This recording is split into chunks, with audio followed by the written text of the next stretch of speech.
Hey guys, what up? What up? Oh my lord, I thought we were robbed. I couldn't find my purse. Uh, because I had my headphones in there from the trip. And I'm like, where's my purse? Thought I had it downstairs on the chair. My mom's like, let me check the cameras. Did somebody come in and take it? I'm like, I don't see somebody just coming in and taking my purse with us being here. I guess it could happen. And it was up, I must have brought it up here this whole time. But I got it. So no worries, everybody. Not that you were worried. Anyway, new case time. This is a horrific case time, no. But you know what? Um, hold on.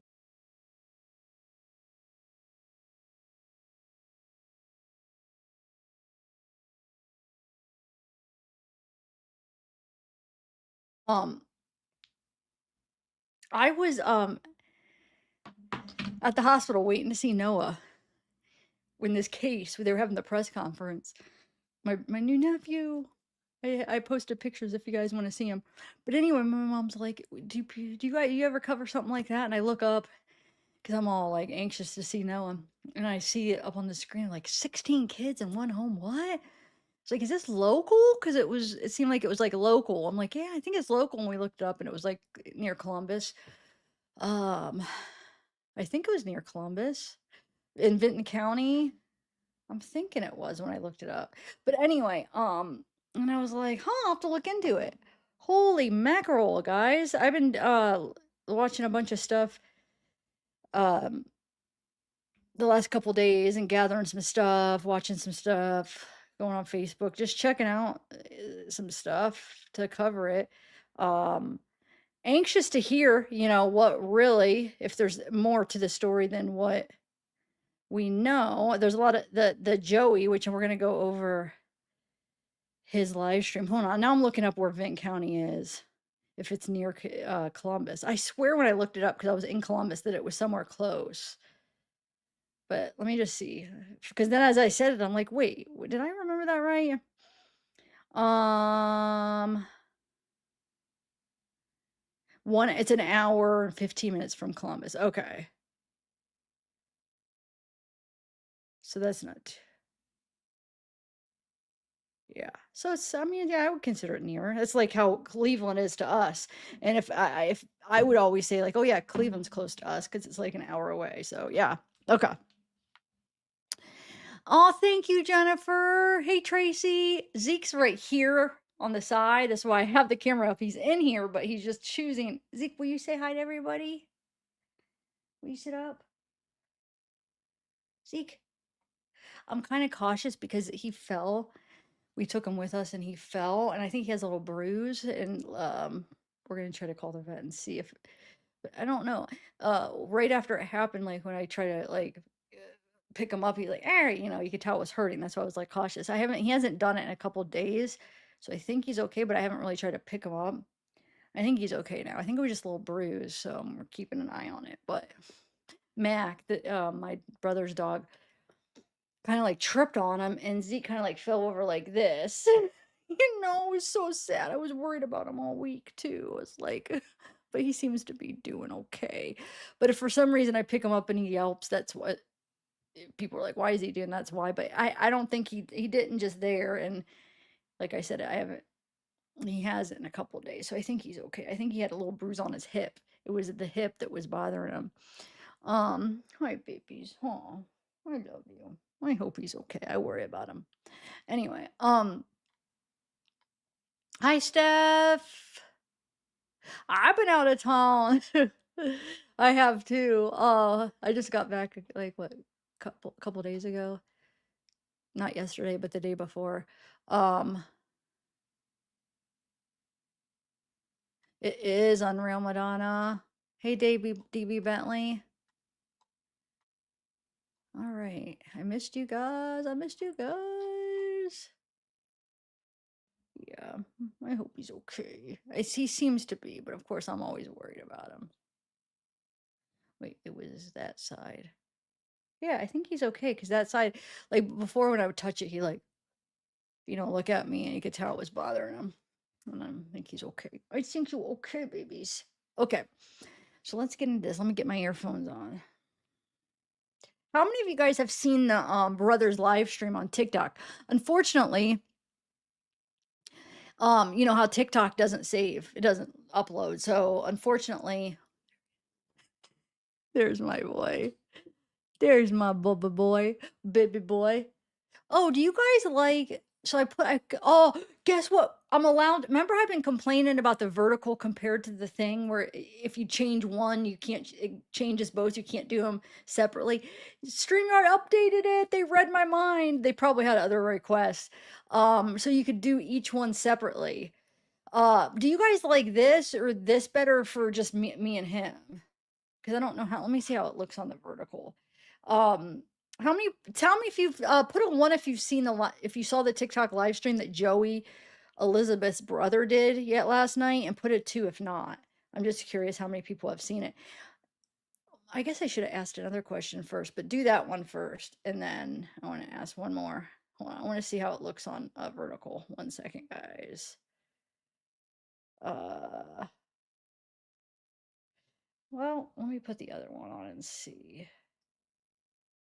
The only thing the other one is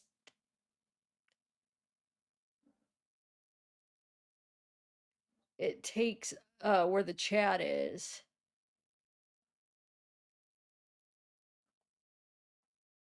Well, either way, when I share my screen, I'm gonna when I share my screen, I'm gonna be doing the other one. But okay. Now here's another question. Put a one if you guys have been researching this case, and put a two if not. Like put a one if you know about the case, put a two if you're new to it and don't know anything.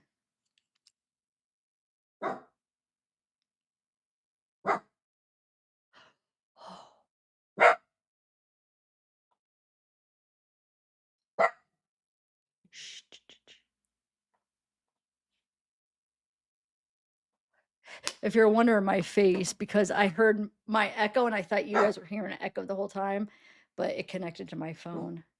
That's why I had that face. I'm like thinking, oh shoot. But we're all good. All right. Okay. So let me get to start off. I'm not going to go right into the live because I want to just go over the basics and just go over everything, the order that I kind of learned about it, just so if people are kind of new to it, and then they'll know who Joey is and like understand it better. So let's just start off. Well, let me take a sip of my coffee. We will be doing that. So, but let's start off on some other things.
Those 16 children in Vinton County were living in, she's losing sleep. That's what one neighbor told us. Oh, what I was saying is, did you see where I muted it, where it looked like her face? Rewind it a little bit. It looked like her face was in the window because of the transition of where I paused it. That was so crazy. Okay. Today, and these are the 4 adults who are facing child endangerment charges right now in the case. Tonight, live reporter Sarah Davis joins us from outside that home in Vinton County with reactions from neighbors. Neighbors really just cannot wrap their minds around the fact that they didn't know in some cases that children were even living in that home. That's right, Amanda. The residents here in Hamden, Ohio, just cannot wrap their heads around this. We actually just spoke to a guy just a few minutes ago who was driving by, and we've seen so many people also driving by. He said he simply had to see it for himself because he just really cannot believe what happened here. The 16 kids, the alleged abuse, and the condition of this house behind me. I'm going to step out of the frame so you can see it a little bit better. But they also say this kind of thing just doesn't happen here ever. And we spoke with one woman who says shocking isn't even the right word for this situation. She told us she saw some of the children once at a yard sale and noticed that they were dirty. It's just shocking. 16 kids in that kind of condition. This is going to last a long time, being shocked. It's not going to go away in a year. It's not going to go away in a couple of years. It's going to be long lasting. That's the truth.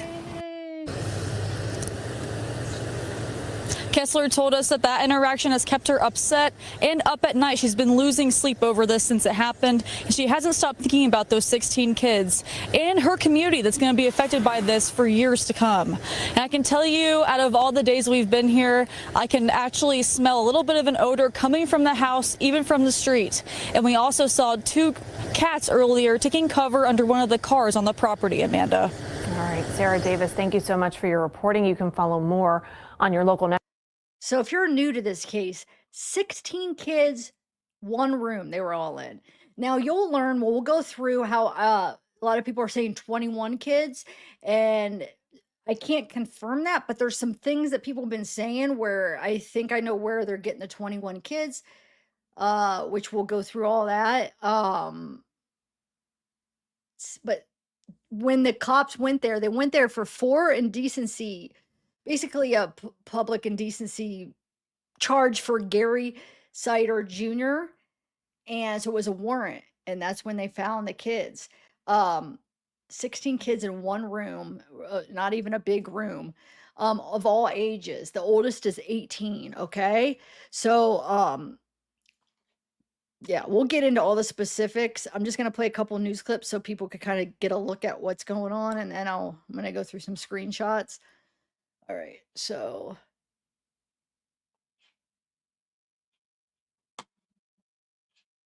let me go. Let's play.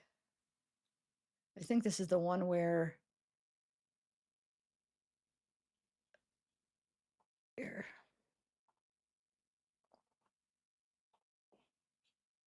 16 children living in what Ohio's Attorney General called some of the worst conditions he's ever seen.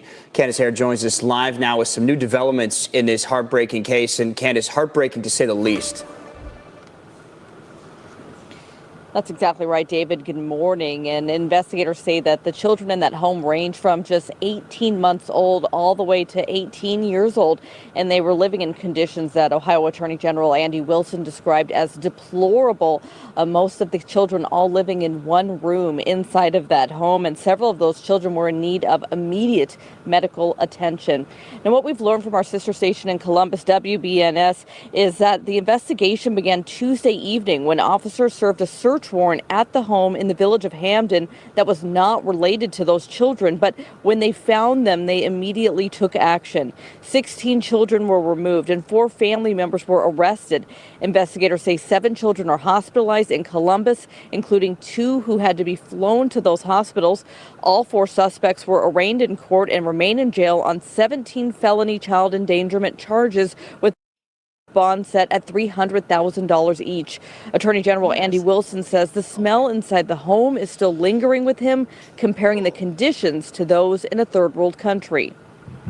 I've done these types of cases for a long time. I've been in incredibly poverty-stricken areas in the inner city. I've been in poverty-stricken areas in rural Ohio. And I've just never seen anything like I saw today with respect to those kids. Now, in that news conference, Okay. Now, somebody put together like a little chart here, so I don't no credit here. I don't know. It was on Facebook. There was this there was two different people that posted it and they look different each one. So I don't know who actually who did it, but whoever it did, good job for this. But let me pull this up real quick first. Okay, so let me just explain who everybody is in case if there could be some kind of new people that aren't familiar with everybody. Okay, so we have Elizabeth and Gary Jr. were married. And they were married since she was 15 and he was 18 when they got married. And since you have to be what, 16 or 18 to get married. I have to look that up, but she wasn't of age to get married. So all four parents signed off, which means his parents, these are his parents, Christina and Gary Siders Sr., and then her parents signed off. They basically signed so these two could get married because she was not old enough to get married. And they said she was just always pregnant. Now, supposedly it first came out that she was pregnant when she was 13 with another person and the rest are Gary's, and the first one was with another guy. I was just listening to her brother, Elizabeth's brother, Joey's live, and he said she was 14 when he did the math. So, regardless, it was before she married Gary, she had her first child, right? And then she had a set of twins that died. Okay. So that, and 16 were found alive when they found them. Two died, so that's 18. Now, we're still not sure if that first one she had that was not with Gary, they don't think it was with Gary. Originally, it was like, oh no, it wasn't with Gary. But if you listen to the live stream, he originally says no, and then he says, well, I don't know if it was with Gary, the brother. So I don't know. So that makes 19, maybe. And I want to tell you, I found a message that somebody says her oldest three are in foster care and she has her oldest three. So that's where I think people are getting 21. I can't confirm that, but if that's true, then her oldest three weren't a part of the 16. Does that make sense? So that would be 16, 17, 18, 19. The two twins that died 2021. And that could be where people are getting 20, that she had 21 kids. She's 33 right now.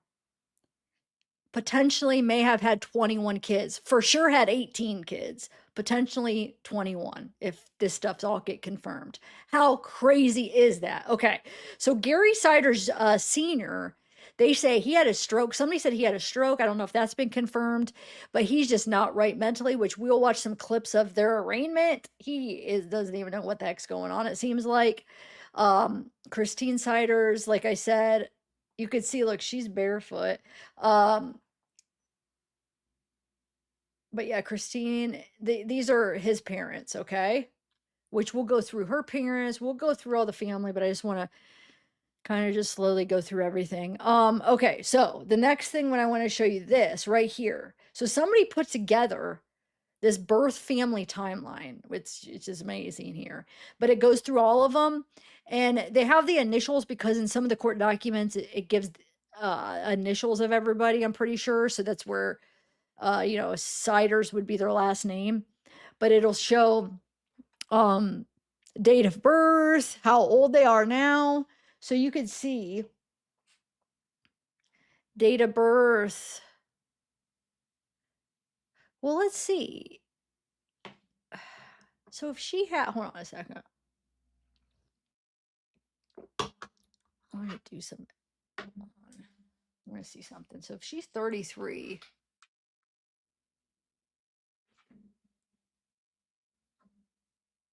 I just want to see something real quick. 18. Wait, 26. So 2008. That'd be, yeah, that'd be 18. 5, 15. Yeah, that would make her 15. So that very well can be true, because if you do the math, this first one, she'd be 15 when she had him, right? So supposedly they've been saying she was 13 or 14 when she had her first one. So that would make sense that that first one is not with them, right? That's not one of the 16, it looks like. I can't confirm it. We're just trying to figure out with the facts we have. But if she indeed had a kid when she was 13 or 14, that would be somebody that's not included in these kids, right? So maybe that's one of the kids that this lady says she has. The lady said she had 3 of the oldest in foster care. So did she have 3 kids before she got married? I don't know. But look at this. So 2008, May 30th, 2008 has CS. August 18th, 2009 has another one. March 13th, 2011 has another one. So 18, 16, 15. These are the ages of the kids. March 28th, 2012 has a 14-year-old now. Does that say May or I think it's May 8th, 2013, 13-year-old. Man, it's hard. September 2nd, 2014, 11-year-old. May 25th, 2016, a 10-year-old. I mean, you could see so these are the ages: 18, 16, 15, 14, 13, 11, 10, 8, 6, 5. She has 2 sets of twins right here. Her last couple were sets of twins. So in 2022, she had a pair of twins. And then, so she had 3 sets of twins in a row. How crazy. But the middle set died. And there's a comment, don't know if this has been confirmed, but there's a comment somewhere I have in my screenshots, and when we come to it, I'll point it out, that says that this set of twins that died, they were conjoined. I don't know if that's true or not, but that's, somebody had said that in a comment, they were conjoined and they passed away. Okay. And then had another set of twins 2 years old. Wait, hold on. 4 sets of twins. I'm sorry, 4 sets of twins. How crazy is that? 1, 2, 3, 4 sets of twins, but one of the sets died, but 4 sets of twins in a row. How did that happen? And then they say date of birth, there's maybe 19, date of birth unknown. There's a rumor that she's pregnant now. Not sure if that's true or not. Well, I guess we'll find out all that, but somebody had said in the comments they thought she was pregnant now, or something they said made it seem like she was pregnant now. I don't know. Like I said,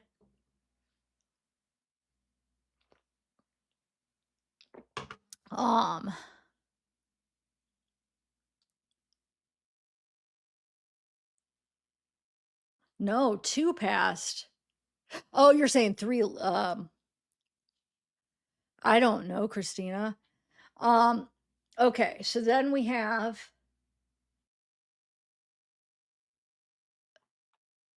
let's see if there's anything else that needs, we got the charges. We have 16 count, does it say 16 counts of endangering children?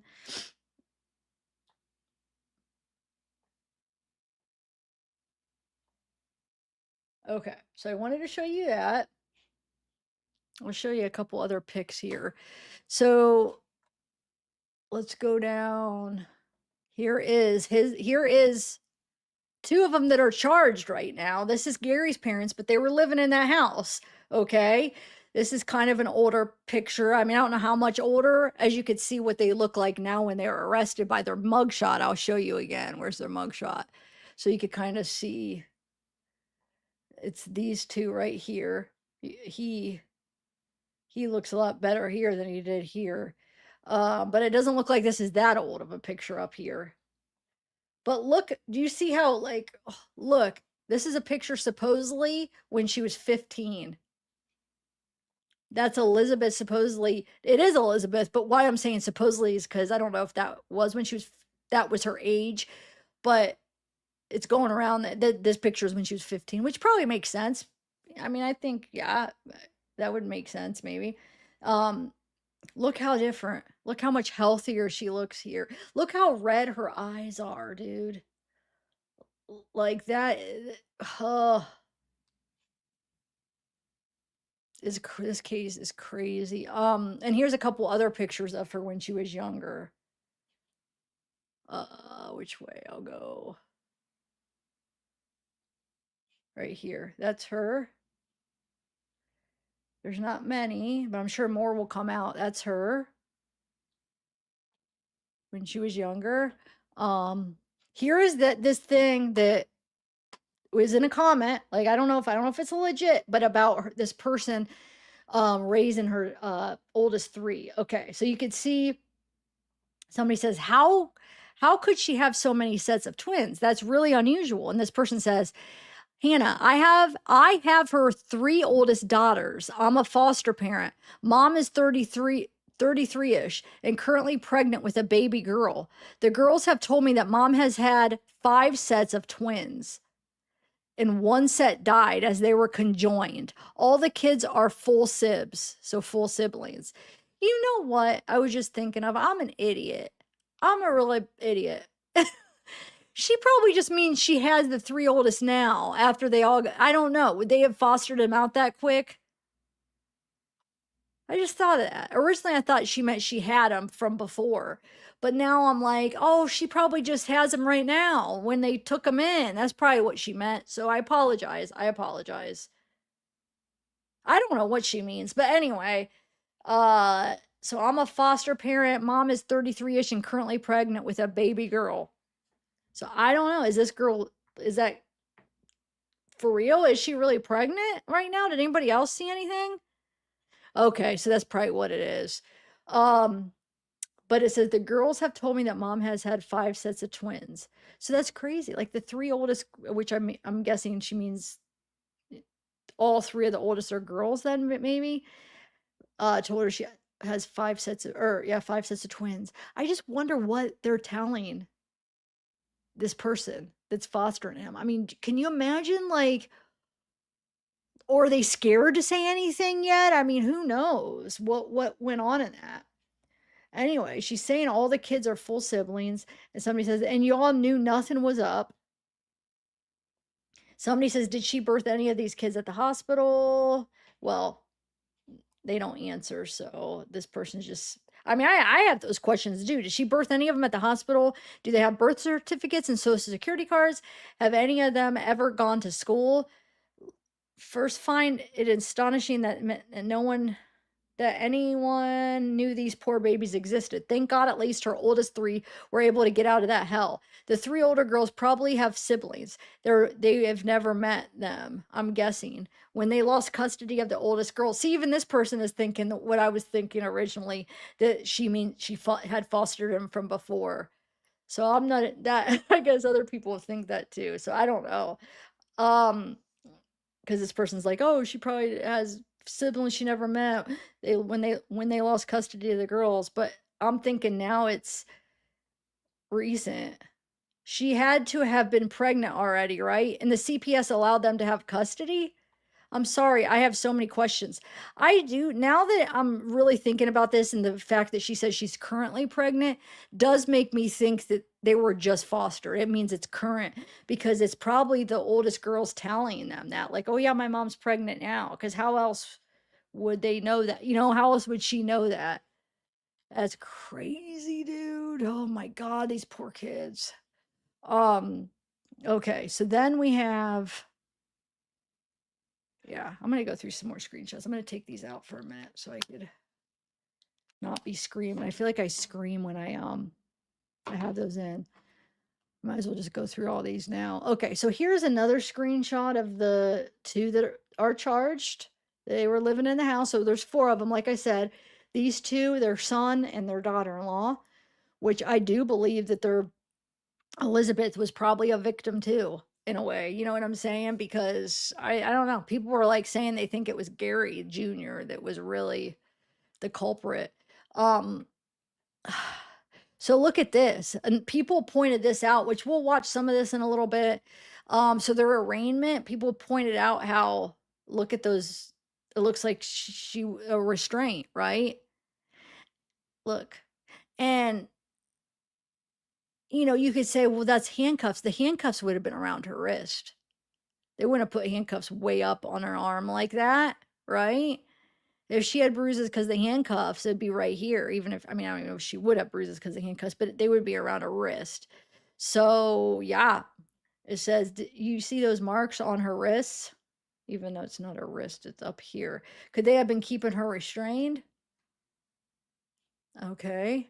And then we have, I'm going to read this to you guys. Renee, the internet is forever, posted it. It says authorities have said the 18-year-old rescued from the Hamden, Ohio home was developmentally disabled and unable to read, write, or communicate clearly. Since then, messages believed to be between her and her online ex-boyfriend have surfaced, which we will go through. So who they're talking about now is Chloe Siders, which is the 18-year-old, is the oldest daughter. Because you know how there's the media is saying like they all can't read or write, a lot of them can't talk and all this stuff. So they're saying that that's not true. And then they had gotten in touch with one of Chloe's ex-boyfriends that sent them text messages between him and her in a quick little voice thing where she says her name or she says hi or something, which we'll play in a minute. Let me read this first. So it says, since then, messages believed to be between her and her online and ex-boyfriend have surfaced, raising new questions about the picture many people had after the initial press conference. Like I said, I'm talking about one of the kids, the oldest daughter. Elizabeth Sider's brother, Joey, has also spoken out publicly, saying he wants the truth to come out about his nieces and nephews. He shared these messages and believes they're important for people to see as more information continues to emerge. In this video, I go over some of the messages that Joey had to say and why I think they're a part of the broader conversation surrounding this heartbreaking case. As always, these messages are one piece of information in an ongoing investigation. I'm sharing them to provide additional context. What do you think after seeing Joey's post messages? Okay. I don't think that's the one I wanted to. Oh well. I'll go to. We'll just go to the text now. I wasn't going to do the text right this second, but let's do them. I read the wrong ones. I didn't read the wrong ones, but I was going to not get to these yet, but we'll just do them now. Okay, so let's do it. I just wanted to show you who posted these, and then now we'll show you the text here. All right. So Joey, Elizabeth's brother, says, I thought my nieces couldn't read or write. These are messages between her and her ex-boyfriend. He says they had to break up because of her neighbor, Mike, which I don't know what that means. He sent proof of everything. The lies need to stop. The speculation needs to stop. Clearly, the neighbors knew. Clearly, she could read, write, and speak. We just want the damn truth. Praying day and night for my nieces. Okay, so then let's read these text messages. So it's got some more proof. Okay, so let's do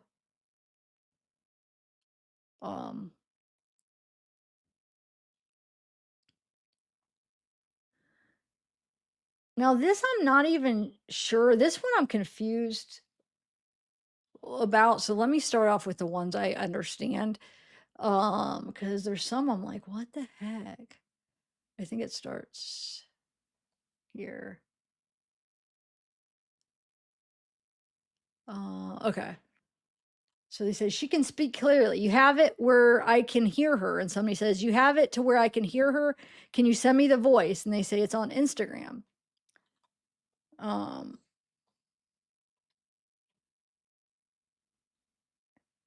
Can you add me on Insta so I can share it? I don't have Instagram. Okay. So let me play. Let me read the text first because I'm gonna have to reshare my audio for the audio, and then I'll do the voice real quick. The voice is just a 2-second thing. It says, got some more proof. She can speak clearly. All right, so let's read the messages. So these are supposedly messages from Chloe, the oldest, the 18-year-old, and her ex-boyfriend. Okay, so she's this one, the purple, right? Says, they say, Chewy, is that you? She says, yes. What happened to your previous account? I don't know. Someone got into it and took it off. Worst part, I lost my password. He says, damn. And she says, I know, right? Sorry, a lot of these are kind of doubles because it was a video where the person was scrolling up and down, back up and down to show proof. So I had to go in there and try to screenshot and like catch each frame because it was hard because they were going up and down. So that's why some of them there's doubles here. Okay. She says people are so weird with the crying face. And he says, for real, but who got your account? And she says, I don't know. I asked my dad and he doesn't know either. So if this is indeed really her dad would be Gary Siders Jr. So she's saying that she asked her dad and he doesn't know either. And then that person does the crying face. And this person asks, her ex-boyfriend says, what are you doing? She says, nothing right now. I'm trying to fix my account. So what Joey's trying to prove is that there's lies going around because he's like, look, they say she can't read or write. She's communicating fine. Like I said, I can't confirm this is legit, but the brother's the one sharing this. If this is her, she's writing fine. I mean, if that's her. So she says, I'm trying to fix my account. He says, oh, and she says, yes. And he says, I hope you get it soon. She says, thank you. And he does the heart hands. And she says, what are you doing? He says, no, nothing much. Okay. And then he says, walking right now, and sends her a video. And she says, oh, nice. And then she says, he does the heart hands with a bow. And she says, I love you with the heart hands. He says, I love you too. And she says, I love you more. And he says, forever. And she does the heart hands with hearts. And they just do a bunch of emojis, little heart stuff. And then she says, be careful on your walk, babe.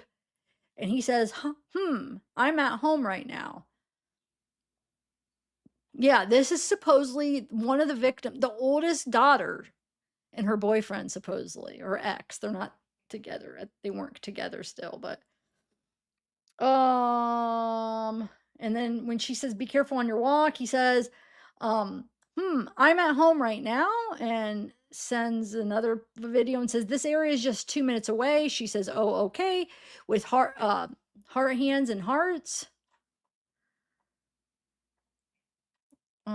Like I said, okay, just a bunch of emojis.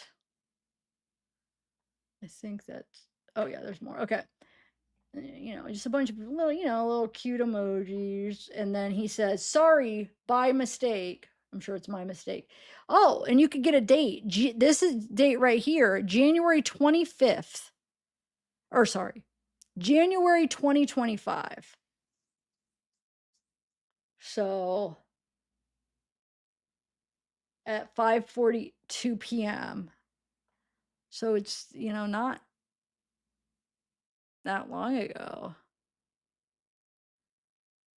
I mean, I guess over a year ago. Anyway, he says, sorry by mistake. She says, what are you doing? He says, I'm on my bed. She says, ooh. And he says, getting bored.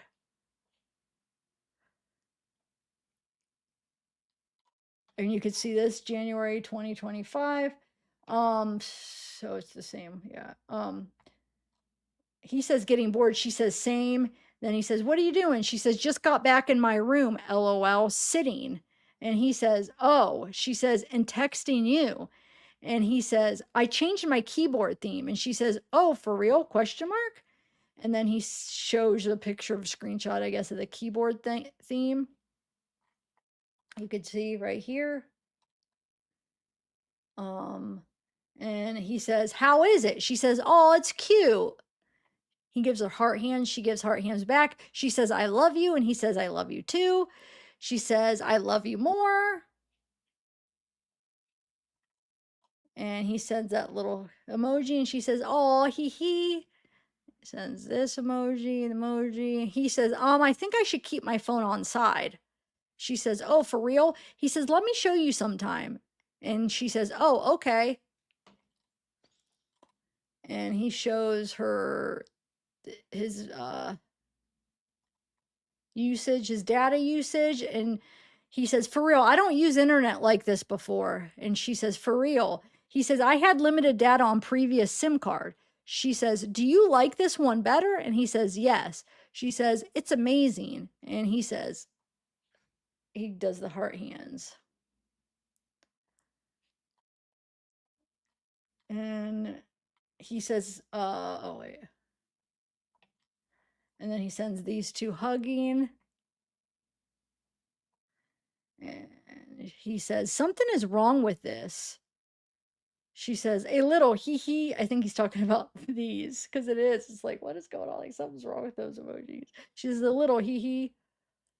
And then he sends this and she sends that and he sends a kissing face. And you can see sent Thursday, January 9th, 2025 at 5:58 a.m. or p.m. Sorry. So that's all the text. But let me see if the other one had a date when they first started. Hold on, I'm just curious now. I didn't even, yeah, January 9th, 2025. So you could see this was a little over a year ago. She was chatting with her boyfriend at the time, right? Okay. So let's watch a couple more videos. And I have some more screenshots. Oh, wait, let's show some screenshots of the house. So we have, this is the house. There's a few where you can see. So that was, oh, well, no, that was the daughter. That's right. Never mind. You can see stuff piled up right here.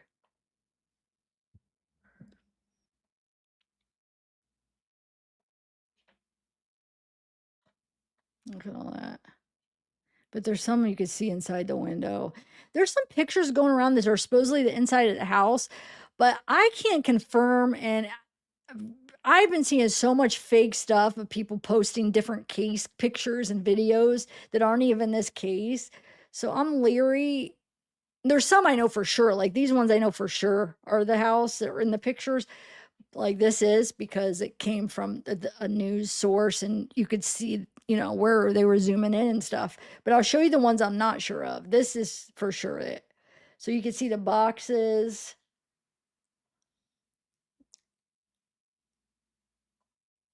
That's all.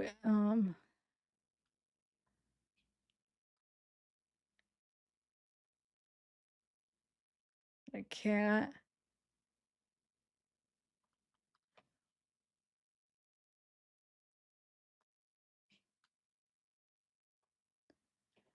Inside their window, it's piled up.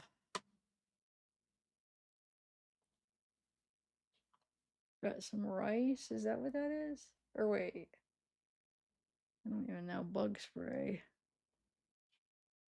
Another picture of that. The toilet seat? I don't even know. No. Some of these are doubles. Okay, we'll get to that in a minute. Okay, so then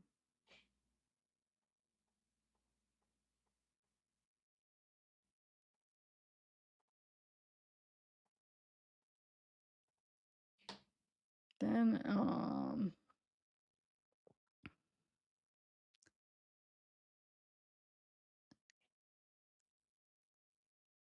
don't know if I shared this already. Here's a picture of two of the parents. So Gary's parents, two of the four that were in that house. Now here is an old picture of them. These two, that's Gary, and that's, they call her Lenny, because that's her middle name, but Christina Siders. Now, what I'm not sure here, I thought he had four sisters because there's another picture of four of them. So these for sure are his three sisters. They're older now. I think this is because I was like, I think Gary's the youngest. I don't think this is Gary. I think this is the other sister. I could be wrong. Maybe this is Gary when they're younger. But isn't that crazy? Like how different they look. You'll see a picture of the four sisters as they're older now. So that's why I'm not sure. Look, I'll show you what I mean. I know for sure Linda, the one sister, because she posts this right here. I'll show you. Hold on. It's just so crazy that people could let it get that bad and then do that like their kids, like have their kids have it be so bad that it's like CA because you're freak. Ugh. And who knows what we're gonna find out? Like, what was anything done to the kids? You know? See, here's a picture of the four. So I don't know if these all, maybe only three of these are the sister. I don't know. I know this one for sure because that's that Linda. Um, here, right here. See, that's her right here, where she says, "My beautiful mama and daddy." And you know what's crazy? Look at this. Can't be that long ago, right? Couple years ago, a few years ago, tops maybe 5 years ago. I can't see it being that much longer than that. I guess maybe it could be 6 or 7 years ago. But my point is was she over there? Like the kid, she would have had so many kids. Elizabeth would have had already a lot of kids by then. Was she over there seeing all the kids? I know they were in different houses at different years, so they weren't at that house that long. You know, they were all, they kind of had moved around a little bit. But I mean, you'll hear when we listen to parts of that live stream, which we're going to get to that, Joey's live stream, you'll hear him say that they were contacted by somebody that said that it only got bad the last couple months because Christina, this couldn't keep up with it. But then there's somebody else that said in 2018 or 19, Christina or Lynn, I guess call her Lynn. I don't know. Where have you heard people identify her by? Lynn? I don't know. Her mom died in I think 2018 or 19, and they said that's when it got bad because maybe she was helping, her parents died or something around that time. So I don't know. That would be what, 7 years or 8 years that it would have been bad. My point is was she aware of anything? I mean, she was there. I mean, well, I don't know. I guess they could be at her house. But I mean, she's with her mom. It's April 24th. I don't know what year that is. I'll have to go see. I think I'll have to go see if her count's still up. But okay. Yeah, I knew they weren't there that long. But I mean, this could be them at the other house. So are we to believe that like it wasn't bad before they moved to this house? So it was okay and all the years prior and it just got bad the last year? I mean, it's possible, but is that what, I mean, what's the story here? Like, I wonder what it's going to be. Um, so like, let's say this is the house before that or something. Is Linda's going to say like, and it could be true. Oh, I went over there. Everything seemed fine. I don't know. But, you know, she's like, my beautiful mama and daddy. So, I mean, obviously it sounds like she has somewhat of a good relationship with him, right? This is Linda. So this would be Gary's sister. Okay. I don't know if I already shared this. This says October. Yeah, 2023. So, and this looks like, this says October 2023, and this looks like similar to, actually, I think they look a little bit older in this one, but if anything, around the same age. So what? That's only 3 years ago, right? And then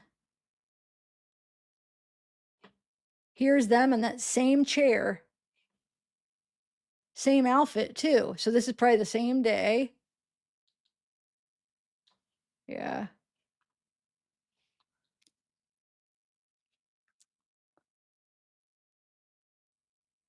All right. Let me let me show you one more old picture of them. Where'd it go? Right here. Look how, look at that. That's Gary Sr. and Christina. Look how young. So this is probably the oldest sister because I think Gary's the youngest. The youngest. Elizabeth is the youngest. Elizabeth is, you know, Russell. So Joey, which we'll hear from, Joey was the middle child. Or wait. Now I forget if Joey or Jeremy was older, but Elizabeth was the youngest. I was thinking Joey's the middle, but now as far as Elizabeth's family. So, Am I confusing y'all? If you guys are new to this case, I probably am. All right, so let's watch a couple more videos because I feel like that'll do it. But oh wait, I want to play the little clip. I had to reshare the audio. I'm going to play the little clip. Let's go back to those text messages for a minute. So when they said, I want proof, Joey says, I want proof to, can I hear some voice of her talking? It's only a second. Supposedly he's supposed to get more, he said on the live, more proof or more audio of Chloe, the oldest kid. But you get to hear like one little second. I think she says hi or something. I forget now what she says, but I know it's really short. Okay. So let me share that real quick. I just got to had to reshare my screen because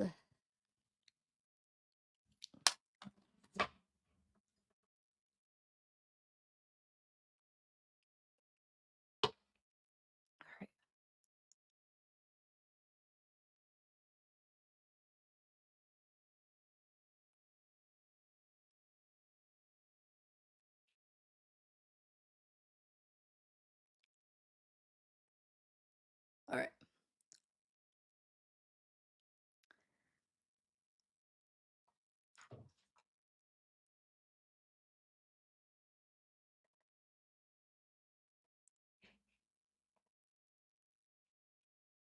Hello.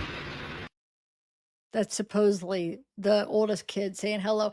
And you can see it's oh, I guess this is more text I could read too. So she says yes on yes forever, cuts into a conversation. So on that her ex says, "What are you doing?" She says bathroom, and he says, Hello. sorry. He says, "Wait, can you send me a voice note?" She says yes. He says send it. And then here, that's what this is. Hello. And she says, "Ignore it. My voice is high." And he does this little face. She says, "Send me one. Send me one." And he does this skull face. She says, "It's fair." He says, "Wait." And she says, So that's the little voice supposedly. Can you guys could hear that, right? Okay. So let's play a couple of clips, more news clips, just to. There's some that does. We'll play this one. In the case where 16 children were rescued from a house in Vinton County described as not fit for livestock. 13 News is digging deeper into this case. We've uncovered new information and confirmed through official documents that there were even another set of twins born into the Siders family. This set of twins, however, died the same day they were born. Now, just over an hour ago, 13 News anchor Amanda Barron sat down with an in-law of the Siders family. He tells us because of what's going on, his family is now getting death threats. Now, Amanda joins us live right now from the home in Vinton County. Family members say that they were kept at an arm's length, but always helped when asked. Amanda? Yeah, Ronnie Fletcher says, Zach, that they always jumped in to help where they could. He's the Siders' son-in-law, and he says that he and the extended family were not aware of the extent of what was happening, investigators say, inside this home behind me. He says they often didn't know where that family lived, and they certainly didn't know about this home that you see still taped off nearly a week later. Can also tell you this afternoon that the family says they found out about this situation like the rest of us on the news, and now they're receiving death threats as a result of these arrests that have been made and the welfare of the children that they're concerned about, and so are the rest of us this hour. They say that not only are they receiving death threats, they've been forced to miss work, and they're struggling to put food on the table. Been awful for the people that had no idea that was going on in the house that are related to this family. I mean, we've had death threats. We've been told that we need to be put in front of a, execution line of guns and, killed and, burned in, it's been bad. Gary and Lynn did not raise their children that way.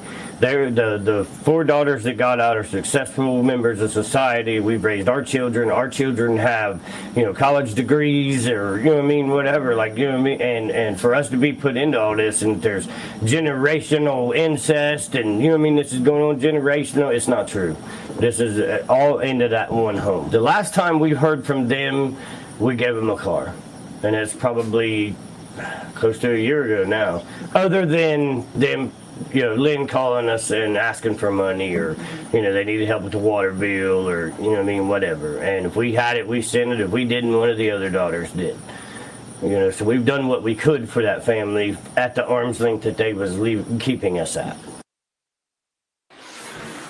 Ronnie says they did whatever they could to help at any time, as you just heard from. He says his wife would give anyone her last $5 to help somebody. Not only that, Ronnie says that they have taken in children from another family member, and they're helping to raise them right now because of another situation that family's dealing with. So this is a family who says they would step in to help. Coming up tonight at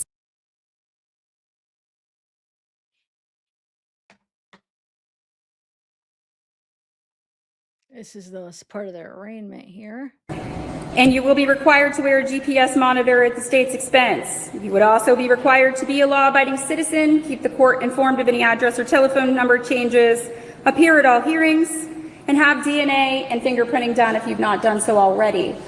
Do you understand? Even if you're not able to post bond, they're asking that you have no contact with your co-defendants. That means each other. I presume the jail will keep you from having contact with the other two co-defendants if you remain in jail. No contact with the alleged victims of the offense, and if you are released, that you be fitted with a GPS monitor at state's expense. You have 4 pleas available to you. A plea of guilty is a complete admission of your guilt. Real quick, pay attention to this because I'm going to end up going through a screenshot that talks about this. They talk about one of the family members, I think it's Gary Sr. and Lynn's niece, I think she said.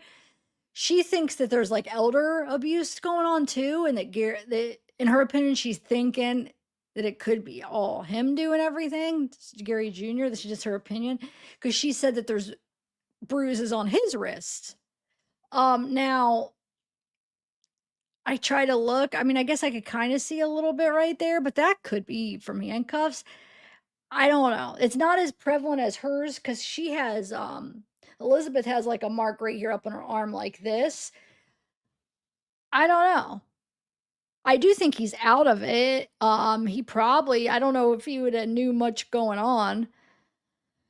I guess we'll see. A not guilty plea is a complete denial of your guilt. A no contest plea is not an admission of guilt, but is an admission to the facts that underlie the complaint. If you plead no contest, the state would give me a statement of facts, and it would be up to the court to determine whether or not you were guilty of the charged offenses based on those facts.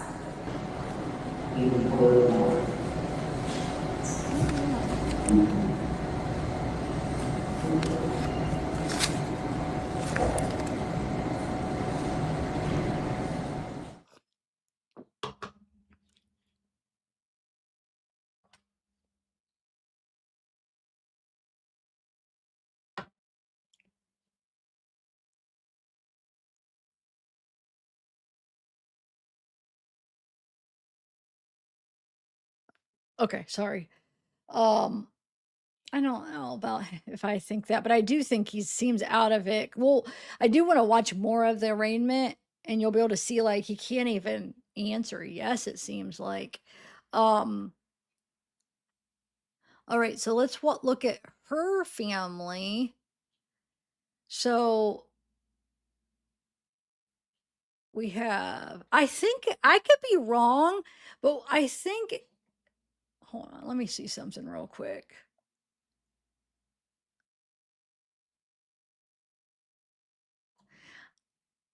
No, I don't know.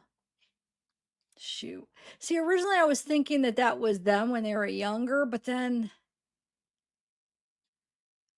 I don't know, maybe that's her grandkids, so I probably yeah. I'm not going to go through that, sorry.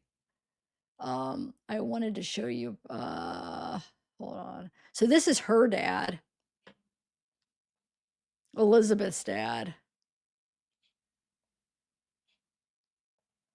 Right here.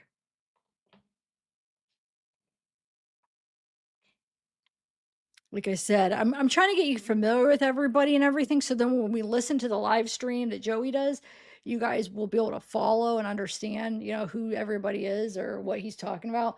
So that's their dad, Elizabeth's dad. And then her mom, here I blurred out the kids' faces on this. So that's their mom, that's Elizabeth's mom. And Joey, when you hear Joey, this is Joey. And I don't know who these people are, but that's Elizabeth's mom. And Joey's mom, like I said, she has two brothers, Joey and Jeremy. They both kind of talked. He's a little bit more vocal doing things. I don't know, maybe one of these is his wife. I don't know. But yeah. All right. So that's the dad. Okay. Um Here's another picture that's supposedly Elizabeth, an old picture of Elizabeth. If you guys are just coming in, like these, this is one of the mom, it'd be the mom of the 16 kids. This, oh, this one says Elizabeth Sider, age 14. So I don't know. Maybe she's 14 here, and then that's her as 33.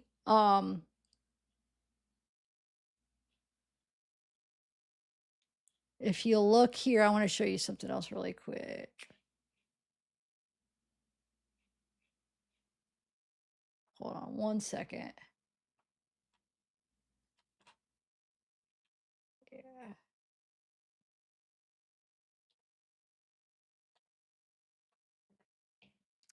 One minute. 1 minute. All right. So here, this is on Gary's Facebook page. If you see back June 5th, 2014, on Gary's page, Elizabeth posts, and Elizabeth says, "This is Elizabeth. I don't want anyone putting pictures of me on Facebook. Everyone, if you have any pictures of me on here, please take them off here." See, right there is screaming of like some kind of isolation and manipulation where he's not letting her have anything online. You know what I'm saying? So for her to go on to Gary's page and say that, it's like, I feel like it's something he was trying to making her do, don't you? And then he posted, this is all he has up on his page. He has that, and then he has this, a picture of a gun. March 18th, 2013, he has this, and then he has this, a picture of a truck. That's all he has on his, at least Junior, Gary Jr. And then, what is this one?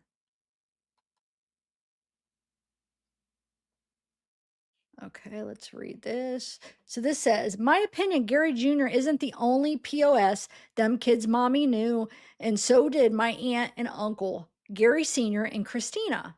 Which, if you hear people say Lynn, that's Christina. Because most of them call her Lynn for some reason. Oh, that's her middle name, yeah. I'm starting to wonder if little Gary was abusing his mom and dad too. I'm not close with that side of the family, of my family, dad's side, but their immediate family had to know these kids was being treated like this. If I knew, I damn sure knew, I would have turned them in. It's BS what them babies went through. Somebody says, responds and says, oh no, it's the same person. And then she says to somebody, so that was I don't know. So she must be responding to somebody, but it's still Kimberly. So that's awful, shaking my head. It's awful what them babies have had to go through. Makes me sick, for real, for real. Them kids is the victims, right? I always said she needed to get fixed and stop having that all them kids. And then somebody says, you knew she kept having kids? And somebody else says, I almost certainly can and I will. A 13-year-old girl getting pregnant is a massive sign of parental failure. Children that are properly loved, taught, and cuts off. But people are like, wait a minute, because supposedly nobody knew, right? Now you're saying, oh, wait, you knew? Like, what's going on here? And then this person says, I'm making this post for the sake of the truth. only, but for clarity, or wait, I'm making this post for the sake of truth and truth only. But for clarity, I'll go ahead and say this about the situation. Then I'm moving on because I have to. Lots of you know that Lynn, aka Christina Siders, is my grandma, or is my grandma something's first cousin. Elizabeth Siders, Russell, is also my daughter's first cousin due to her, for a lack of a better word, sperm donor side of her DNA. My daughter's donor and Elizabeth's mom are siblings. Wait. My daughter's donor and Elizabeth's. Okay. Oh.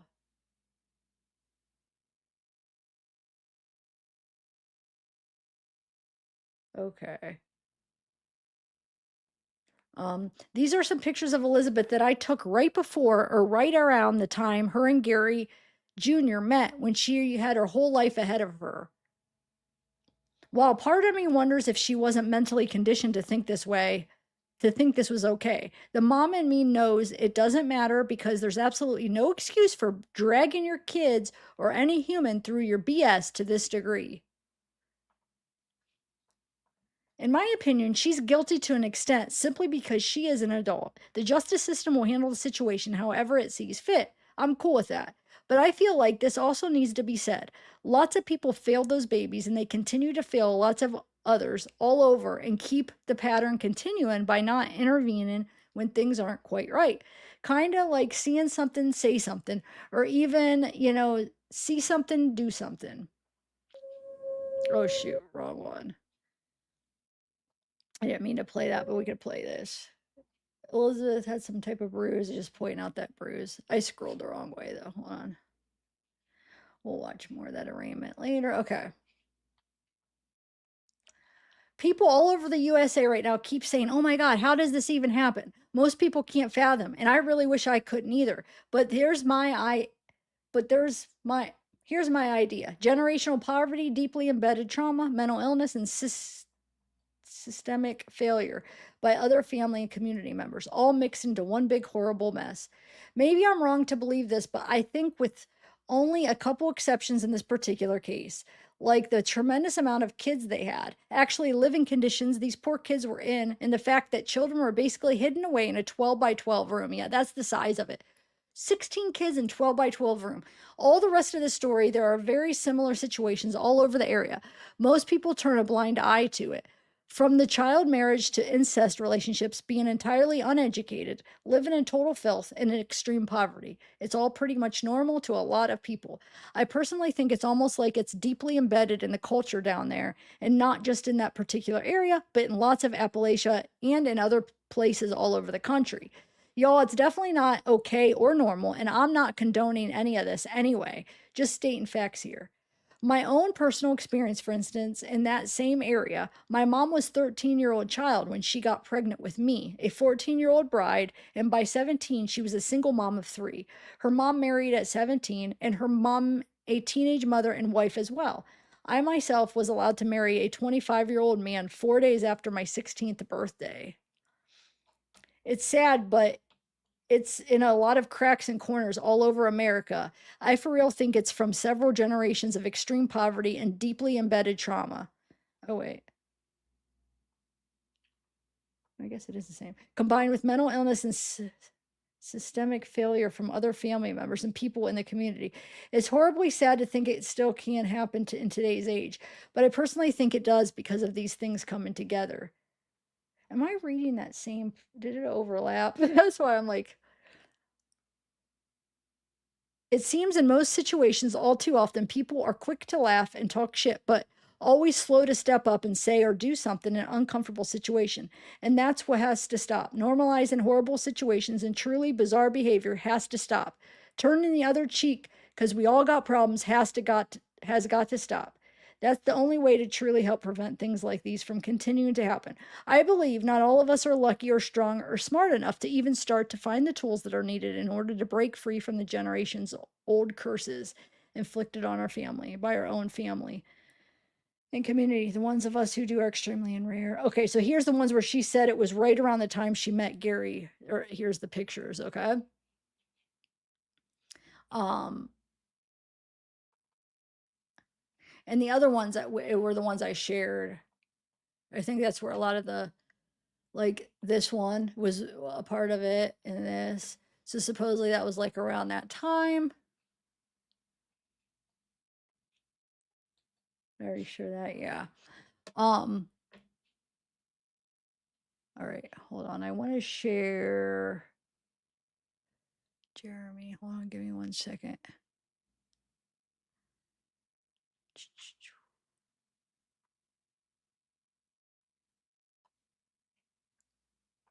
Actually, I'll play a video while I'm looking for it.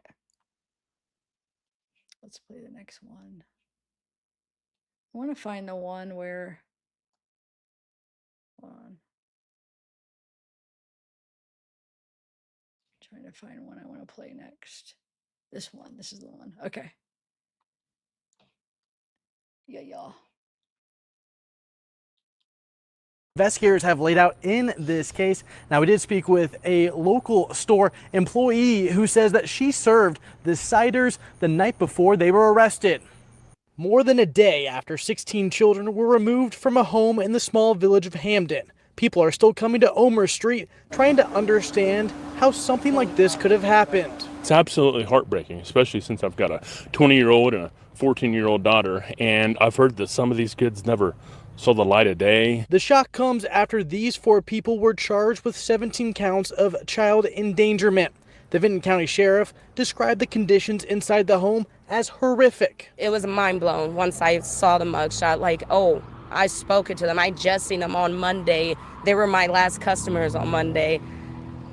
It's sad, it's crazy, it's a sad situation. Employees at the Hamden Dollar General say the ciders were regular customers, stopping in almost every night just before closing, buying water, vegetable oil, and sometimes sugar, often accompanied by just one of the children. Oh, I noticed that he would keep her really close to her, and she was not allowed to speak to nobody. I noticed that. And when she came in with the kids were all very thin, very, very thin, ghost white, didn't have no weight on their body, and they had their hair over their face, like to block out, you know, the outside world to not see them. Ariel Gutierrez says store employees tried to help, offering the family clothes and hygiene products. But she says they never saw those items put to use. Investigators have described the conditions inside the home as unforgettable. The Ohio Attorney General saying the smell inside the home is something he can't forget. Gutierrez says that same odor was noticeable every time the family walked into the store. The smell to me, honestly, when I think about them and hear them, the smell will never leave my mind. I will always have that smell in my mind, sad to say, just because it was so potent. Like, they could have left the store 5 minutes ago and the store would still smell. Now she says her focus is on the children, hoping they finally have the chance at a better life. Just sorry to the children, and I'm sorry that I should have said something sooner, and I'm praying, and I know they're in better conditions now, and hopefully they get what they deserve. As the community continues to process what happened, many say they're praying for the children and hoping Hamden can begin to heal. Got to go and make sure, and we got to trust that God has. Investigators say that those children are now at hospitals across the state of Ohio and that this investigation is still ongoing. On your Crazy. So they get oil and water every day before it closed, they said. So here, I should have shared this. So this is where that one of the pictures came from. So this is, hold on, let me see where you guys are. So this is her mom, Lori Russell, posted this August 24th August 24th, 2020. And she says, "Happy birthday to my daughter Elizabeth. It's hard to believe. My youngest is 28 today. Love you, Mom and Dad." And you can see people are saying happy birthday, happy birthday, happy birthday. Of course, she doesn't respond back, but she posts this picture. It's probably the most recent picture she had of her daughter, I'm guessing. So yeah, because I went through the comments and to see, and And then we have Jeremy. This is her brother, her older brother, says, now this is after this all happened, June 30th, he says, my sister just wrapped her life up due to indoctrination. It is 100% real. 20 kids and younger than me. The math equals immature piece of shit man involved. I met this dude a couple months ago. Shook my hand like a baby would, super soft hands. Definitely never worked a day in his life. I should have took him out that night. I was thinking about it, but my sister, I was happy to see. Been 15 years. You lost touch with your family, followed another, look what happened. But the thing is he said he just met him, and so it sounds like he was with his sister, because that's why he didn't do it, right? Or let's see, a couple months ago. I mean, it sounds like he was with, maybe went, I don't know, because I mean, I guess he could have seen him out, and the reason he didn't, just because he didn't want to upset his sister. His sister might not have been there necessarily, but I want to know more. Were you over there? Did you get together with him and your sister? Like, what was the situation here? But here you see the 20 kids. So you have the 16 plus the the one set of twins that died. That's 18. And if she did have a kid when she was 13 before Gary, that'd be 19. But then there would still be one more. And it makes me wonder, my mom had brought up, like, do you think maybe another one died? Like, that would be a murder. You know what I'm saying? Like, what if another kid died and they just never reported it? Because who knows? I don't know where he's getting 20. But then he posts another thing here yesterday, which was, I don't know, sometime in the last couple of days. He says, got a lot of Facebook investigators, LOL. You're in for a ride. I've been telling you all. My remorse, I don't care. I really don't. That's sad. I tried many times. Ask my ex. She knows. I was the one harassing. I love my sister. However, everyone knew about it. I told everyone. Welfare supporters to the maximum. So state knows something. I don't get it. Just leave me alone. See, that brings up questions. Let me look at chat here. Take a break and what the heck though? So he's saying he tried to do something. Everyone knows. Everyone knew about it. I told everyone. Welfare supporters to the max. So state knows. So what the heck's going on here?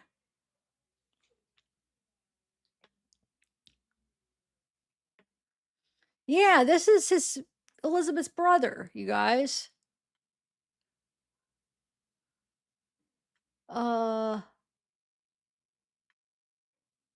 I do too. I do too. I do too. So I would just like to know more. So he's not the one that's talking a lot. The Joey, which I'm gonna play a clip of his live stream now. I'm gonna play more of it, but I'm gonna play one real quick here. He's the one talking a bunch. This one, I like to hear from Jeremy though, because he's saying everyone knew. He tried to get help, I guess. I told everyone. Welfare supporters to the maximum. State knows something. It's just very interesting here. Like, what the heck, dude? So the state, I mean, did the state have something to do? So this is Joey, the younger brother. I'm probably confusing you. Jeremy is the one that wrote this. And then Joey's that picture, sorry. Okay. 1 second. Let me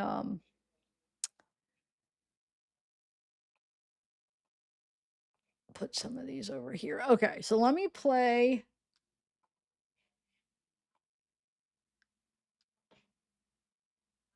What's this one? Oh yeah, that's that. Okay. I'm gonna play a part of the live stream that Joey did last night.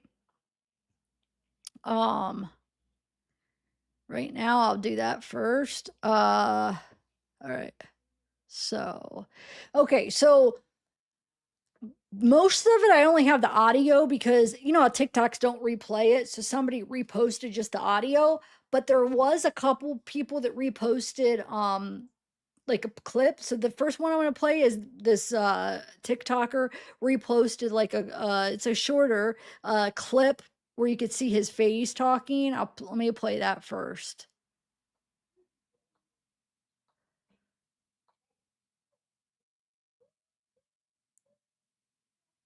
What is my mom doing down there?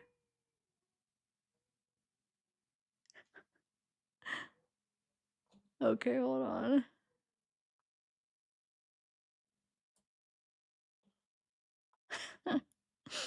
Oh my god. All right, let me cut that. I'll just do it right here. Okay. That's we're gonna play this first. And shoot, since I downloaded this and I shared it, I sent it to my phone yesterday, or was it this morning? I guess it would be this morning. And then I downloaded it, and then it takes away the name of the person. I'm gonna have to find it on TikTok to give a shout out. But okay, so here's a part of it. Here we go. Wants to know if you can go into more details about the abuse Elizabeth experienced. Well, like I said, my mom would sit there and beat us, and she would smack Elizabeth in the face, pull her hair. She would do a lot of stuff to us. Once we got on the thing, she'd beat us with extension cords getting out of the water. For some days, for no reason, she'd get mad and come and beat us. She just beat me and my sister. Like literally, me and my sister did not want to be at the house. Like Joey said earlier. And did your dad just sit back and watch it then, or? No, I don't want to get into that. My dad's not who he used to be. He's a good man now, but he didn't used to be. I can relate. I can totally relate. So that man is the only man I'm scared of in this whole world. It's one of the ones I'm only scared of in the whole world too. So I completely understand that feeling. Like that man put me in the hospital for 2 weeks. Yeah. And all the cops did was took him down there, asked him if he was all right, and let him out, kicked me out of the house, made me live with my Aunt Christy. Then did he do the same kind of things to Elizabeth then? Yeah, well, me and her got it bad, yeah. And all these people are gonna say that's not true. Like, live it, then come tell me. Me and my sister. We aren't very sure who Piper is. She requested, and we let her in. No, actually, I didn't request. I was invited, and I was like, well, I don't know if I was invited, but here I am. One of us might have accidentally hit it because every now and then, like if you see the little plus sign where it says like invite or like the boxes that are empty, every now and then somebody's face pops in and it suggests that we invite them. So, are you in contact with Elizabeth, Joey, or do you? No.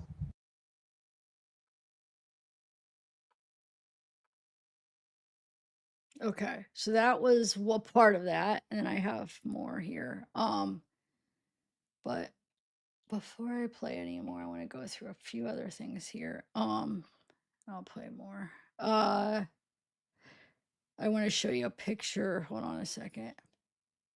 So that was Joey, the young. I think Jeremy's the.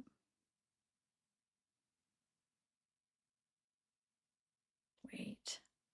Talks about it. I don't remember now. I keep wanting to say that Jeremy is the oldest, but now I'm thinking he might be the middle.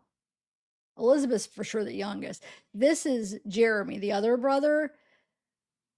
The one that I just read where he's talking about that he tried to tell people and went to welfare and blah, blah, blah. So that was Jeremy, okay?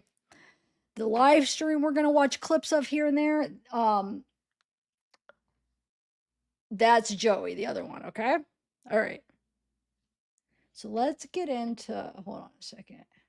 Because he talks about the charges, Joey, because everybody's going on about the charges that Joey had. So he does talk about that in the live. So before that, let me go over what that is too. So you guys, oh, here's Joey right here. I guess he got attacked by a dog. That's why his ear looks like that.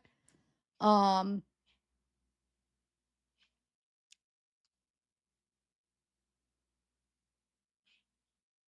right. Where's his charge?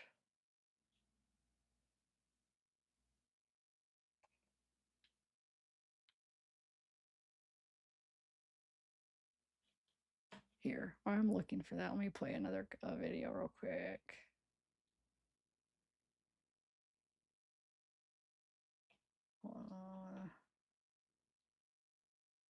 Here, let's play this. This is the arraignment real quick, and I'll get the other stuff ready. I've always I wanna play struggled this one too. getting them on with remote here, but it turns them all on. Hang on, let me try. Yes. That's the one I want to play.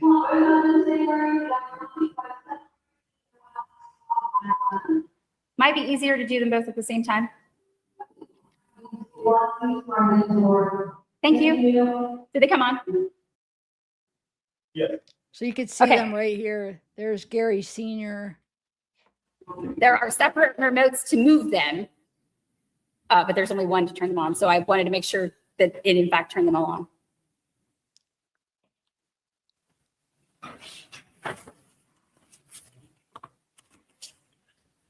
You know what? I'm going to play this after because I'm sure half of you probably already seen this. So I'll play the more recent stuff. I'm sorry. I keep going back and forth because, but I do want to watch that. So here is Joey. So it talks about, they said he has I guess a warrant out now. They said he's going to turn himself in. He goes over all this for a parole.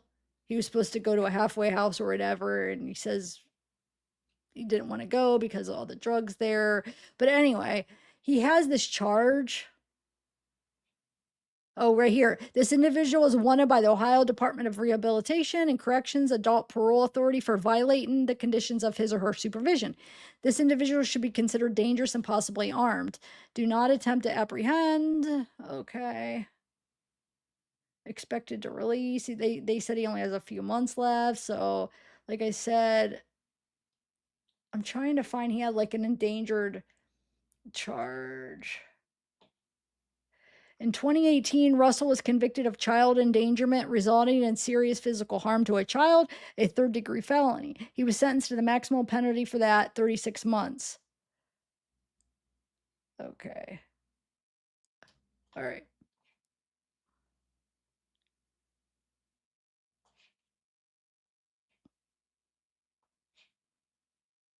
Let me just play this really quick, this one, and then I'll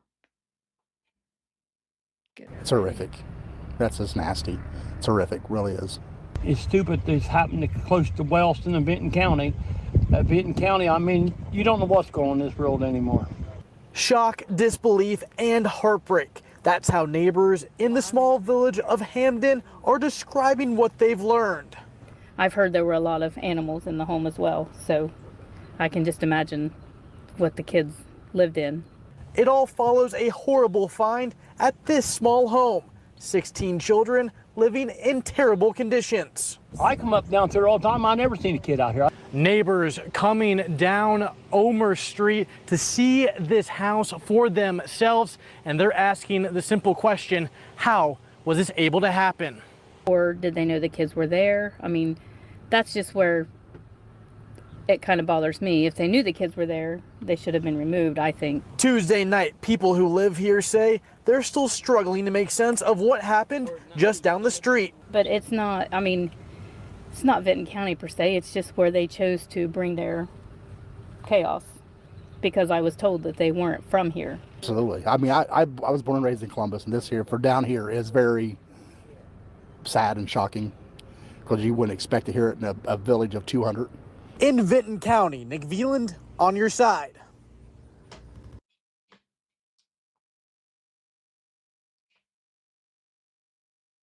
Okay. I'll play a part. Here's a part of the live stream from yesterday. Like I said, it's just going to be audio. Here we go. Hey guys, I don't know where to start with all this. I'm tired of being harassed about it. I only made the post for my sister because I ain't seen her in so long. And Heather Marie and Chef and all of them over get my accounts reported and all this stuff just because I made a post for my sister. I made one. I ain't trying to capitalize off anything. I ain't seen my sister since what, 2005. I left and come back in 2008 to pass it through to go to Columbus because of my ex-wife's dad happened to be taken to the hospital. I moved back from Georgia. And I haven't seen her since then. I've been in prison. My record is showing that. You guys are sitting there attacking me on my record. This case ain't even about me, and it don't even make sense. Like, you're attacking my kid, you're attacking my wife. Like, when does it stop? Heather, you're just mad because I wouldn't do your interviews. I went to Phoenix.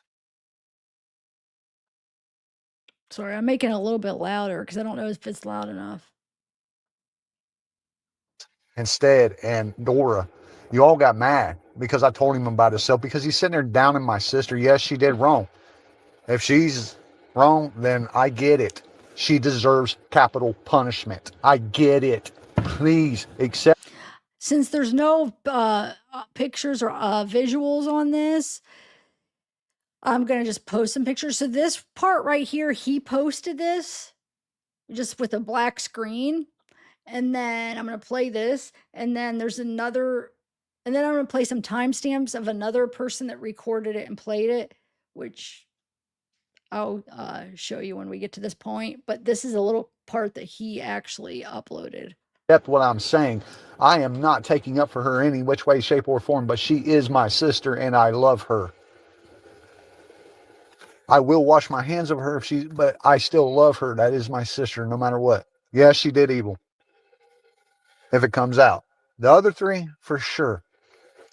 I am just so tired of having to sit there and constantly watch my account because of you guys. Why?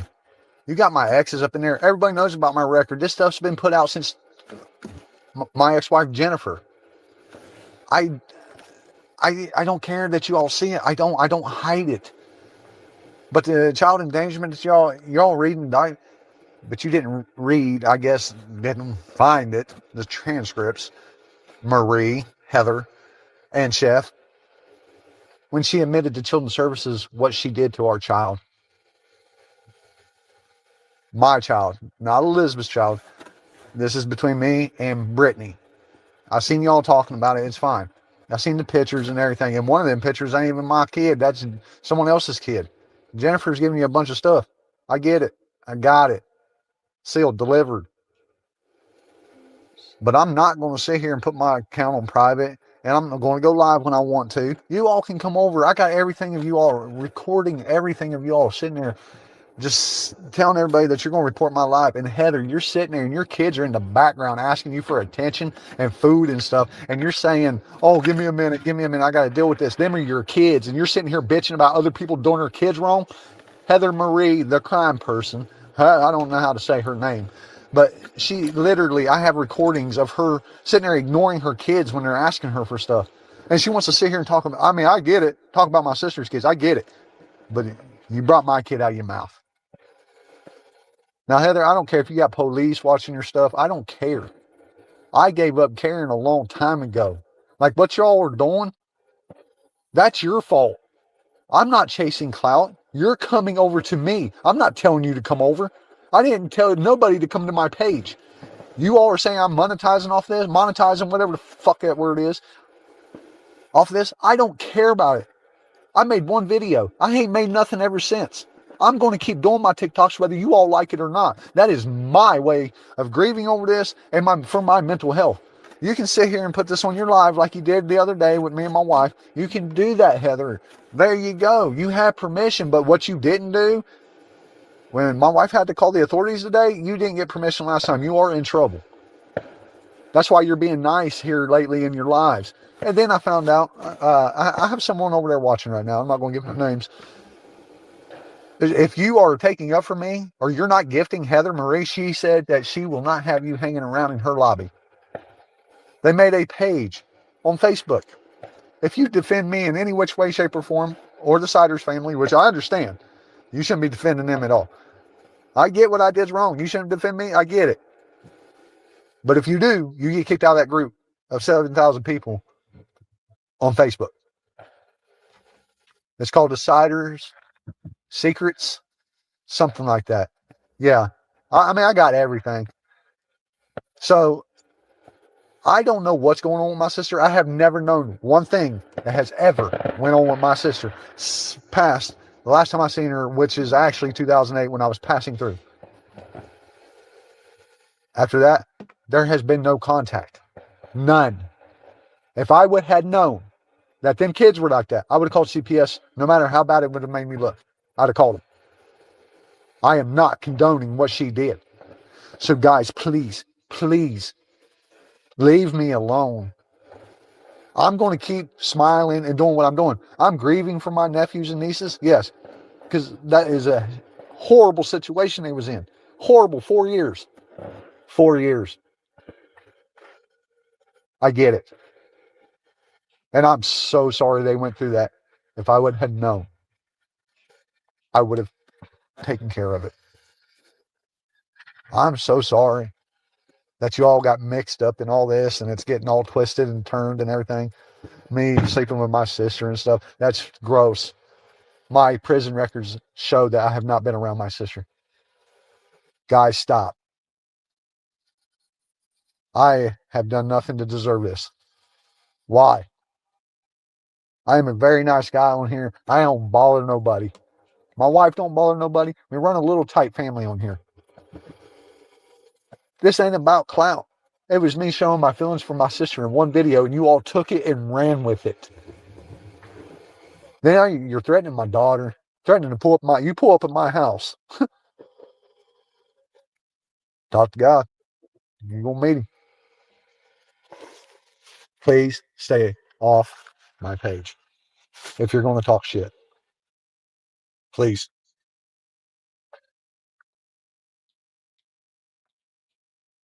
I cannot take this. Y'all want to badmouth me? That's fine. Just keep your mouth off my kids. That's all I'm asking. You can put me out there as the biggest piece of S all you want. Maybe I am, maybe I ain't. But what y'all did was you judged the book before you opened it. This book is full of surprises and it's a good book, but you ruined it. So if you come over here on some BS, I'm blocking you. As soon as I see one of your messages on my thing and you don't have no followers, you're getting blocked. And Chef, Heather Marie, these crime talkers, keep your little petty games up. You're the one monetizing off this, not me. I have no reason to, nothing to gain from it. So whoever's watching this, you can run this back. You can screen record it. I know that's what you're going to do. You're going to get your 5 minutes of fame up in the box. Well, I hope you have a very wonderful 4th of July and hope you have fun with that. But the allegations of me and my sister, stop. Just stop. That's gross. Never happened. If there's any of that going on, it was inside that house with them and each other.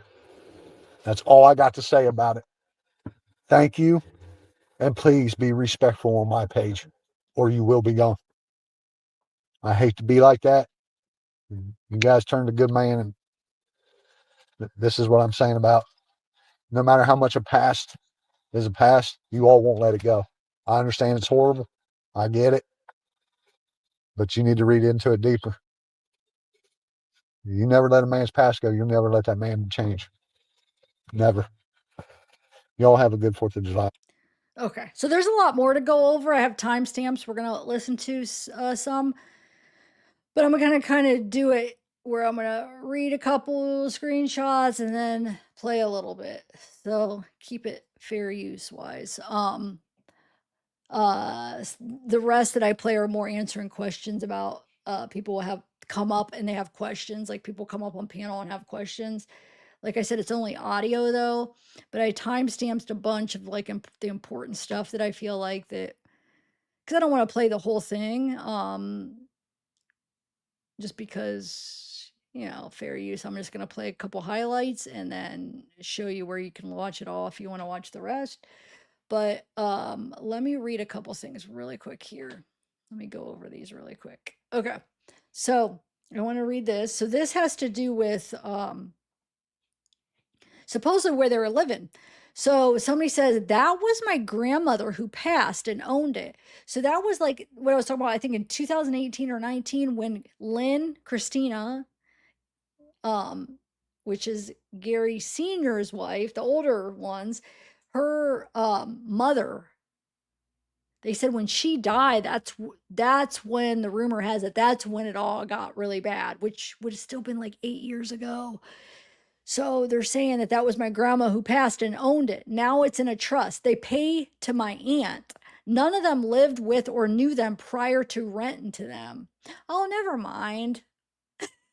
See, oh my God. Sometimes I sound like an idiot. That isn't family. Okay. So that's just somebody they rent. Okay. But her mom did pass in like 2018 or 19. Lynn's mom. I want to know the timeline because were they living with the mom? Because that makes me wonder. Maybe that is when it got bad. Maybe her mom was helping and maybe her mom passed and then I don't know. But just forget what I just said about this. This is just somebody unrelated. They're saying that her grandma used to, the place that they're renting, I guess they're renting, was this person's grandmother who passed, owned it, but it's in a trust and they pay their aunt. None of them lived with or knew them prior to renting to them. Dude, they're going to have to demolish that place. Like, they're not going to, like, that house is done. I mean, I don't see how it could be livable. And then somebody says, do you know when the last time your aunt or family member has been to the house?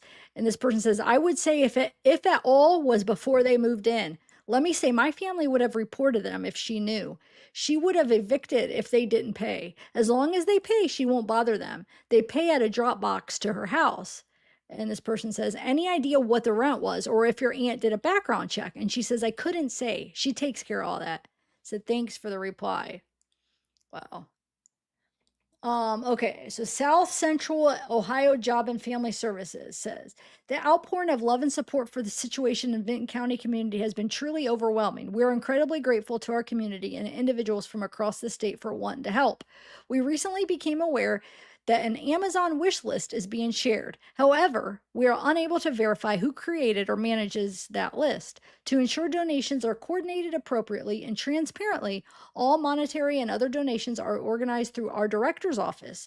We are also in the process of consulting with our attorneys regarding the establishment of trusts to ensure any monetary donations are properly managed for the benefit of the children.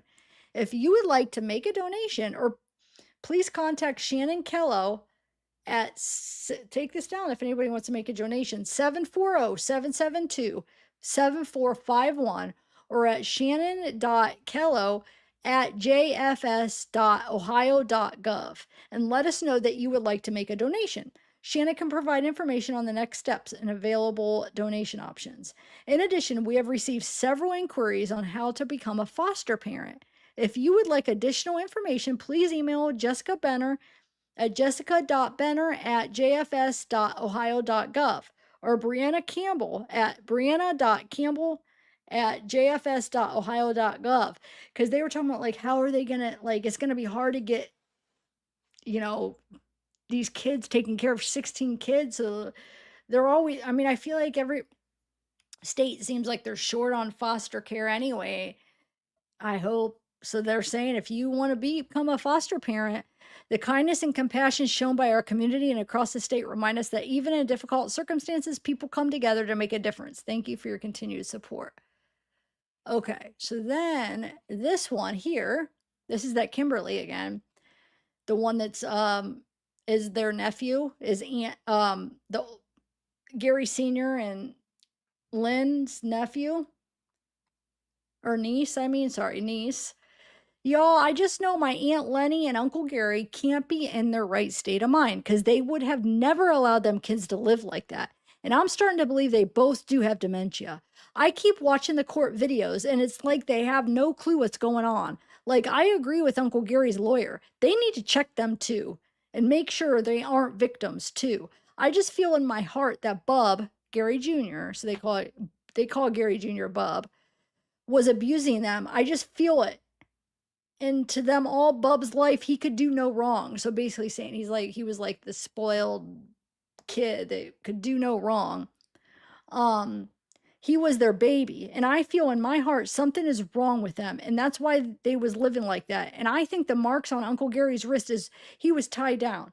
I wish people that was close to them would have gotten them all the help. It breaks my heart seeing them too like that, because I know in my heart that's not them. And if I'm proven wrong, then yes, they deserve to be punished. I just know that's not them and not something they would allow. Like, I grew up with their kids and we was always there and the house would be clean if you didn't know her, you wouldn't understand. Her heart, especially for kids. Wait, the house would be clean. If you didn't know her, you wouldn't understand her heart, especially for kids. I honestly don't know what to think. I just can't stop watching that court videos. I can tell they ain't in their right state of mind. They are lost. Don't get me wrong. If it's proven they are in their right state of mind and they allowed, then they do need to be punished for it, just as the parents. I pray them babies are all getting loved on, shown love. They are the #1 victims in this, but I do feel there's going to be more than 16 victims. I know I'll probably get some hate, and that's okay. Everyone has their own opinions. But it's crazy because if she's thinking even the parents are victims, and a lot of people are thinking Elizabeth, the mom, so Gary just like controlled all the 3 adults and all the kids. I mean, it's possible, but dang it. Oh, okay. So then we have, which one is this? The attorney representing Elizabeth Siders, the mother of the 16 children discovered in appalling conditions in Hamden, Ohio, has spoken out about his client following her arrest, offering a different perspective on the case while acknowledging the seriousness of the allegations. Elizabeth, 33, has been charged alongside her husband, Gary Siders Jr., and his parents with 16 counts of second-degree felony child endangerment, with all 4 having pleaded not guilty and each held on a $300,000 bond. Her lawyer, Thomas Stolley, described her as crying and exhausted when he met her in jail. So he's talking about Elizabeth, the younger, the 33-year-old, right? The mother of all 16 children. He said she was crying.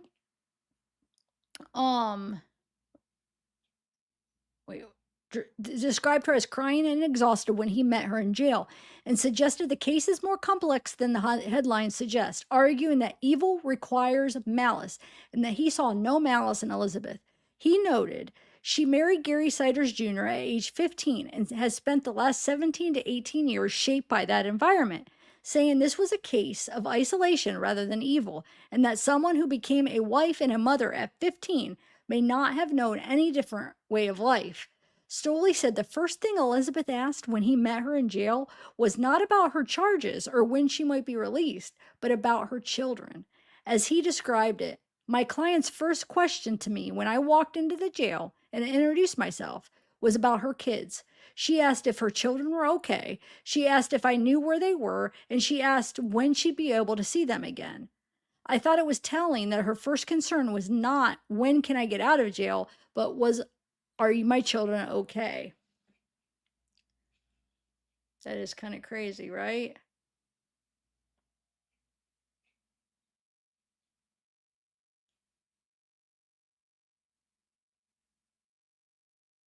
Let me play this real quick.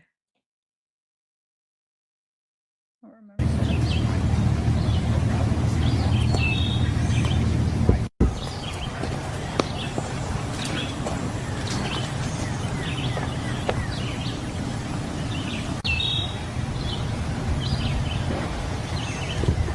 If you're reading along, 12 by 12 foot, law enforcement believes they are kept in feces-ridden enclosure for nearly 4 years. So 4 years. Most of our livestock was kept in better conditions than the children. It was extremely high presence, I'm sure, of bacterial and human feces. It was just a disgusting scene. No contact with the alleged victims in the offense, and if you are a complaint, if you plead no contest, the state will file keeping a state that.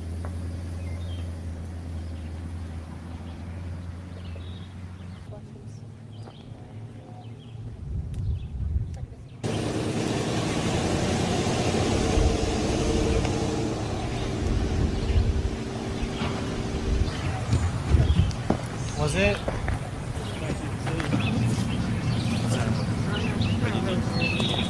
In what I've seen up to this point, I think if they would have waited another 24 hours, there was a very high probability that we'd be dealing with a death or multiple deaths of these children. I'm not going to go specifically into the medical conditions of the kids, other to say that is since the discovery of this situation. As you heard the prosecutor say yesterday, our number one concern has been the physical well-being of those children. Conditions, including special. The facts are not sufficient, I find you not guilty.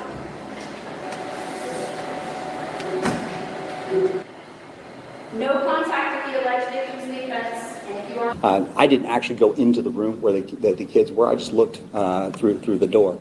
That was yesterday. I can still smell. I can't get the smell. I cannot get the smell off of me or away from me. It's crazy. All right, I gotta find that one. Okay, here it is. All right, hold on a second. I want to make sure we still have to watch that, but I'm gonna watch a clip of.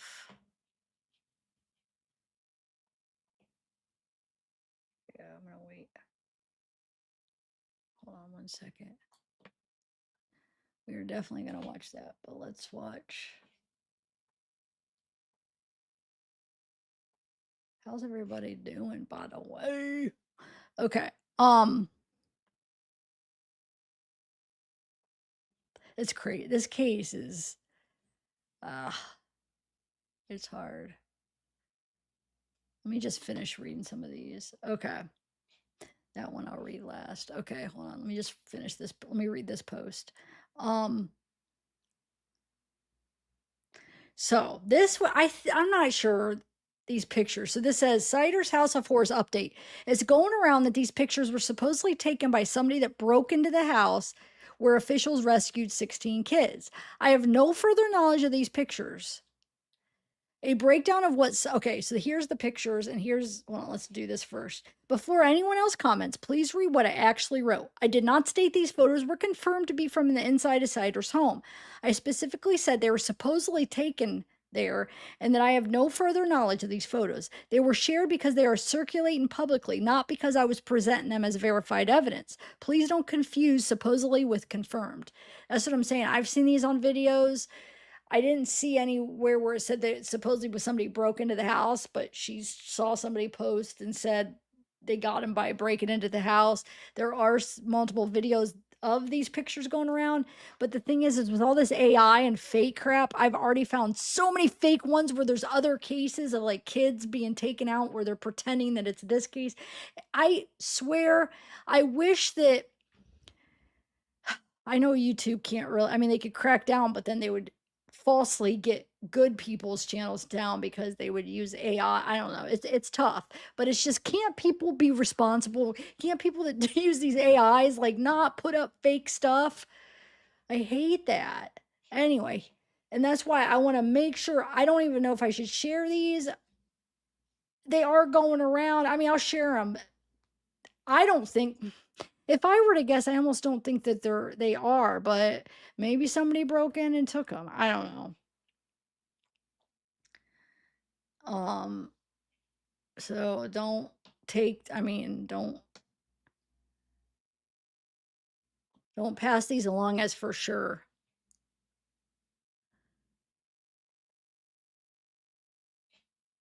Now this one is the house, right? It does look like the back of the house.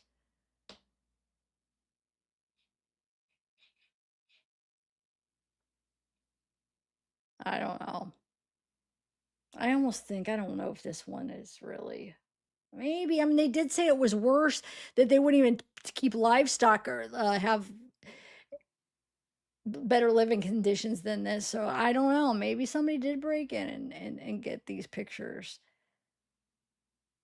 But then it's like they have this light. Were they able to turn this light on? I mean, I guess it could be. I wish I just knew for sure. I wish we could trust people when they say stuff. You know? Let's see. They have smart mix offices.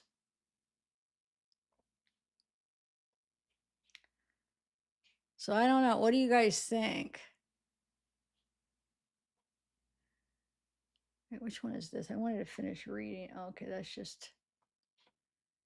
I mean, can you imagine it's somebody's house? I mean, look at that. Like, what the heck?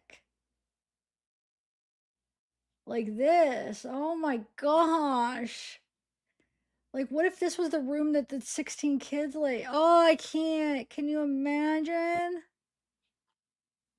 And then where did the rest of them stay? I don't know.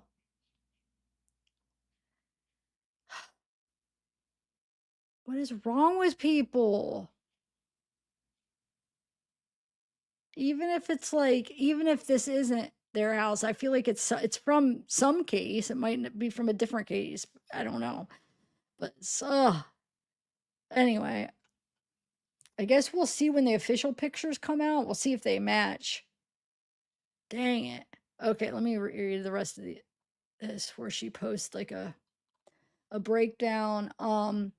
Elizabeth Sider married into the family. She's not biologically related. She began having Gary Jr. children at 13, but then a lot of people were saying the 13-year-old, when she was 13, it was from a different person. So I don't know. The ages of the 4 suspects arrested in the Vinton County case are Gary Siders Sr., grandfather, 73 years old. Christina Siders, which they call Lynn, 67 years old. So he's 10, or not 10 years older, 6 years. He's 6 years older than her, the senior. Gary Siders Jr. is 36, and Elizabeth Siders is 33. The 16 children range from 1.5 to 18 years old. The ages of the children are listed in the court documents are, and then we already went through that, supposedly 3 sets of twins. Okay. They were found in a 12 by 12 room of the home in deplorable conditions. Some of the children showed signs of significant developmental delays and feral tendencies, no education whatsoever. All 16 children were taken to the hospital. 2 of them were life-flighted for life-threatening conditions.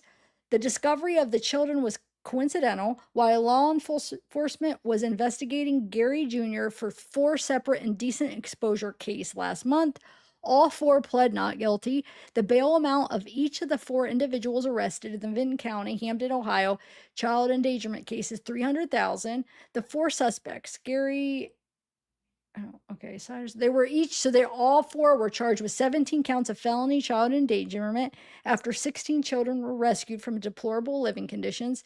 They are both being held at the regional jail. Wonder if the reason they're charged with 17 is because she was pregnant? You know what I'm saying? Because it looks like it's 1 count for each of the children. And there was only 16 children, so I wonder if 17 is because she really was pregnant.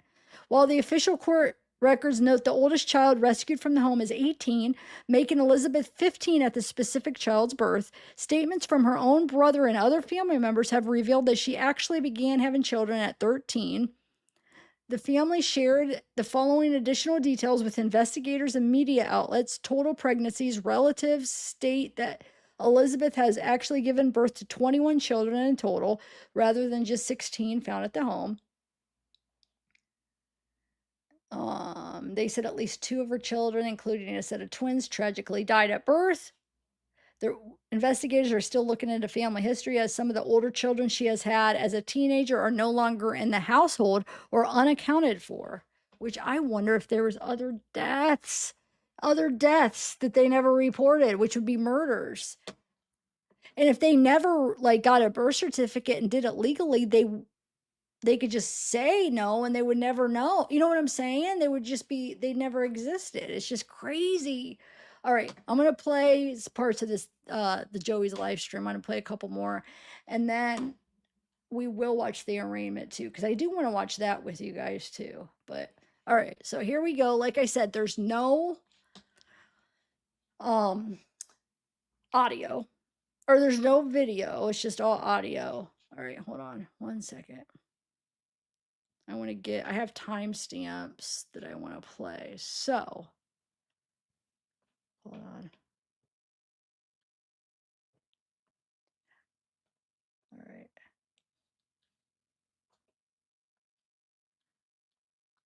Hold on 1 second, guys.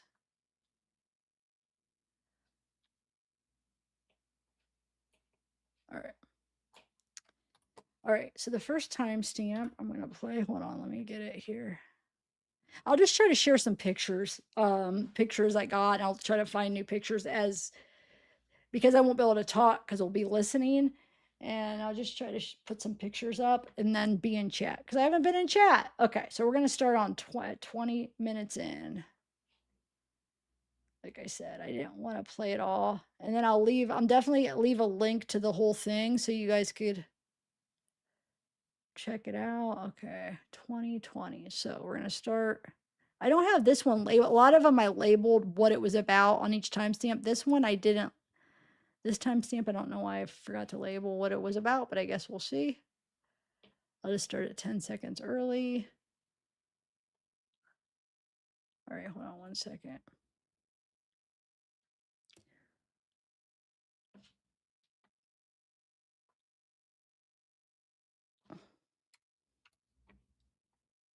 So it's just going to be a black screen. Actually, let me. All right. Here we go. People want to know in the press conference. Yes, this is Elizabeth's brother. In the press conference, it was said that the oldest child could not speak or say her own or write her own name. We've been given so many social media accounts for the girls. It's unbelievable. And there was speculation, okay, well, maybe this was the parents running the social media. If you go and you look at their TikToks, you can clearly see that these girls were reaching out for help, and they were making real, like, just the vibe they were giving off is they were uncomfortable with their father. If anybody could help me out, because I don't know where to find. They said that they had TikToks, some of the kids. I don't even know. I'm going to try to look for them. I don't know what their channels are, but I would like to check it out. You hear them talking about that. I'm probably some of the older ones. If anybody knows and has a link to the kids' TikTok pages, will you guys send it to me, email me? So I don't think that would have come up at all if it was them doing it themselves. Well, then outside of that too, there was also voice clips. A man from India came forward and said that he was the oldest boyfriend. He gave, if you go look at Joey's Facebook, you can see all the text messages. And in the recent one he posted today, there is a voice clip with Chloe's voice. Those are the texts that I went through with you guys where she says, hi, hello, and those text messages with the oldest daughter. That's what she's talking about. And he's getting more for us. He's digging in his cloud because this was over a year ago. So he has it all saved. But when this news even hit him in India, and he's seen posts about Joey, he reached out to Joey and he said, they're lying about your sister and I have the proof and I want to help you. Well, your niece. They're lying about your niece. So we have proof. We have her voice. We have audio of her voice. We have proof of all of her social media accounts. And it's not just the oldest. There's also accounts for most of the children, including a little boy. We have a YouTube video of a little boy. I got stuff you all don't even know about. Like everybody's coming to me. Everybody. I think maybe the neighbor might have found out that she was with a boy from India or something and maybe threatened to tell the parents. So maybe that's why they had to break up. We asked why the neighbor made them break up and he said, the girl talking is Joey's wife. So the brother's wife. So Elizabeth's brother's wife, so that you'll hear him, Joey, and the wife. But then you'll hear other people on panel because they bring them people up on panel and to ask questions and stuff. So that he didn't know. She just said that they had to break up because of the neighbor Mike. And I want to thank everybody for. I got a bunch of messages last night that you sent money and put on her books so she could eat. Thank you so much, and I'm going to do the same. Talking about Elizabeth, and I want to clear something up right now. And Casey's been running his little, lips. And you'll hear him talking to Casey a bunch. That's giving him an issue. And eventually hours, a couple hours into it, she'll explain who Casey is. Like I said, I'm not going to list all of them. I'm going to play highlights. But Casey is, I guess, wait, his Joey's ex's brother, and also an old neighbor, plus it was his ex-brother or something. So I don't know. I guess running his mouth, saying crap, I guess. So I don't know. Never wanted a fund. What are they? GoFundMe accounts, whatever them things are. No, there were a lot of people that asked us to make a GoFundMe, and Joey said no. He said, I'm not tying myself to that. I don't need anybody accusing me of trying to make money off of anything. He said, I'm not getting involved in that.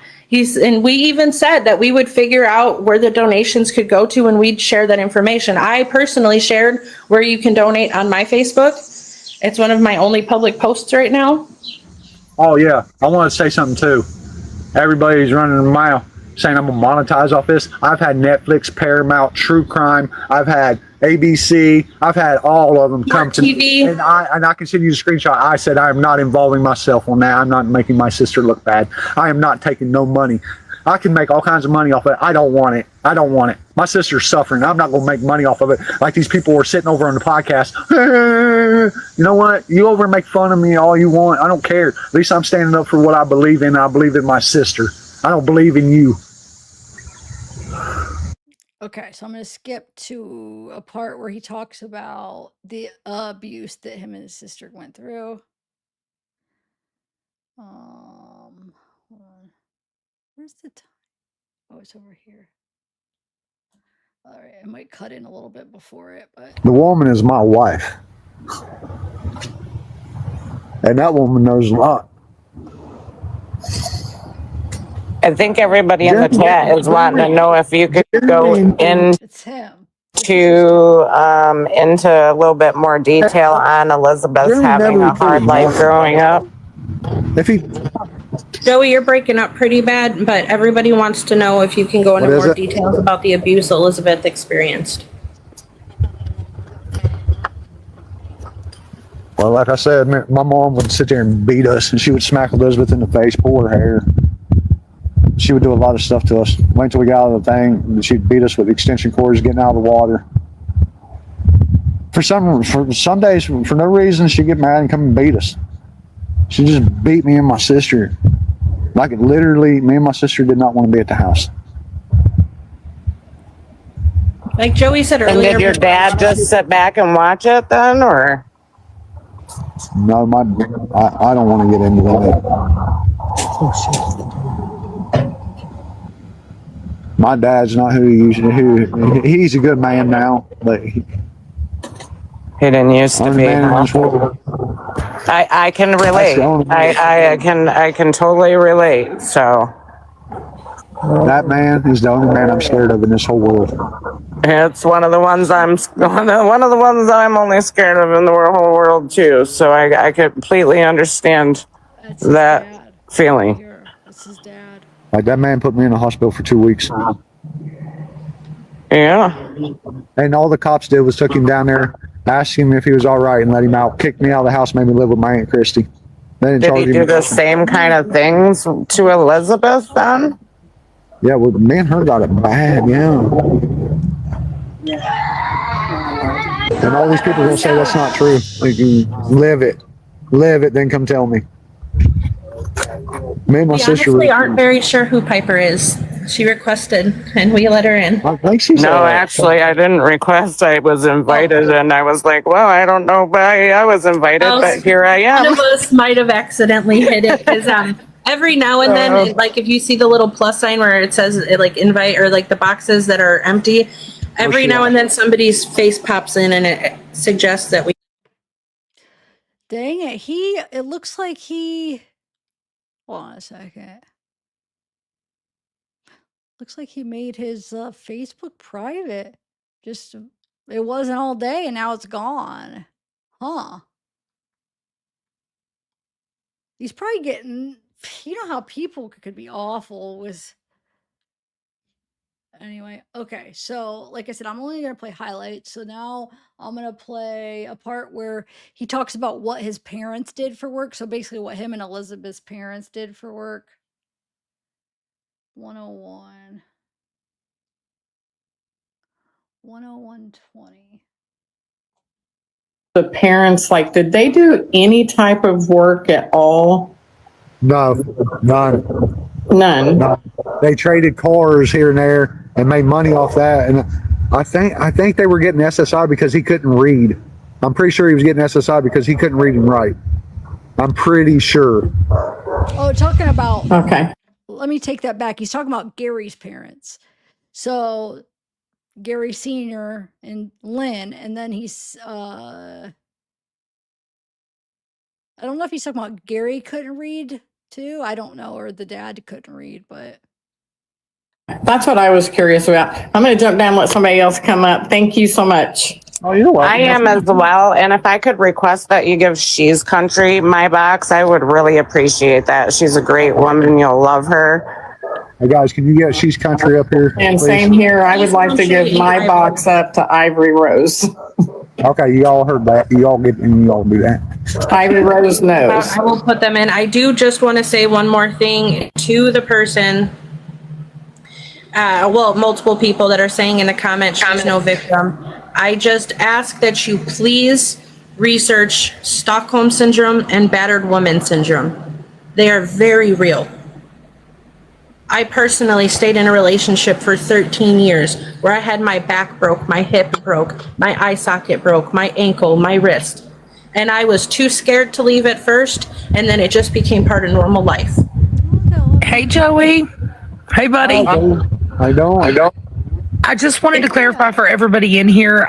When I spoke to you last, Joey, could you tell them that how you met Gary Siders was because they lived in the trailer park next to you? Yeah, they lived. Okay, we was on the end, 3687 Bealerville Pike. Got a blue, white one, and then you had the middle one. They lived 4 trailers down from us. That's how I met him, and he was working on a truck. That's how I met him. I didn't hang out with him. I didn't like him. I didn't hang out with him. My brother did. I didn't. Casey did. They all hung out with him. Ivory, if you could please request a box. I'm not seeing you in here, love. Hold on. Who? No, I'm not seeing it. all right.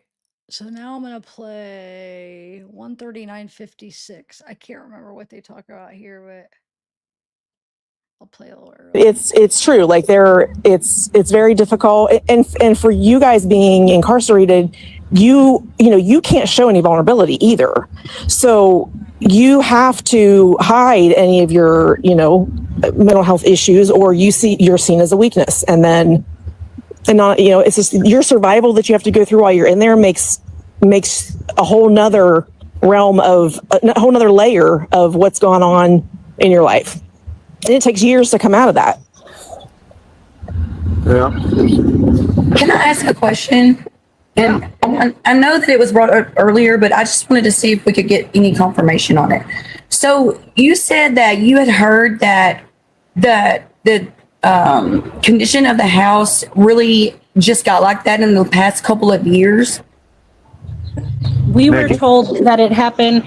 We just received a message from a fake account today that said that they personally knew them and that within the past couple of months. And I mean, it is possible with 20 people living in a small home that it could happen, but I don't know if it's true or not. It could just honestly be some sick person just trying to get in to the DMs, and like it could just be somebody completely insane. So I want to verify. I told them I want some form of proof that they've actually been around these people, and yeah, I want some confirmation on that also. Yeah, I won't believe it until I actually see it, because she said that everything was perfectly normal with the family and that they were fine, and that once Lynn's health declined and she couldn't keep up with the house anymore, that Gary Jr. completely took over everything and that everything just rapidly declined.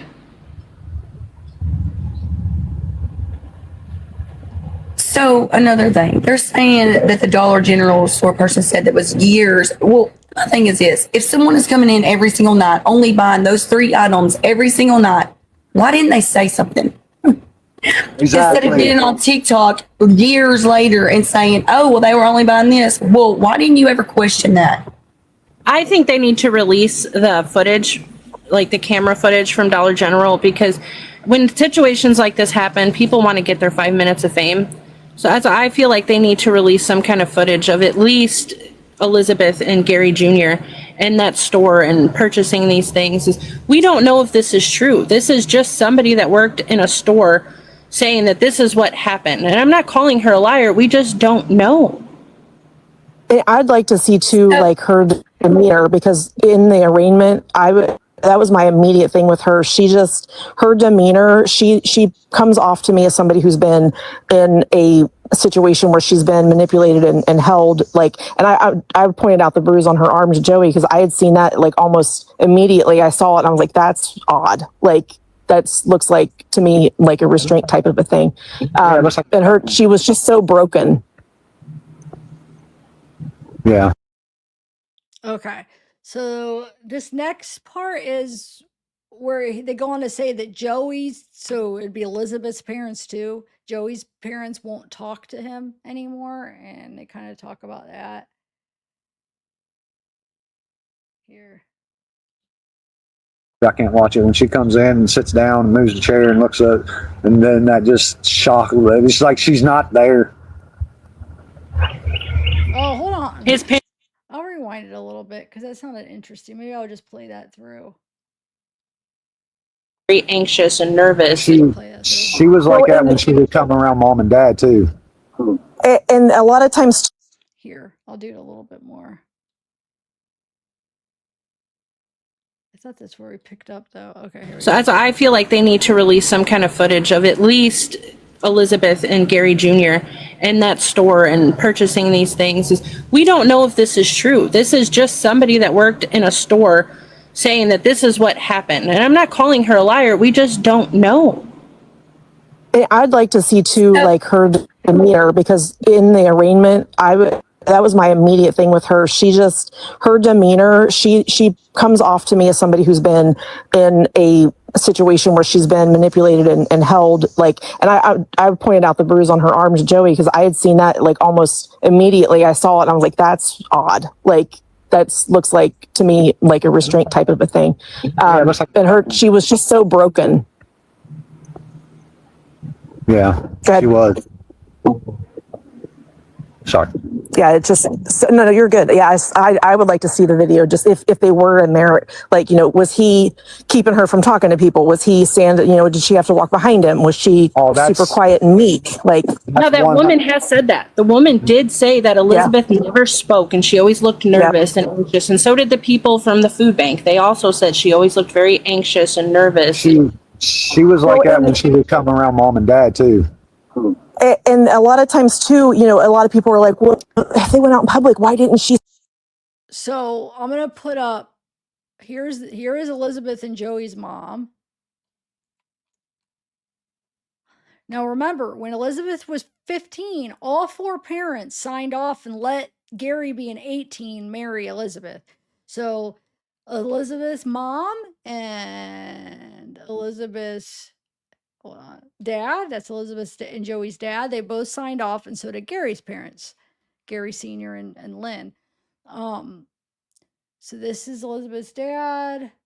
There's his dad again, or her dad, Joey and Elizabeth's dad, and Jeremy's dad. There's Jeremy, the other brother. There's the dad. There's Jeremy. Okay, so that's the other brother, and then this is Joey, the one that's talking. Here's the dad again. Okay, so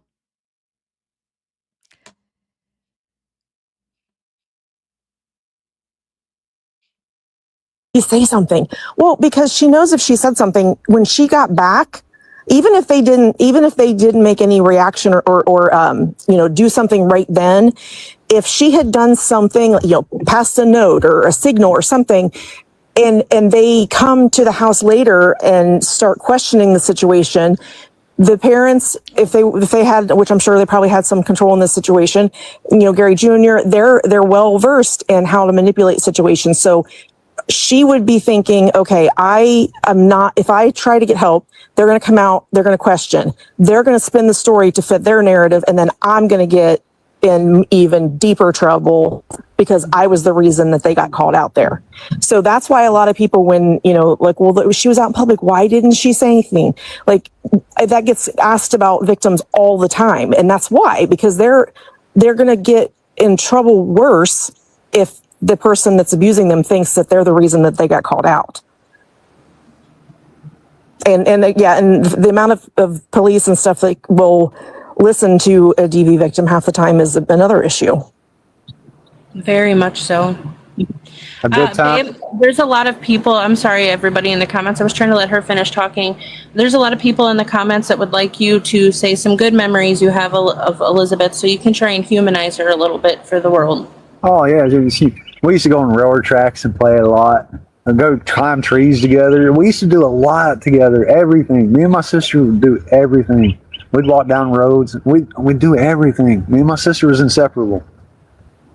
We'd do everything. There's all kinds of. We were kids when they got separated from each other. Like, me and my sister were best friends. Yeah.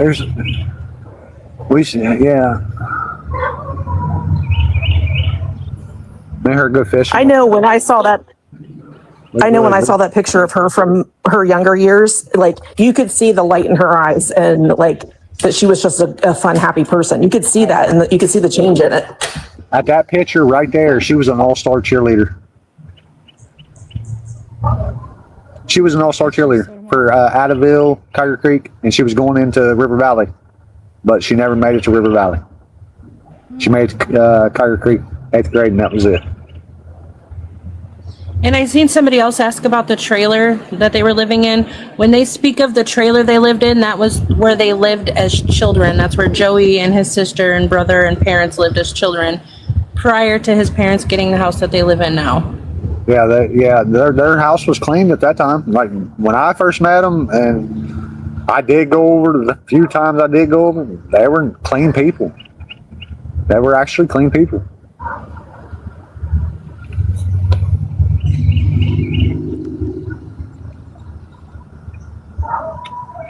Even without the mugshot, even seeing her sitting there in court, like, she just looks completely lost and defeated. She does. She looks so scared. I can't even watch it. I can't watch it. No matter how much I try to, I can't watch it. When she comes in and sits down and moves the chair and looks up, and then that just shock. It's like she's not there. His parents are not currently speaking to Joey because I got cut off from the whole family. The whole family.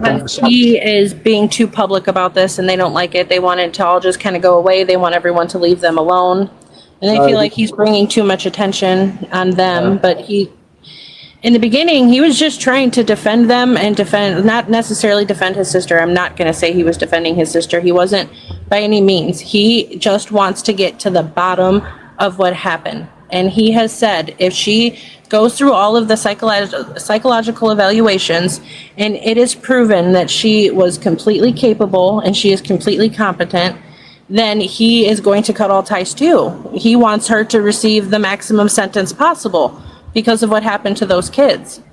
But he knows his sister. Everybody in the comments that are saying she's not a victim, she's a monster, he actually knows her. They spent their childhood together, and that's not the sister he knew. No, when I see my sister, I had to look at it. I'm like, I ain't seen my sister in so long. I was like, it was like looking at a ghost. If they do a eval on her and they come back and say that there's like absolutely nothing mentally there, I would ask them to get a second opinion, because she's gonna have to have something. So just make sure you don't let them like, like I said, Ohio prisons aren't big on mental health, so I could see them getting somebody that's just there for the money. I think the one attorney said it the best. I think Gary Sr.'s attorney said it the best, is that the public has already decided that all of these people are guilty. And people need to let the process work. People need to let the system work. But that's what I'm worried about too. I am so worried because it's such a high profile case. Are they just going to immediately try and get them done with this as fast as possible? Right. She can get the correct evaluations. I'm actually And going to. I don't know. I don't know Elizabeth's attorney, but I do know. I actually know Dorian. He was actually my ex's attorney for one of his cases, and he is a very like reasonable, nice person. I don't know. I haven't done a lot of research on Elizabeth, but I will say he does. So he didn't surprise me. I wasn't surprised when he came out with that statement. Oh man. I feel like everybody just needs to let this system do its job. I feel like it needs to be closely monitored though, just to make sure that things don't fall through the cracks. I think every single one of them needs a psych eval, 100%. Absolutely. But Yeah. especially Elizabeth. We just want to make sure, like, what happened, what changed who she was as a person. She was a happy-go-lucky kid to being what you all seen in court and seen in her mugshot. I don't even try and go by the mugshot because that nobody would take a good mugshot. But just Hey, I'm sorry to interrupt, but somebody needs to block that Nina Rose. I'm not a mod. Yes, indeed. Hold on, I'm coming. Let me go find it. Where is it? She said I'm gonna speak she's on that, between though. Samantha. She says, "Why are you not turning yourself in?"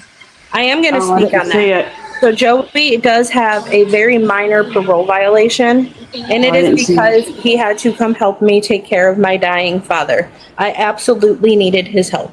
He came to help me, and then he's turning himself in. He wants it to go away more than all of you want it to go away.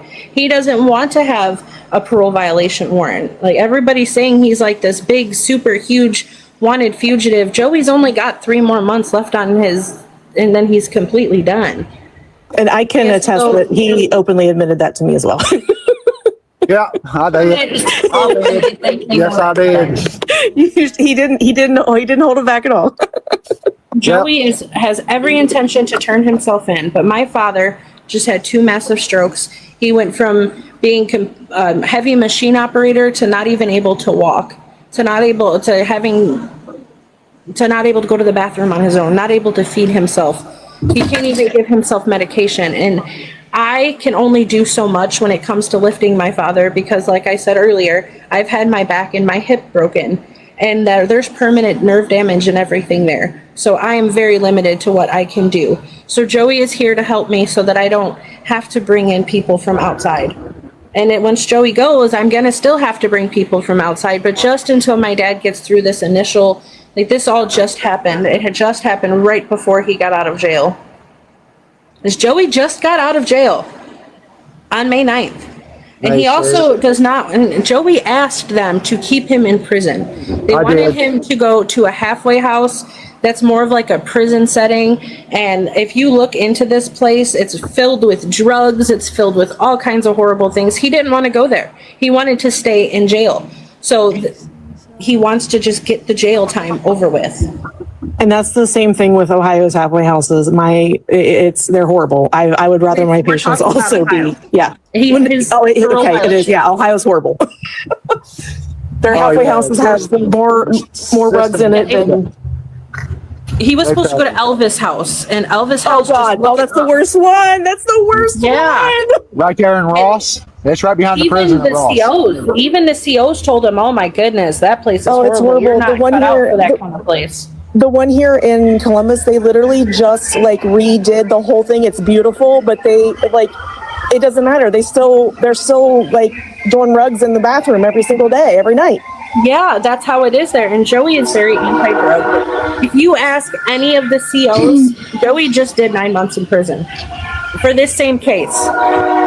For not showing, because he doesn't. Yeah, because a violation, they'll send you back for because he will not go to that halfway house. He just will not go. This is the second time I've ran from Ohio. This is the second time trying to send me there. I got out of Lucasville, supposed to go there, ran for 4 years. They finally caught me. And they don't, that's the one thing, like, people don't get how, like, when you guys have to go there, it's not, and they keep you where you don't go get a job right away. They make certain restrictions on you. And like, it's just, and when you're surrounded by rugs every single day, every night, like, and you can't leave to go get a job, what else are you going to do? Like, it's horrible. That's one of my big goals, is to like get that, like, I want to get a whole like a reintegration type system set up. Like, there's no like, when you come out, like, if somebody's been in there for 20 years, they'll just put them out on the street and like, okay, here you go. Well, like, I've had to help people set up cell phones before who were in prison before cell phones ever came out, and they're like, I don't know what this thing is. Like, what am I supposed to do? There's no transition at all. Yes, my child. He already addressed everything that happened with his children, and I am not going to make him redo it again. I guarantee you this is going to be replayed.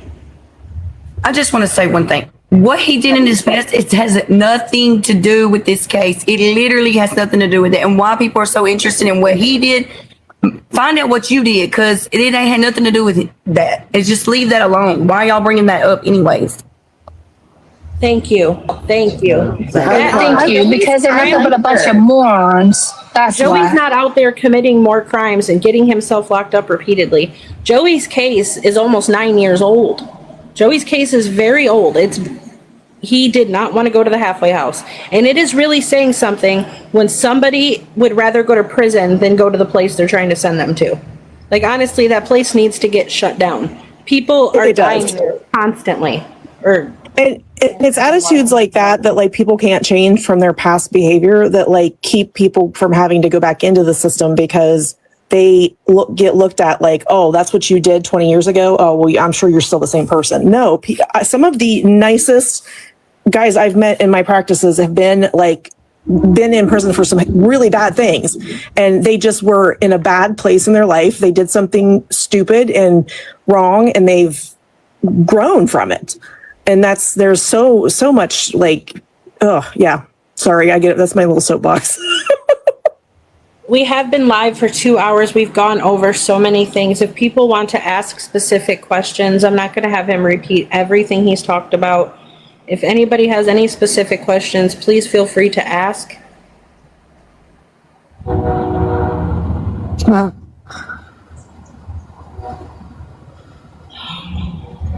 Who's that?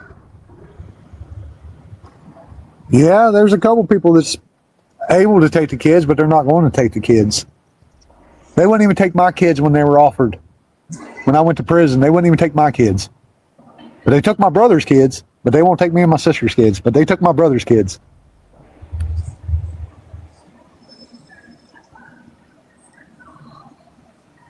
And that's the thing, though. Joey was in prison. That's the only reason he does not have his children.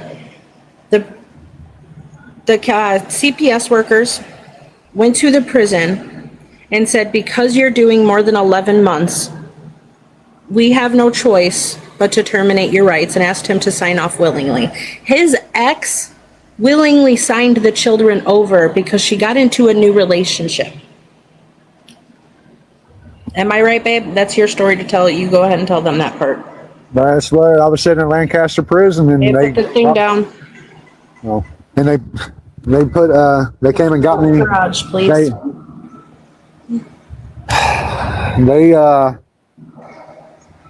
They came and got me. Franklin County Children's Services and Sheriff's did, and took me down to the thing. They were all sitting there, and they all signed they told me to sign this paper, and I was like, no. I said, what am I signing? I got to looking at it, was my rights to my kids. I said, no. Rachel had done signed it and everything. She signed the kids over because the guy that she was with, which she's not with now, she with someone else, she'd signed them over because he didn't want them. That's exactly, and I have prison records to prove that and everything. If Joey didn't have to serve as much time as he did, he would have been given custody of his children. No, both families are not blood related. No. There was 2 cousins that got married to each other, but that was just a marriage, and that marriage is not even a thing anymore. There is no blood relation between the Siders and the Russells. Absolutely none, period. And there is no child from when she was 13. Joey was mistaken in the beginning when everything first happened. Everything was really overwhelming. His memory was a little messed up, and he got her age wrong. It was 14 that she got pregnant, not 13. He was off by a little bit.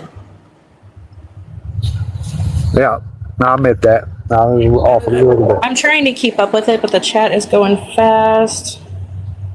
You're welcome here. I'm not going to say it. Kitty. There you go. You see, everybody that's saying I don't know if she is or not. So horrible. None of you people know who Joey is. None of you know anything other than what you've read and speculated. Joey already explained the cases. Like, it's ridiculous. You have no idea what the case is. You have no idea who else already was charged and convicted for actually hurting the child. I think With 5 the boys. breaking of the arm, Joey already explained when he broke his son's arm, he was not charged with hurting a child for that because it was an accident. He went to lift his baby out. He was a first-time dad. He has big, strong hands. He went to lift his baby out of the car seat, and he accidentally broke his baby's arm. It was a complete accident. And he called the police on himself. So that was one of the timestamps about how he accidentally broke his kid's arm because he has big hands and he take his kid out of the seat and accidentally broke it. Is that possible though? And the reason she's saying is because he has big hands and arms that he accidentally broke his kid's arm, and he's the one that called the ambulance. So I don't know.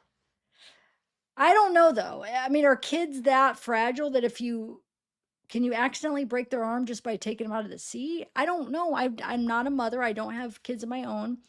Um, I have held babies, not a ton. Like I have my little nephew, and I'm so careful. Like I feel like he's so fragile. I'm like so careful, like making sure I don't trip or like, but I don't know.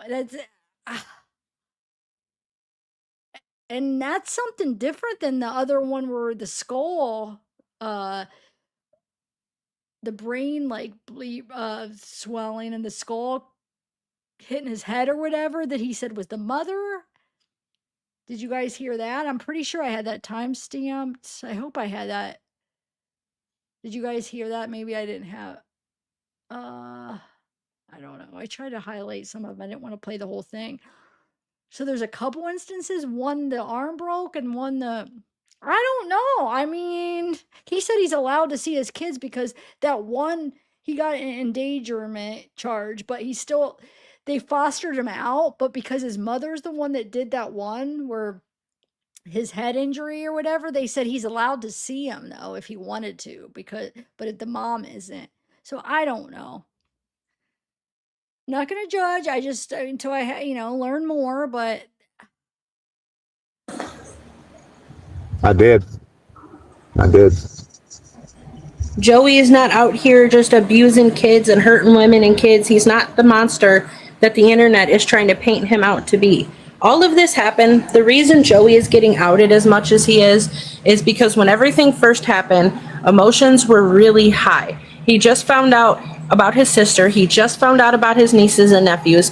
He was a wreck, and he's scrolling the FYP, and he found a podcast where there was a man screaming about him and yelling about his family and talking about how his whole family are scumbags. So yeah, he got really mad, and he went in there and he yelled at the guy. Well, then him and his little friend that always they go live together constantly. They both turned this into the Joey Lynch mob. They talk more about Joey than they do the case.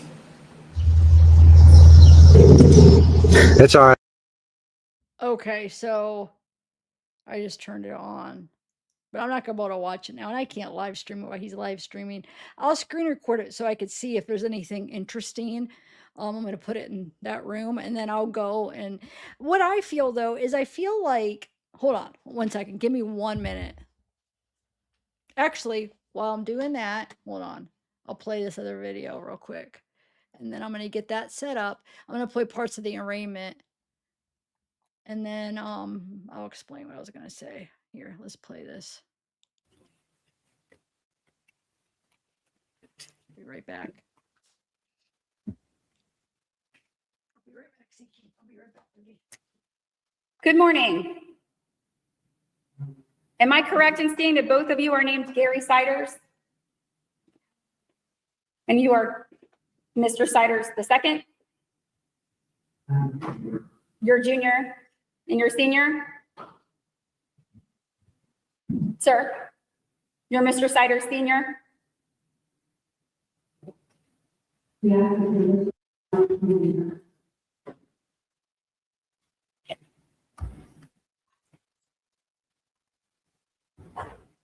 We're here today for an initial hearing in this case. Can you hear me okay? I need you to answer out loud because we're making a record. Sir, I need you to answer out loud as well.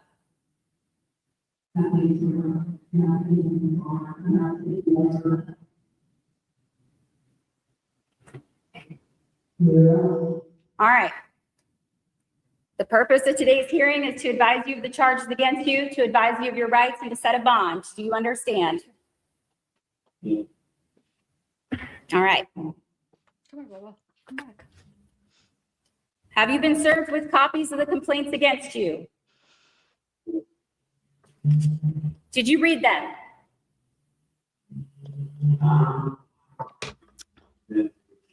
Okay. Do you need me to read it to you again? I think that they've amended that and it's 16 now. Okay. Yes. And I should probably state for the record, now that I knew who they were bringing me, these are case numbers 26 CR 50 and 53. All right. Let's go over those together, all right? As a preliminary matter, are you okay with doing this by Zoom today? Are you okay with doing this through the computer today? All right.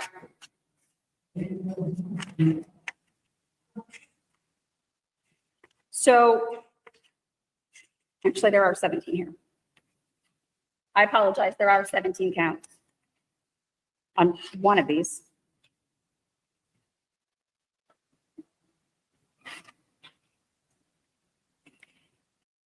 Do you think it's that he can't hear or he doesn't even know what's going on? I mean, I think a part of it is he can't hear. I mean, the hearing issue. But even when they're trying to tell him right there, it's like it almost seems like he doesn't know what's going on. I'd be interested to see when they get the DNA test back because wait a minute. Yeah, they'd be able to tell the difference between if it was the dad or his. Yeah, never mind. Because there's like people thinking, oh, could it be Gary Sr.'s? I don't know. I have a feeling it's going to come all back to Gary Jr. I think Gary Jr. is the culprit, in my opinion, just from what I know so far. But let's see how it all plays out. Each of these counts is a second-degree felony count of endangering children, which is a violation of Ohio Revised Code 2919-22B1 and E2D. Each one of them alleges that on or about June 30th, 2026, that you did abuse a child under the age of 18 years old, and the violation resulted in serious physical harm to that child. Each count contains different initials indicating and birth dates indicating which child to whom it refers. Count 1 is CS, date of birth 5/30/2008.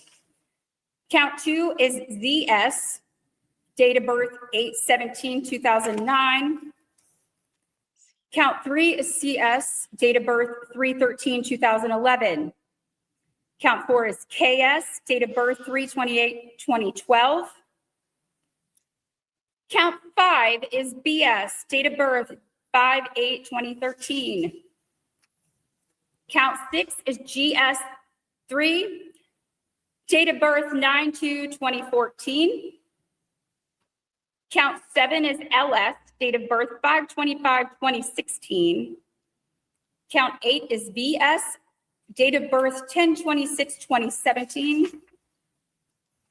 Count 9 is JS, date of birth 10/27/2019. Count 10 is ES, date of birth 9/29/2020. Count 11 is NS, date of birth 2/10/22. Count 12, SS, date of birth 2/10/22. I guess I could Count fast forward 13, these, alleges harm to John Doe, date of birth 1/21/25. That's John Doe A. There's John Doe B, date of birth 1/21/25. Count 15 is simply identified by first name Isaac, no date of birth at this time. Count 16, Isaiah, no date of birth at this time. Count 17, Wade, no date of birth at this time. Those are for you, Mr. Siders Jr., Mr. Siders Sr. Those are all the same. Dang it. Oh. Oh. Yes, that's, I suspected so, but I wanted to ensure. All right. Each of those felonies of the second degree is punishable by 2 to 8 years as a minimum sentence and a maximum sentence of 12 years in prison. A maximum fine of $15,000 and 18 months to 3 years of post-release control. Do you understand all that? Sorry. You have the following rights. You have the right to retain counsel, even if you intend to plead guilty. You have the right to a reasonable continuance in the proceedings to secure counsel. You have the right to have counsel assigned without cost to you if you are unable to afford counsel. You have the right to bail if the offense is bailable. We will come back to bail momentarily. You are not required to make a statement at any point in these proceedings, but anything you say can and may be used against you. You have the right to a speedy public jury trial. Do you understand? Also, because these cases have come before this court on a complaint rather than an indictment at this time, you would have the right to a preliminary hearing, and you can discuss that with counsel once counsel is appointed for you. Do you understand? All right.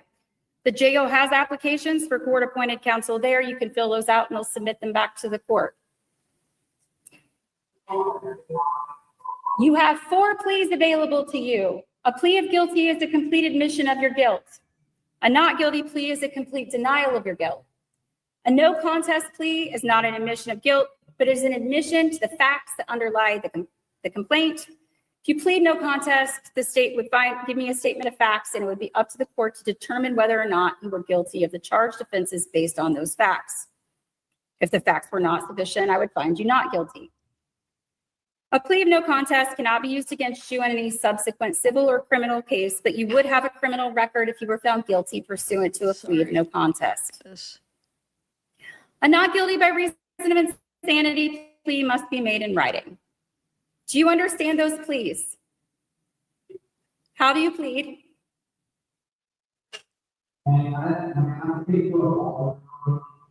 Yes, I will enter a not guilty plea for you at this time then, and you can confer with counsel. Okay? Mr. Siders, would you like me to enter a not guilty plea for you as well?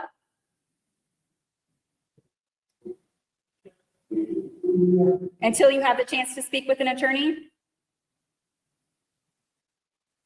I will do that. All right, I need to grab these forms actually. State's position as to bond. Reflecting a $300,000 cash surety bond for each defendant under the court standard terms and conditions, including special conditions that they have no contact with each other as co-defendants, and they have no contact with the victims. And if they are able to somehow post bond, that GPS monitoring at their expense. Gentlemen, do you have anything to say as to bond? No, I'm thinking 1 year. They asked for a $300,000 cash or surety bond. And that if you are, and no contact with your co-defendants or with the alleged victims, and that if you are released on bond, that you be required to wear a GPS monitor. Do you have anything to say as to any of that?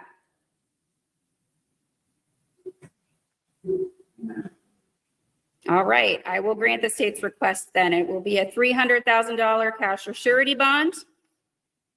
In the event, well, first of all, no contact with your co-defendants. Don't be speaking with each other there at the jail. If you are released, no contact with the alleged victims. Don't try to contact them from jail either. And you will be required to wear a GPS monitor at the state's expense. You would also be required to be a law-abiding citizen, keep the court informed of any address or telephone number changes, appear at all hearings, and have DNA and fingerprinting done if you've not done so already. Do you understand? All right. Anything else from the state? No. All right. Gentlemen, we'll get you attorneys appointed as soon as possible. Thank you. Now they're going to go get the girls.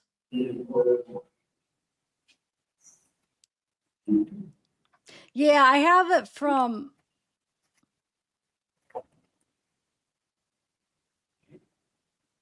the court. I think the court papers. Plunder had it up on Facebook. I have that link that I still have a bunch of tabs of stuff I haven't went over yet. I should split it into 2 parts, but I'm always anxious. I want to just go through it all. Okay, so now we're going to watch Elizabeth and Christina come in. Let's see what their demeanor, like Elizabeth, how she walks in.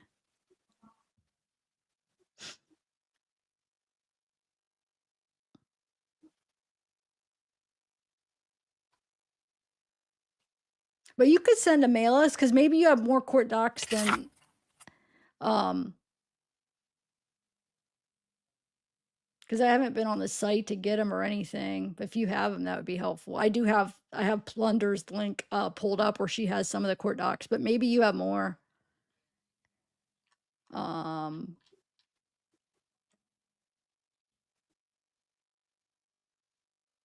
Okay, yeah. Thank you. I appreciate it, Mila.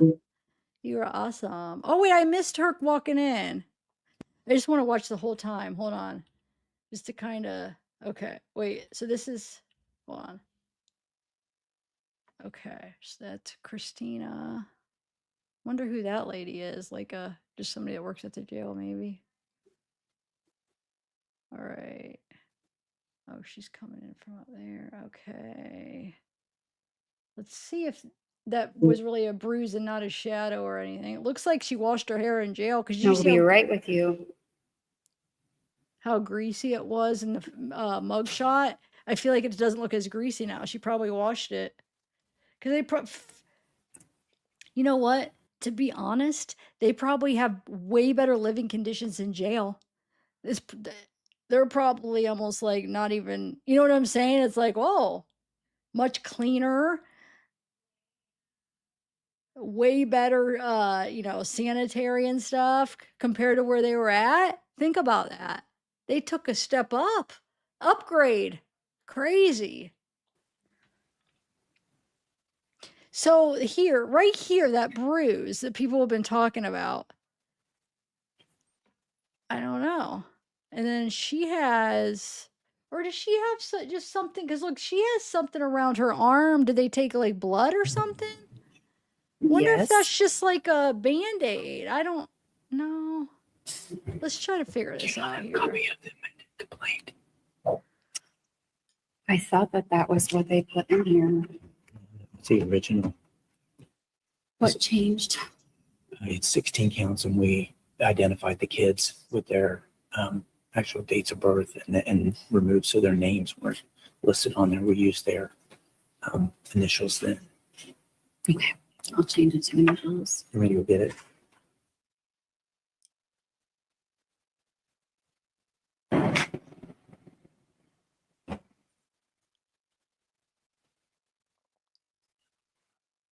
Like, what is that?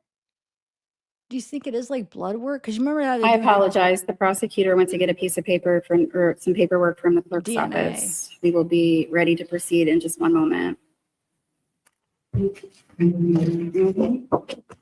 Yeah, that's what people were saying. Like, could it be from like constraints? Like, did he have her tied up or something? Because that would, if that is a bruise right there, that wouldn't be from handcuffs. Would be down here. But I'm almost Did they wondering put if them behind the others? I think they probably did.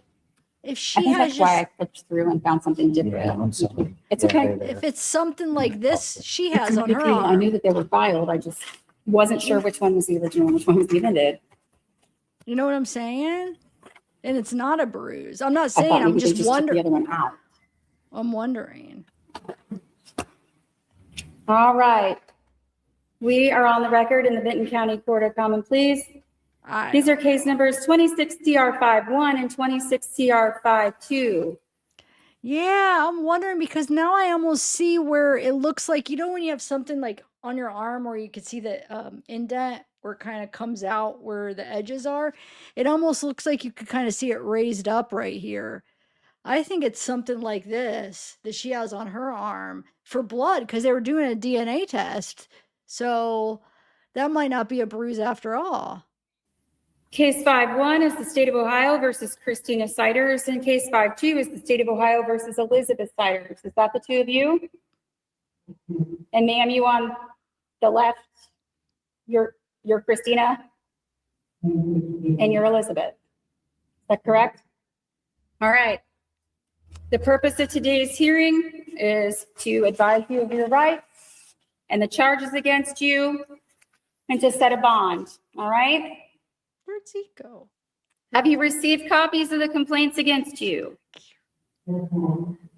I believe that they filed an amended complaint this morning, which may differ slightly from what you received.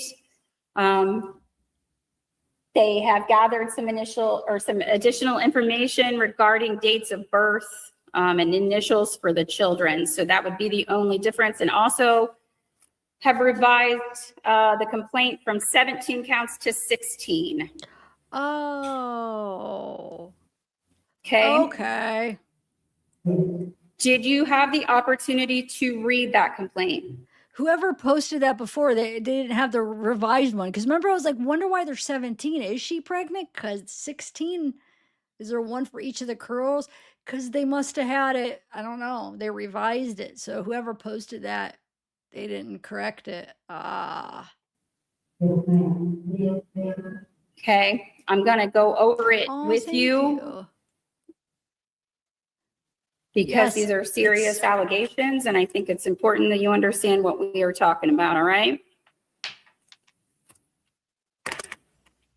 These complaints are identical. They each contain 16 counts of endangering children, which is a violation of Revised Code 2919-22B1 and 2919-22E2D. All of those counts are felonies of the second degree. All of those accounts allege that you did in Hamden on or about June 30th, 2026, unlawfully abuse a child under the age of 18, and that violation resulted in serious physical harm to that child, okay? Each count is different in that it identifies a different child by initial and birthday. And so we will go through those quickly and then talk about the rest of what we need to address today, all right? Count 1 refers to CS, date of birth 5/30/2008. Count 2 refers to ZS, date of birth 8/17/2009. Count 3 refers to CS, date of birth 3/13/2011. Count 4 refers to KS, date of birth 3/28/2012. Count 5 refers to BS, date of birth 5/8/2013. Count 6 refers to GS3, date of birth 9/2/2014. Count 7 refers to LS, date of birth 5/25/2016. Count 8, BS, date of birth 10/26/17. Count 9, JS, date of birth 10/27/2019. Count 10, ES, date of birth 9/29/2020.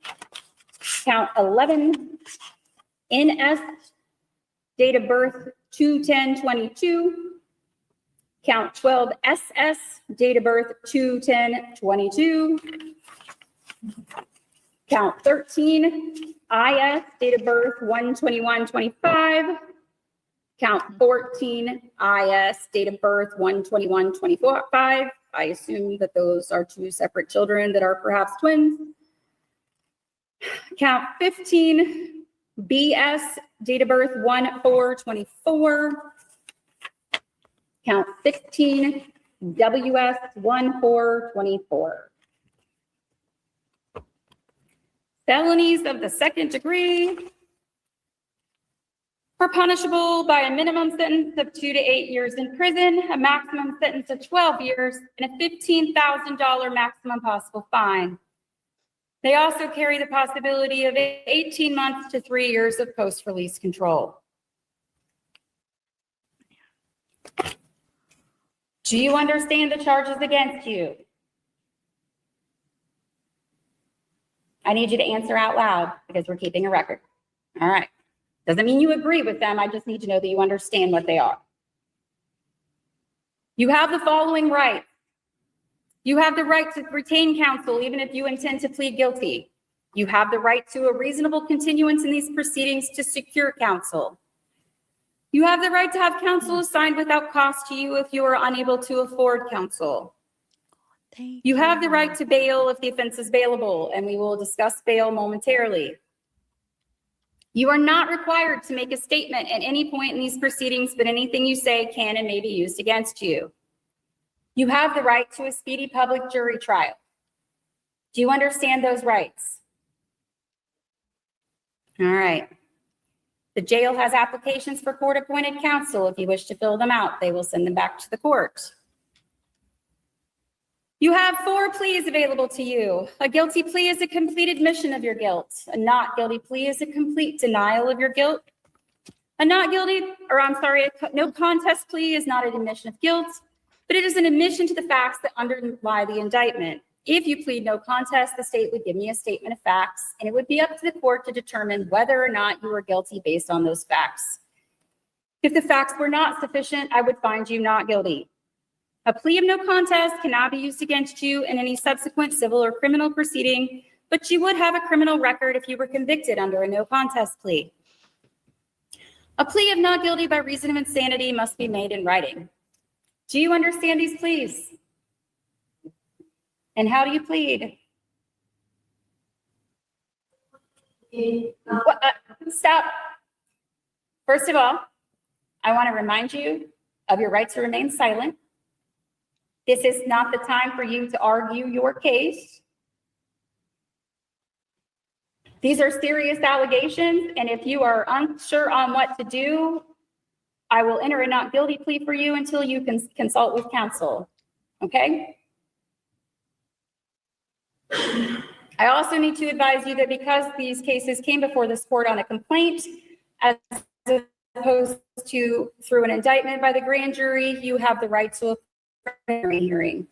And that's a matter you can discuss with counsel once they're appointed as well. All right? All right. So I will enter not guilty pleas for both of you at this time until you have the opportunity to discuss this case with counsel. State's position as to bond. Your Honor, may I please report that this is the state's recommendation that $300,000 should be bond be imposed on each defendant based on the seriousness of the offenses that the court stated terms and conditions, including special conditions that they have in contact with the co-defendants, with each other, and with the victims, and that if they were able to postpone, that they would be subject to GPS. Could you hear the prosecutor? The state is asking for a $300,000 cash or surety bond, and that if you are able to post bond, that you have no contact Well, sorry, let me back up. Even if you're not able to post bond, they're asking that you have no contact with your co-defendants. That means each other.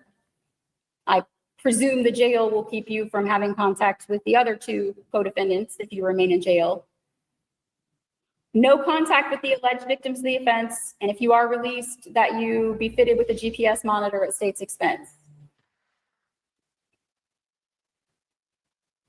We also have general conditions of bond if you are released, which include that you be a law-abiding citizen, that you keep the court informed of any address or telephone number changes, that you appear at all court hearings, and that you get DNA and fingerprinting done if you have not already done so. Do you have anything to say as to bond?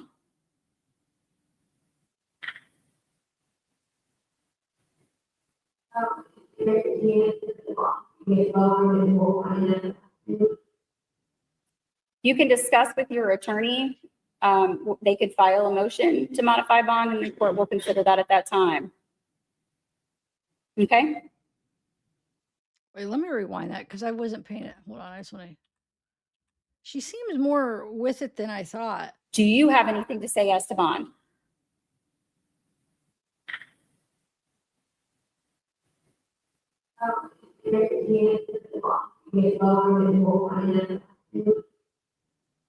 You can discuss with your attorney. They could file a motion to modify bond and the court will consider that at that time. Okay? All right, is there anything else from anyone?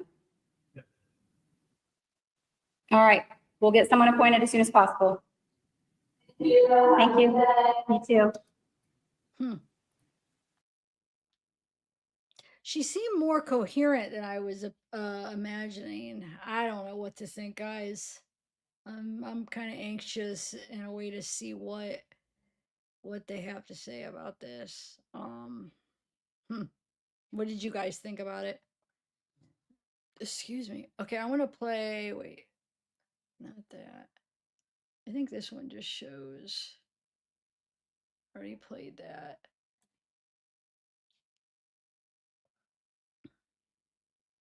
It just shows. Hold on a second. Oh, it just shows the discovery of 16 in rural Ohio.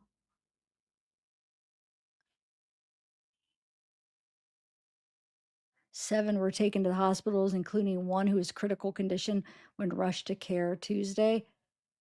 Some windows and doors at the home in Hamden, about 60 miles from Columbus, have been boarded up. 4 people who are children, parents, and grandparents are faced child endangerment charges. The one on the press conference, a defense lawyer is urging the public to withhold judgment and let the case play out. Child welfare officials have temporary custody of the children.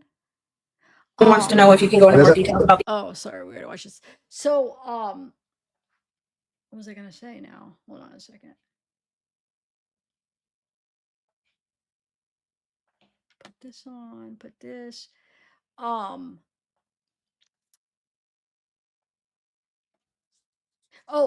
During the press, I think it was during the press conference, the one guy said that if they would have waited another day, they might have been looking at another charges because a couple of the children may not have made it another day. Isn't that crazy? Like, that could have been murder charges. That'd be a murder if they didn't make it. Let me play this. This was the first responder interview. I haven't watched it yet. Have you guys? Put a 1 if you've seen it and a 2 if not. Let's check it out. The facts of the case are horrible. Hold on. Let me put on. Okay. The facts of the case are horrible. But you had a front row seat to the emotions. I think that's what we're most interested in. Okay. All right. Ready? When I first initially got there to be a driver for the EMS, one of the squads, there was just a line of cars, a line of BCI, the sheriff office, Benton County EMA, there was just a whole slew of cars, and it was kind of a cluster because that's a small road to go through. And when we got there, I got out of the truck. I told the other firefighter with me to take the truck back to the station. They'll drop me off. I started walking up to the scene, and they start screaming at me, "We need a driver." So I get into the squad. Sure enough, we have a load of children in the back that were clearly not in the greatest shape. They were very quiet. Other than that, we turned around, ran lights and sirens to the hospital for a quick turnaround because we may have to transport more children. And all I can think of is this is a big scene for our tiny community. Hampton doesn't have that many people. Benton County and the whole spec of it doesn't have a lot of resources. So we contacted Jackson County, and they got more squads there, first responders. And they arrived pretty quickly as well. And I mean, it was a situation we're not used to dealing with. You know, I work for Jackson County EMS too, part-time. And when we go into houses, there's a few that we know about that are kind of these kind of conditions, but not so much that you see that number of children that are in that situation. If they were, you report that. This one just kind of caught us out of surprise, really, because we didn't really expect. This house didn't even look like anyone was living in it, so that was kind of challenging. Can you describe at all what the children inside the back of that car looked like, and just sights, smells, everything that you encountered when you had those kids in the back seat? Well, if anyone has been into a house that has these kind of conditions, you can smell, you can see the cockroaches and stuff like that, bugs just in general. And the conditions, you know, bugs get on the children and stuff, and they scratch and they bite and all that stuff. So their condition wasn't the greatest. As far as the smell, it's just a certain kind of smell. If you've ever been into a house that had those kind of conditions, it's not very pleasant. You know, typically I wear a mask if I endure those kind of conditions, just a face mask, to kind of help cover that up, because it's awful. Potent? Yes. It sticks with you. And it sticks on your clothes, and you can smell it for hours afterwards until you can go change. Do you know at all roughly the age range of the kids who were in the back seat? Because you said there were 4 that you had. I know that 2 of them were small. I don't know age range, but I knew they were all pretty young kids that we dealt with. Like elementary school age? Yes, yes. And I mean, I say that you're married. I don't know if you have children. No, but just, how did it make you feel to see children, you know, in such a state, you know, and being that person to get them help that they needed? Well, that's just what we do. Seeing children like that, and I think Sheriff Ryan Kane kind of touched on that, our livestock around here live in better conditions. So. And I'd like to go back to that moment when you were driving, when you kind of looked over your shoulder and they were in the back. Bring us to that moment. What you remember? Is there an image that day? Did you see the child's eyes? Did they look at you? Did they touch you? Did they smile at you? Is there some haunting memory you have of providing care to these kids? Mainly I was focused on driving, getting down to the hospital. Our closest hospital is from Hamden, probably about 20 minutes. I knew it was just quiet. That's what it was. And blank expressions. Of course, they were scared. They've never endured anything like that before. They didn't know where they were going, you know, that kind of situation. Did they have any questions for you as you were doing They didn't speak to me. I'd try to have limited contact unless I was asked to help with the children. So when we arrived down at the ER, I helped unload the children to the hospital. So.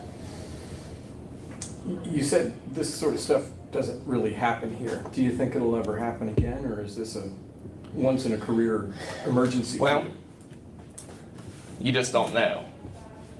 You really don't know what's going on behind someone's door. I mean, clearly that house, nobody had any indication that there were that many children in that house. So are you supposed to go knocking door to door and ask people? You really can't. So I got what I need. Do you got what you need? I think so. Only thing that my team is asking for, we see that Gary Jr. has a pretrial on the 9th for an indecency charge of some kind. I think that's a separate case number. yes, that is separate. Go ahead. When we have it, so can you print that off as well? So I have it. We don't handle that. That's in county court. That's in So, county? yeah, Okay. but I can take you over there.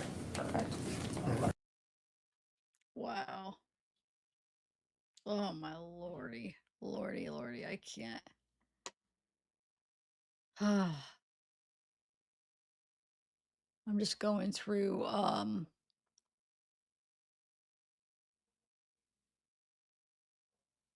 on.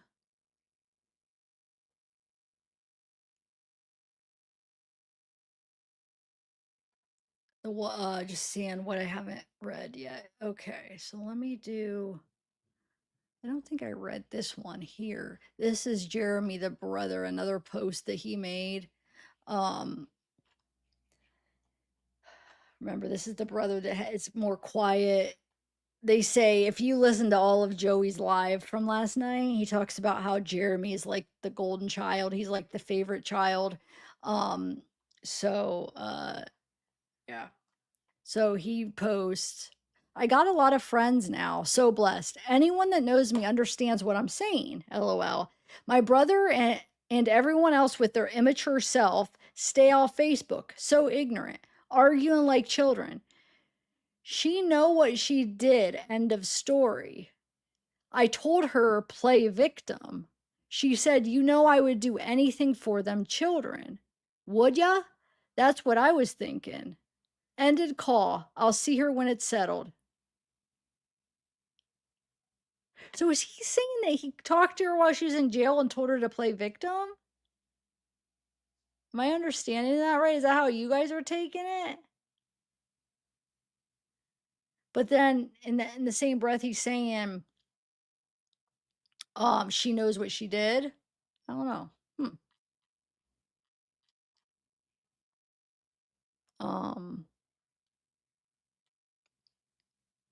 And then here's the other two that Jeremy, I know I had read these all, but I'll read them again real quick. They're short. He says, Elizabeth's brother Jeremy says, got a lot of Facebook investigators, LOL. You're in for a ride. I've been telling you all. My remorse. I don't care. I really don't. That's sad. I tried many times. Asked my ex. She knows. I was the one harassing. I love my sister. However, everyone knew about it. I told everyone. Welfare supporters to the maximum. So state knows something. I don't get it. Just leave me alone. And then he posts, my sister just wrapped her life up. Due to indoctrination, it is 100% real. 20 kids and younger than me. The math equals. Immature piece of shit man involved. I met this dude a couple months ago. Shook my hand like a baby would. Super soft hands. Definitely never worked a day in his life. I should have took him out that night. I was thinking about it, but my sister, I was happy to see. So he's like, I was thinking about it, but my sister, I was happy to see. Oh, so yeah, when I was trying to go through that, I was reading that kind of wrong. So he definitely did see her that time. I read that wrong the first time. I'm glad I reread it. So he did a couple of months ago. It sounds like he saw his sister and him, Gary Jr. Because this has been 15 years, right? Because he's saying, look, listen, I met this dude a couple months ago. Shook my hand like a baby would. Super soft hands. Definitely never worked a day in his life. I should have took him out that night. I was thinking about it, but my sister, I was happy to see. Been 15 years. You lost touch with your family. Followed another look. Look what happened. To me, it sounded like He seen them both a couple months ago. What the heck's going on? Why didn't you do some? I mean, he said he did, but like, I don't know.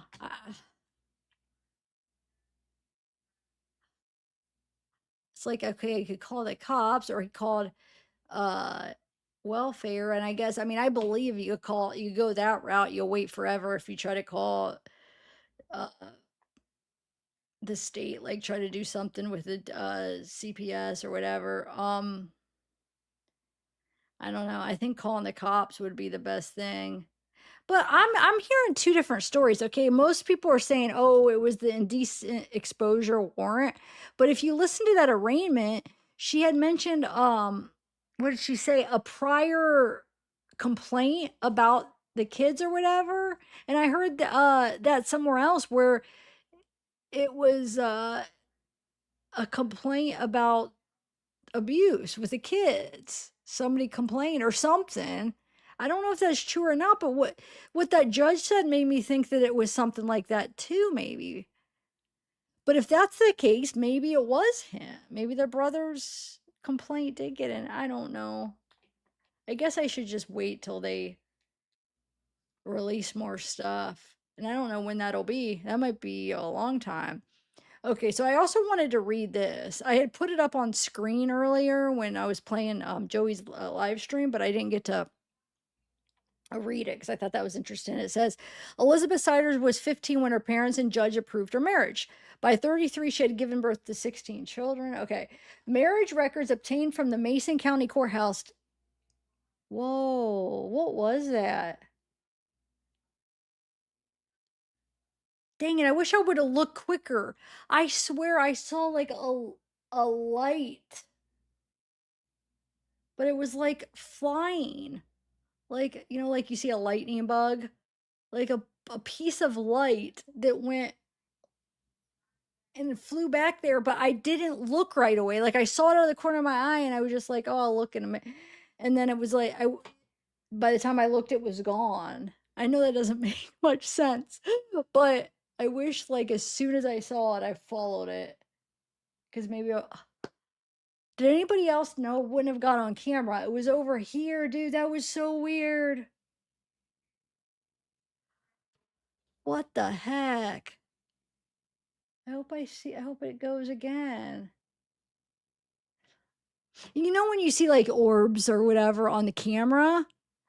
But this time, I mean, I guess the orb's a little bit different. But you know how sometimes you'll see those little lights that kind of has the orb around it, that it's like a reflection off the camera or something? The heck, dude? I mean, this was with my naked eye.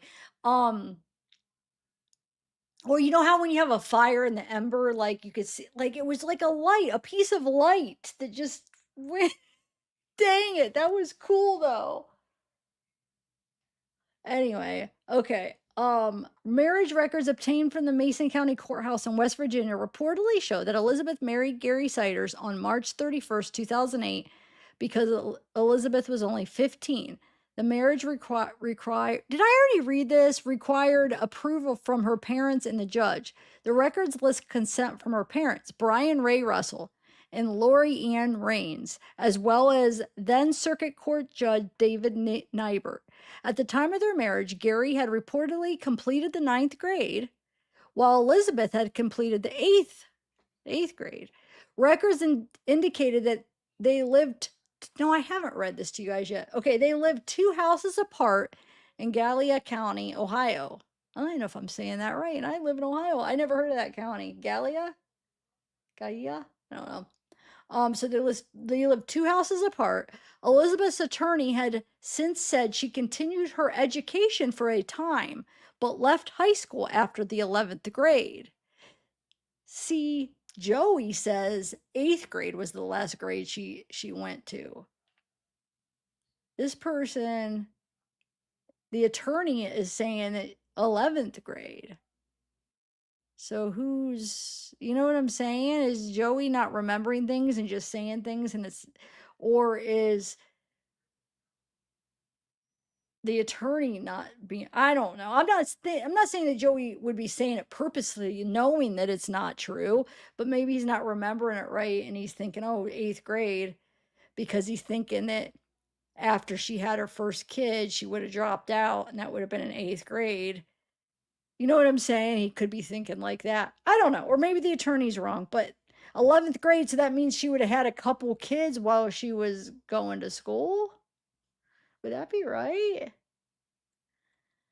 She continued her education for a time but left high school after the 11th grade.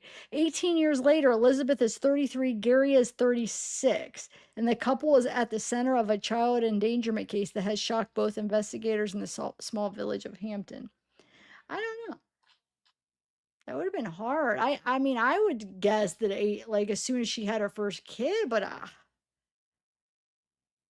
and married when she's 15, like how are you gonna take care of kids? And then I mean, who was it? Gary's parents that was I wonder if at first, like when Gary's parents, let's say they were, younger and better off, and they maybe took care of some of the kids for a period, and then when they got kind of maybe dementia or whatever the heck's wrong with them, then that's when it just started. These two couldn't handle it or something. I don't know. It doesn't seem like Christina Lynn, Gary's mom, it doesn't seem like she's got dementia. Well, at least from looking at her, I know all we are is just looking at her in the arraignment, but like it doesn't seem like she's like disconnected. But I mean, you would, I mean, it's not enough just to look. So we'll see. But the dad, I feel like the senior, when you look at him, it's like, wow, he's doesn't know what's going on. You know what I'm saying? But the two girls, the mom and her, they seemed more like coherent than I thought, especially her, because I thought she was, from this picture, I thought she was going to be like kind of all out of it and dazed. But she seemed like she was more like understanding and more kind of, I don't know how to explain it. What do you guys think?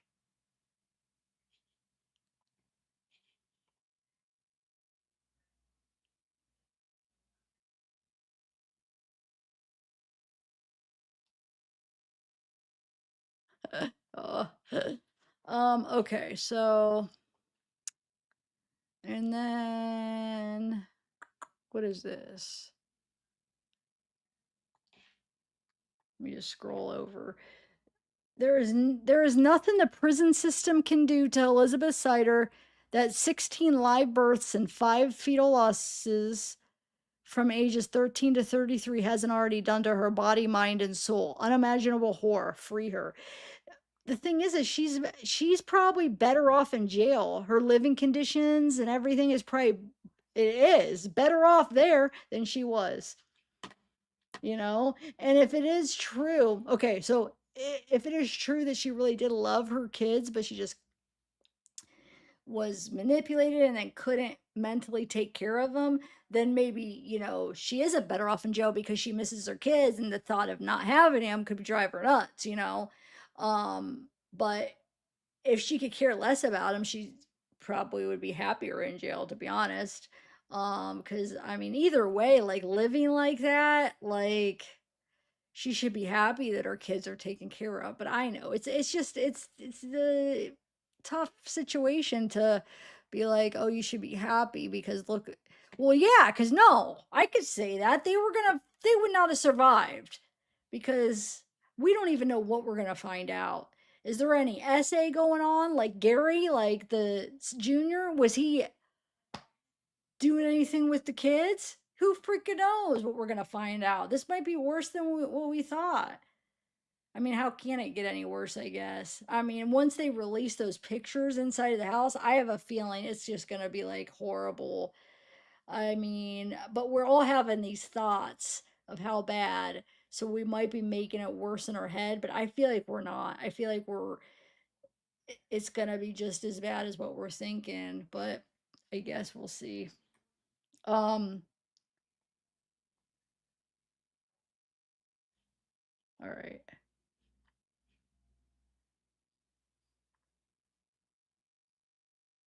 All right, so let me see what else. Yeah, they are. Yeah, I think so too. I think in her head she thought so too. But uh Okay, so here is, what's this? Law office. So this is one of their lawyers. It says, to whom it may concern, while this case has quite obviously received intense media attention and the accompanying speculation across the internet that comes with any story of that nature, the reality is that we are just at the beginning stages of this case. There has not even been an indictment filed against Mr. Siders yet.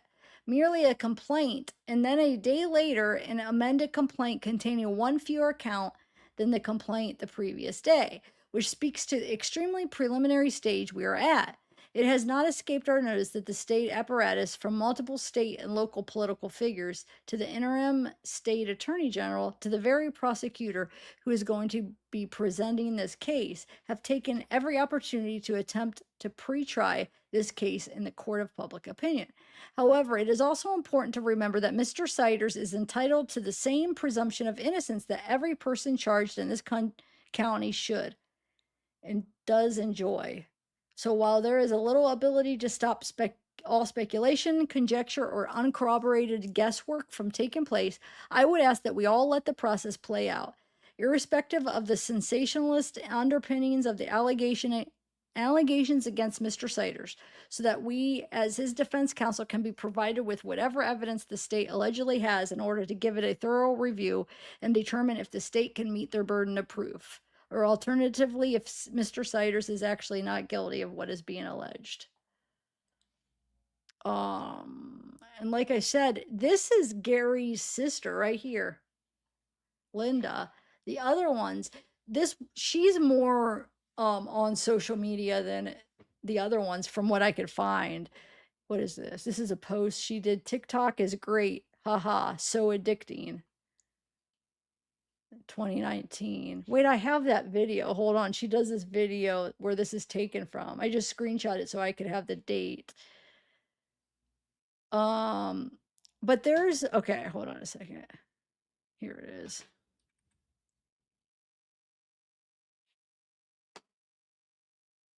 Oh, wait, right here. All you all that's talking about finding and invading Area 51, most y'all can't even find the G-spot at Area 69, so sit the fuck down.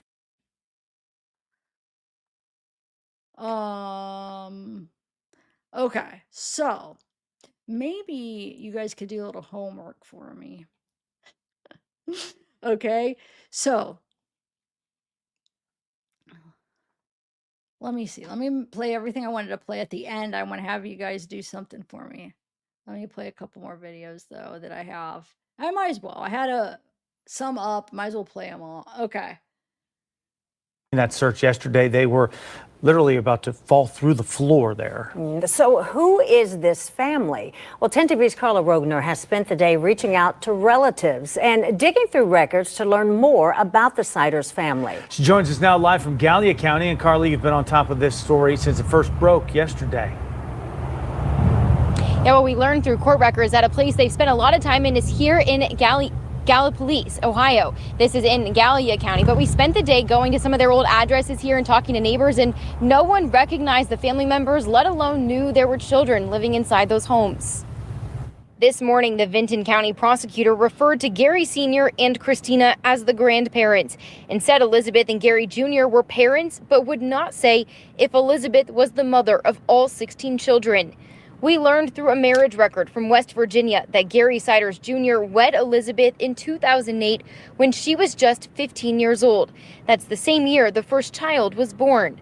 We looked through the family's criminal records. Aside from a few traffic issues, a DUI for Gary Sr. in 1998 was the most serious offense we could find. Authorities say the family bounced around southeastern Ohio, even Wisconsin, before landing in the Vinton County home, where authorities uncovered this house of horrors. Just almost beyond comprehension that this stuff can happen in our country and that it can happen in a house at the hands of people who are in charge of taking care of kids.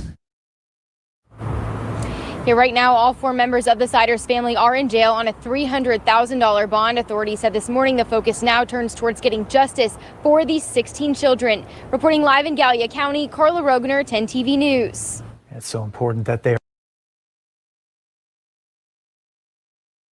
I didn't know I was on mute. Hold on. Oh, that's a long one. That's the whole press conference. I'm not gonna watch that. One more couple minutes and then I'll do. 4 family members accused of putting the lives of 16 kids in danger are locked up tonight. Now, Ohio's Attorney General calling it pure evil. The sheriff there of Benton County, that's east of Cincinnati, saying that farm animals live in better conditions than the house where these children were discovered. So WLWT News 5's Todd Dykes live right now with what happened in court today and new details investigators just revealed. Todd? Yeah, Mike and Tree, each of the 4 defendants is in jail tonight on a $300,000 cash bond. A judge in this courthouse behind me, that's a couple of hours east of Cincinnati, issued those bonds today. Also entered not guilty pleas on behalf of the 4 defendants. That was this morning. Then afterward, investigators painted a deeply disturbing picture of how they say those 16 kids have been living for the last 4 years. And I've just never seen anything like I saw today. It really looked third world. Inside this house in the small village of Hamden in Benton County, investigators say 16 kids ranging in age from 1.5 to 18 suffered years of abuse. Some of these children couldn't even speak. It was terrible. I mean, it looked like almost feral animals. It was. Acting Attorney General Andy Wilson and Benton County Sheriff said Gary Siders Sr., Gary Siders Jr., Christina Siders, and Elizabeth Siders hid the children in a roughly 12-foot by 12-foot room. All 4 Siders are now in jail, charged with felony child endangerment. Most of our livestock was kept in better conditions than the children. Officials say deputies discovered the children on Tuesday while serving a warrant in a separate investigation. In a weird way, you're hit with most 2 emotions. There is joy when we realize that we're about to change 16 lives for the better. But you're also, it's hard. Officials discussed the case after the Siders appeared in court, where Gary Jr.'s jaw dropped when the prosecutor asked for a hefty bond. They asked for a $300,000 cash or surety bond. Wilson batted down rumors of human trafficking, calling the case a family situation that was addressed quickly by investigators. I think if they would have waited another 24 hours, there was a very high probability that we'd be dealing with a death or multiple deaths of these children. Now, Gary Siders Sr. is 73 years old. He appeared in court today via Zoom in a wheelchair. Gary Jr. is 36. Christina Siders and Elizabeth Siders are 67 and 33, respectively. Reporting live here in Benton County tonight, Todd Dykes, WLWT News 5. So, Todd. Oh, thank you, Tracy. That's so sweet. Thank you for the super chat. You're a nice compliment. Makes me feel good. It makes me feel good. It really does, though. Because sometimes I doubt, I doubt myself lately, especially I think because I haven't been as consistent. I've been kind of busy with family and just doing other stuff, trying to just to be honest, this last year, I would say the last half a year, whatever, it's just been so depressing. This stuff's been getting me so down that it's been hard to just do it that much because it was getting to me. I've been doing this for 9 years and these cases are so depressing that it was so I've kind of been just taking some time and so now that I'm trying to get back, in the swing of things, because I've taken too much time off, if you've seen it in between my lives and how long, but I'm kind of have doubts, to kind of get back into it. It's ooh, you know what I'm saying? When you're away and you're not in the groove and you're just can I still do this? But thank you. My point is, thank you. The compliments help give me the confidence and motivation to keep on trucking. So, okay. Oh, one more thing, and then I want to have you guys just look at something for me, but I'll send you a link. But let me just go over one more thing. I think these are the court documents from today. Is Mayla's mom still here? So this is Plunder's Facebook. So she posted these. I think these are the ones from today. I know, I usually just go on the site and get them myself, but I just like, you know what? I was on Facebook and I saw these, so I'm like, all right, save me some time here. So now comes the defendant by and through counsel and respectfully moves this honorable court to modify the bond, currently set at $300,000. To a recognizance bond only, or in the alternative, set an expedited oral hearing date on this motion. The reasons for granting this motion are set forth in the memorandum. So they're trying to get, the bond. I mean, 300,000. They don't, they're trying to get it lowered. On July 1st, the state filed an amended complaint naming the defendant and alleging 16 counts of endangering children, all felonies of the second degree. The defendant was arraigned July 1st. The bond was set at $300,000. The Eighth Amendment to the Constitution reads that excessive bail shall not be required, nor excessive fines imposed, nor cruel and unusual punishment inflicted. Well, really? What do you think those 16 kids got? That's kind of freaking crazy. I mean, you're worried, right? They're worried about the excessive bail. Cruel and unusual punishment when you look at anyway, so they just the modern practice of require a bail bond serves as additional assurance of the presence of an accused, and the bail set a figure higher than an amount reasonable calculated to fulfill this purpose is excessive. So they're basically trying to get the bail lower. It says the defendant in this matter, 73-year-old man, so this is the Gary Siders senior, who appears to have some significant health issues, who has very limited mobility, who exhibits concerns for both his mental health and his competency to stand trial, and has no means to post any sort of bond. The defendant has indicated that he will provide to the court every assurance necessary that he will appear to all hearings and comply with all orders and recommendations by whomever is assigned as his bond officer, should he be released, including wearing a GPS monitor and checking in with his bond officer in person at whatever frequency the court deems necessary or appropriate.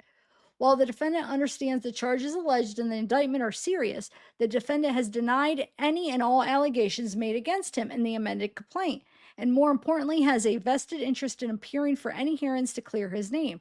Furthermore, there has been no evidence provided by the state that the defendant poses a risk to himself or to the community.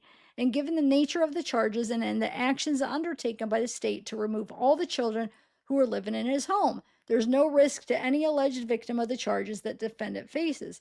The defendant assures the court that he will comply with any additional requirements that the probation department or this court may require of him, including being fitted with a GPS monitor weekly or more frequent, reporting to his bond officer, and living at a stable residence within the county or a surrounding county. Oh, who are you gonna live? You can't live in that house. I mean, that's a crime scene. So where would he live? Who's gonna take you? I don't know.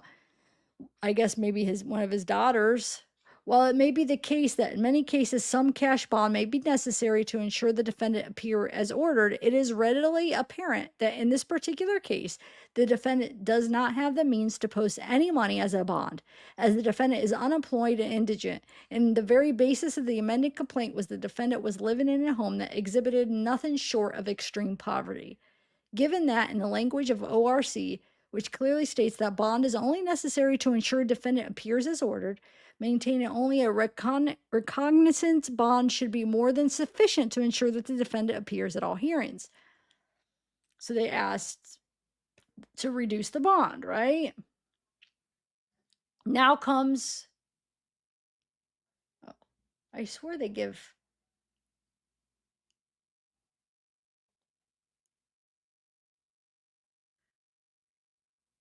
I swear that don't they deny it? I thought there was a court thing where it shows that the court denies it. I'm pretty sure, right?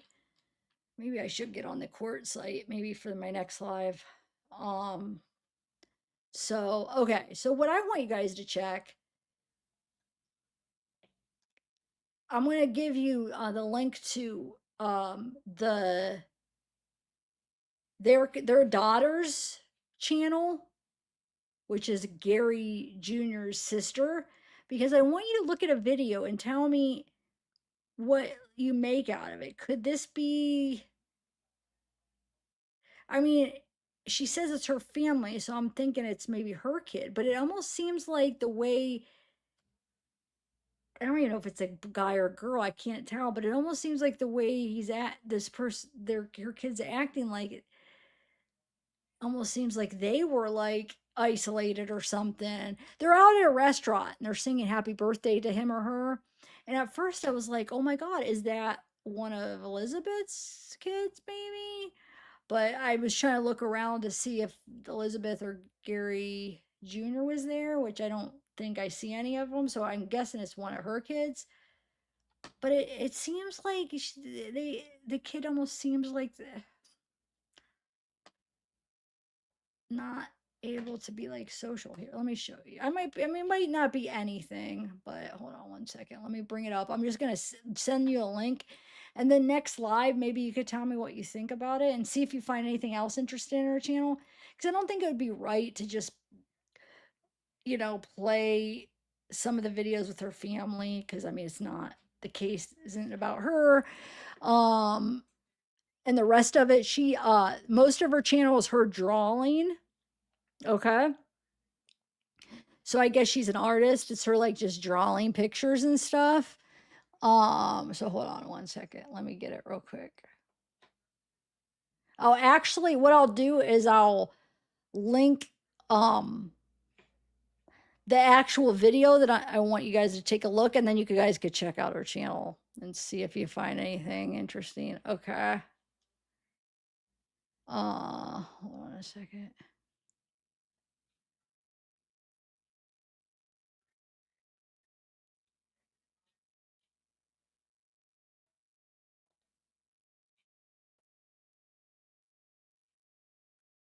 Well, let me mute this. Where's the audio? Oh.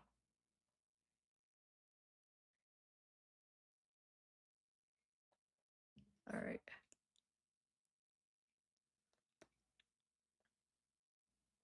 I mean, as you can see, here's some of her shorts. Like, so that's Gary's sister. That's Gary Sr.'s and Lynn's daughter, and Gary Jr.'s sister. But, so I mean, and there, I think he either has 3 or 4 sisters. Like I said, there's that picture of the 4 girls that I thought was all of his sisters, but then there's that picture of when they're younger. There's only 4 of them. So I don't know if the baby is the brother or if it's Gary's not in that picture or something. But these are all like not even her. Most of them I don't think are her talking. It's just a video. But I'm gonna send you.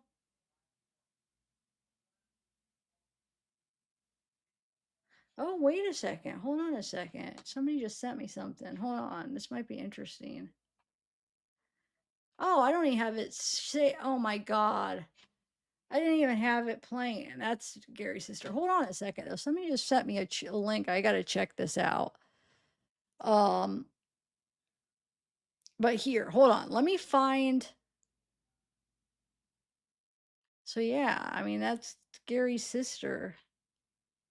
I would like to see what she has to say about this. That's not her.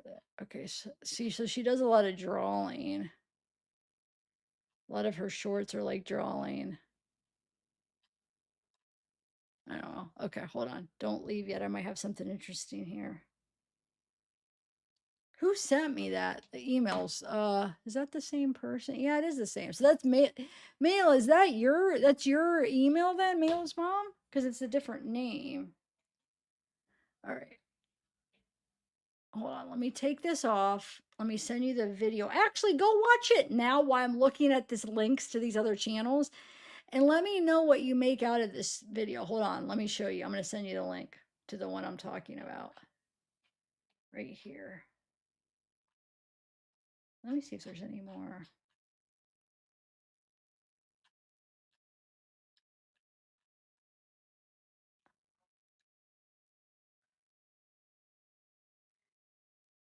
This is the one I'm just curious. Hold on. There's another one I want to watch. Okay, let me share this. All right, this video right here. Tell me what you make out of it. Like the if it's a daughter or son's birthday that they're singing to, like just kind of. I put the link in there. Now hold on. Well, give me 1 second. I want to watch, see what this is about.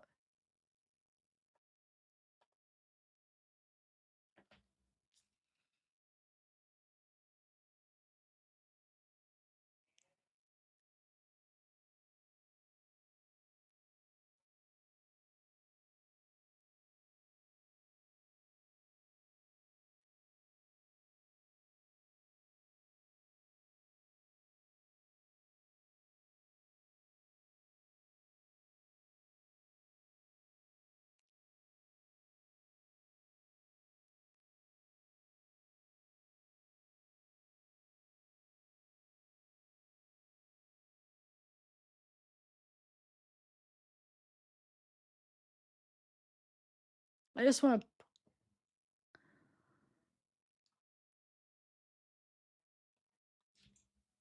to. Okay, hold on a second. Thanks for sending me that. I want to look at the other. Hold on 1 second.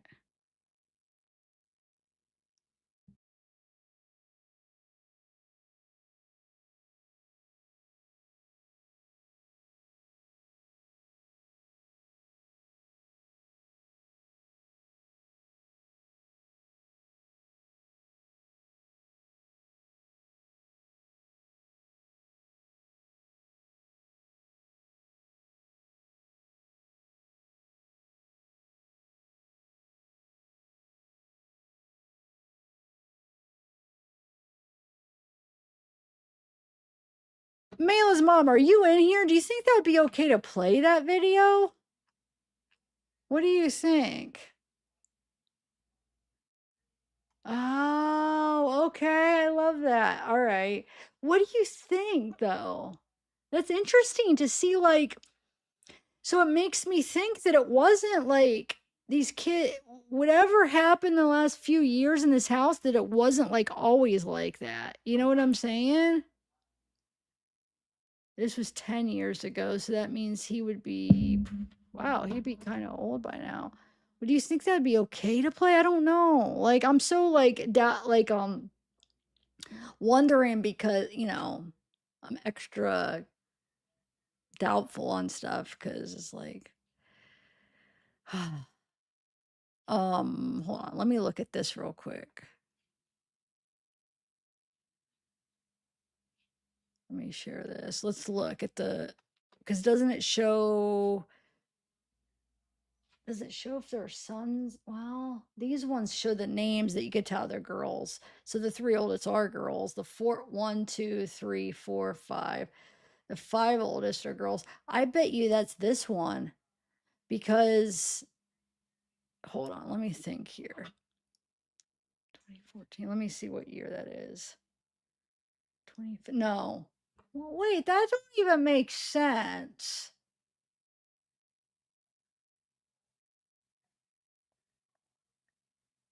Because he looks like he's older than 1, right there, Mayla's mom? That kid talking? Yeah. So how can this be her? This can't be her kid then. Unless if one of these is a boy. Because Chloe's a girl. Zoe's probably a girl, right?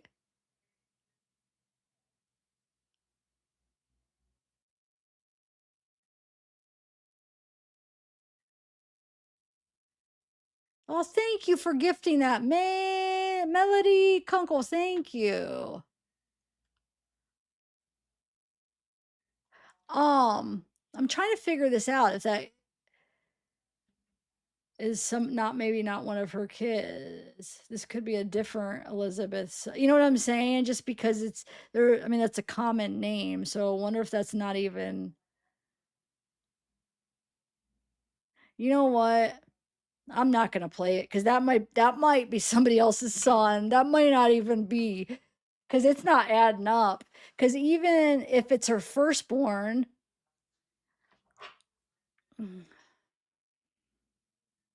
but I guarantee that is the one that they were talking about, Joey. and his wife. I guarantee that's the one that was sent to them. They thought it was related, but I'm doubting that that's the same. I'm doubting it because it's just not adding up. So Tyler, hold on. Because just because I get just because it was posted in no, not subscribe. Why did I subscribe? Okay. Just because it was posted in 2015, I get that doesn't mean that it was made in 2015, but at least the earliest it could be is that. Does that make sense? So if the first guy was born 2014, the oldest he could be is 1 at the time. Isn't that this is a boy, right? Even though Joey and his wife said it's a boy. Am I making sense? So this this son would be wait, 7. Oh, it could match this son. It could be this one, right? Yeah, I mean, it could possibly be her son she had with the other guy, but I was under the impression that he didn't live with them because they say that the oldest kid there is 18, right? Which is Chloe. So I'm under the impression that the first one wouldn't, because the first one would be, 20. So, but it could be him, but that means he would be living somewhere else. So we can't really be like, oh, look, they're living okay because it wouldn't even be them. Am I making sense? Yeah, so I'm not gonna play it because I'm not even sure that's the right person, and that would be bad if it gets around that that's her kid and it's somebody else's son. Not till I'm sure. Anyway, what did you guys make out of that video though, Linda's, when they're singing happy birthday? Yeah, no, I know. And it could be it would match up. It could be the one with Tyler. I agree. It could be. But then that would mean yeah, they said she had yup, you're right. That's what I'm saying. That's this one right here. Um and I don't think his name's Tyler. Isn't it the guy's name's Tyler that she was with? I thought that's what Joey said. His name was Tyler, not the boy. I don't know. Not necessarily kid's name. I thought he was saying that whatever it may be, even if it is that one, then it doesn't really tell us much about their living conditions because it would be he's living with somebody else. Um like I said, let me play it out and see if we find out it for sure is, then maybe it'd be appropriate to play, but nah, I can't do it not knowing. Um, yeah, this is Gary's sister. We could listen to this real quick. I don't even know. What does it say? This is just her. So this truth must be told. Let's see what she has to say.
Okay, so the link I sent was not the boy. It was the one with the Lindas. I just was curious what you guys made out of it because I don't know.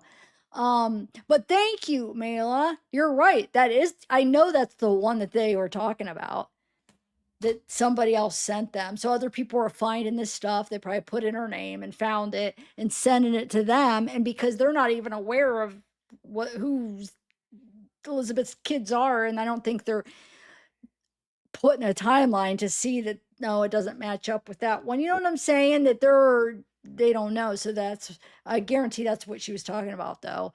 So there we go. I was so curious because like I want to see it, but yeah, Mela, you found it. Thank you.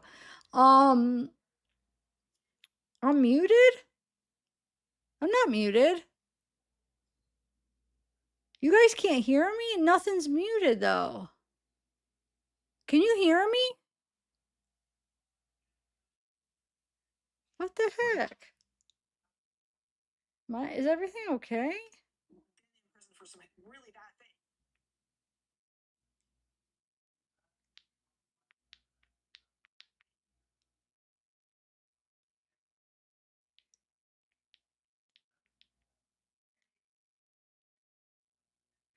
Oh, did my audio get turned off? Oh, geez.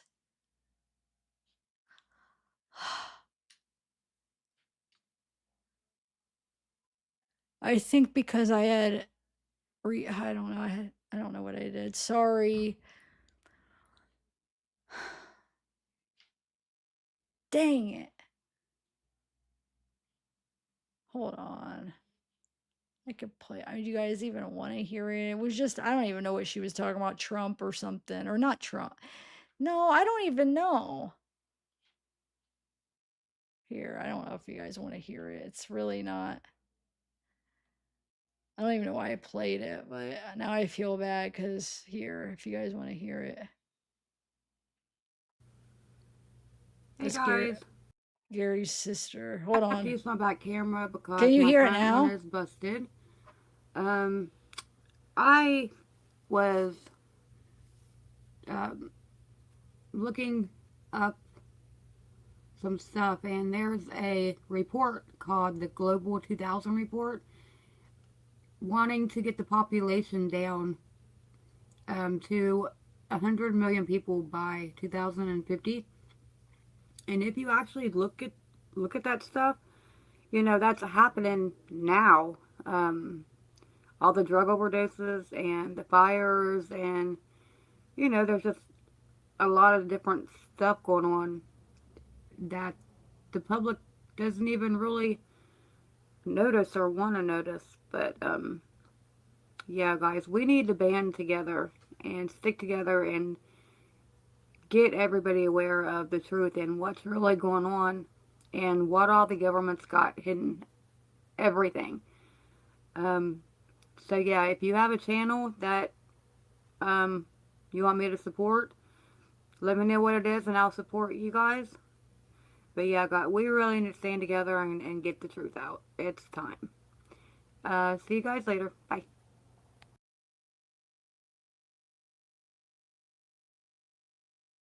Yeah, but then I was just thinking maybe he was autistic or something. Was it a boy? Because the thing is my first thought, I was like, is that one of Elizabeth's kids that's not used to, was been in a room by himself or her and just hasn't been out, so he's out and doesn't overstimulated. But now that I'm thinking, he could just be autistic, or he or she, and it probably isn't. It probably is Linda's kid, right? I was hoping they would say a name when they sing happy birthday, but it is sad in a way, but I, I can't tell if he's happy, like if it's like kind of like a happy thing, like he's like, oh, and is happy, is he? And the part of me thinks he's like crying because he's like happy because they're all singing happy birthday. It almost seems like he might be crying. So it could be a happy thing or like not used to it, but it just makes me wonder, like, because you know, we're all having thoughts. Like, I'm sure as far as like, is Gary and Lynn, were they good parents to their kids? You know how you kind of repeat the cycle. Is that where Gary Jr. learned it from, or Gary Jr. just no, maybe they were fine. It does look like the sisters. I mean, I guess you can't really tell. Like, you can't look at somebody and be like, oh, they didn't go through any abuse when they're younger. Like, you can't, when you see them as an adult, you can't tell just by looking at people. So I guess I shouldn't assume, you see his sisters and they look like just normal people. Like, oh, they must not have had any, issues growing up. That doesn't mean that. So I just wonder. I haven't heard anything from them. I think Linda, when I checked earlier, when I first started the live, it looked like she either made her Facebook private. It's not coming up anymore because I'm sure she was starting to get harassed because that's what people do. They go on your sites, they go to all the family members and they act like they're all to blame. You know what I'm saying? Without knowing. So I bet you they were going on her site, calling her names, harassing her because what her brother did, which isn't right because she's not her brother. None of them are, so just because her brother may have done some horrible things doesn't mean the whole family did. You know what I'm saying? So I hate how that's what social media does. Not all of us. There's a lot of good people, but there's so many of those people that do that. I just don't like that. I don't.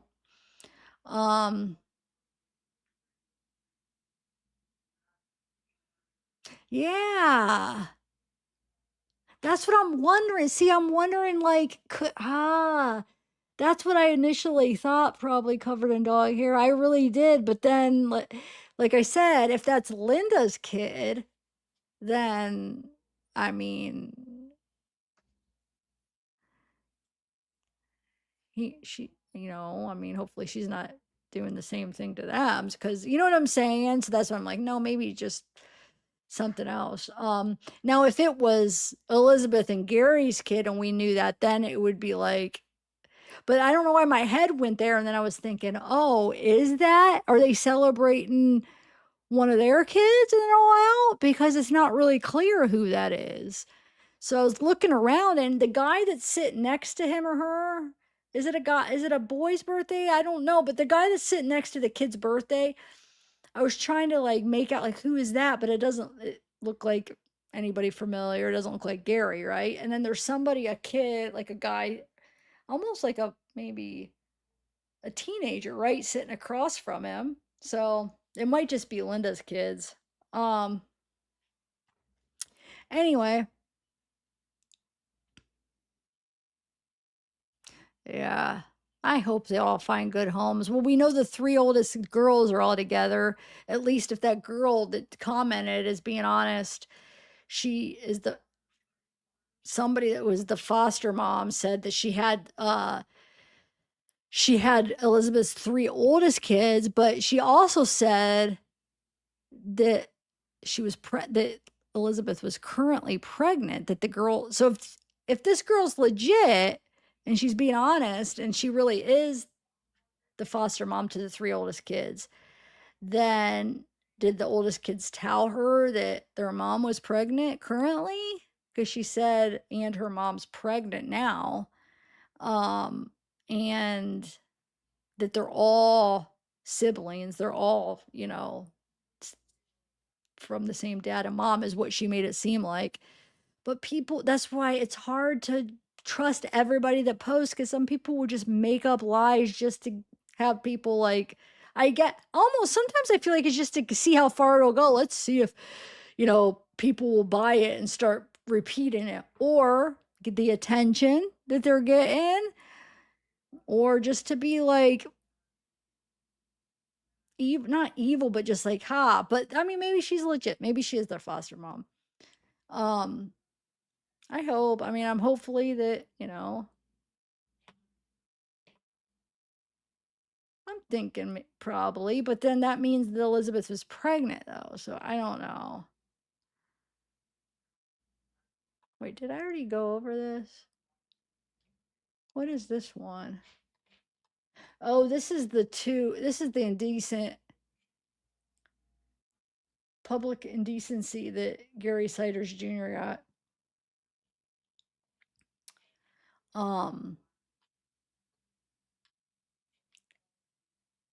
Wait, what's going on? One of the, oh, really? Okay. That's why I wanted your guys' input on that. Anybody else watch it? I'm gonna have to rewatch it, put it in the editor and see. Cause I mean, what if it is one of their kids? That would be crazy. What doesn't show up, Tracy? Oh, you guys. Are you guys on the vertical? Remember, I have vertical and horizontal. So maybe you're on the opposite of whatever the super chat was. Is that what you guys are saying? Wait, Mela. So yeah, Melody Kunkel, I saw yours. Trace, thank you. And Tracy, I seen yours. Thank you. Probably covered in dog hair. I saw yours. Didn't I? Wait, hold on. Maybe I didn't thank you. Thank you. I feel like I didn't. Oh, thank you so much. Or did I? That was an hour ago. Maybe I did. I don't know. I just thought this said 12:53. That's what I was like, wait, 10 minutes ago. So, you know, I probably did that. Thank you again. And then we have Beautiful Mess, 42 months, and Nisabi. You guys are awesome. So yeah, I think I'm gonna end it here. Oh, on the iPhone? But you're sure that it's not like because one's vertical and one's horizontal, so you were on the opposite of what the gift. So whoever gift memberships, if they're on horizontal, gifting the membership, it's not going to show up on the vertical, and vice versa. So whatever, which one are you watching it with? It could be just that. Am I making sense? Because there's two different lives going on. There's one that goes up to the vertical shorts side, and then one's going horizontal. So it's actually really two lives. So if somebody super chats in one, I get to see them all because I'm running through StreamYard. So I'll be able to see them all together, but you guys will only see whatever one you're at, if that makes sense. Oh, you did? Oh, I don't know. Tracy? Huh. Don't tell me the iPhone, like, don't tell me the new updates on iPhone has a stupid thing like that. I don't know. Hmm. Very interesting. But it is getting hot here because I don't like to turn on my air because it's loud. So if you guys are new here, kind of new, like this studio room that I use for my channel, the vent doesn't work, and we called our air conditioning people in, what, 2 years ago maybe, or last year, and they said it looks like it's turned off, the vent, like the people that installed the air somehow turned it off, because he says, but in order to check it and see and fix it or whatever it is, he doesn't even know what it is for sure, he'd have to bust out the wall, like bust a hole in the wall. It's like, so no.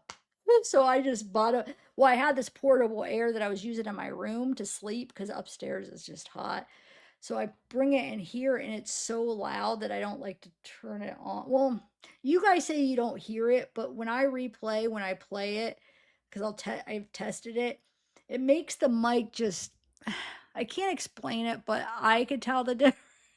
And I'm just like, I'm weird about it. I want it to be as perfect as it can, but I don't know as far as that. How did I go from air conditioned to the super chats in the iPhone? Oh, because I said I'm hot. Okay. I said I'm gonna end it because I was hot. That's why I brought it up. But are you saying that, I don't understand. Are you saying that you didn't see when somebody gifted it? Or are you saying you're trying to do it and it's not showing up? Jet Blackberry, hey girl. I saw you pop in a little bit earlier and I forgot to say hi. I saw it and I think I put you up on screen, but I didn't say hi. Hello. Explain it though, you guys. Are you saying that it's not like you're doing it right now and it's not showing up? Is that what you're saying?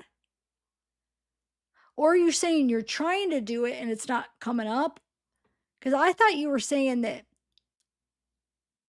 when I thanked somebody for the gifted membership that it didn't show up, that you didn't see it on yours. Oh,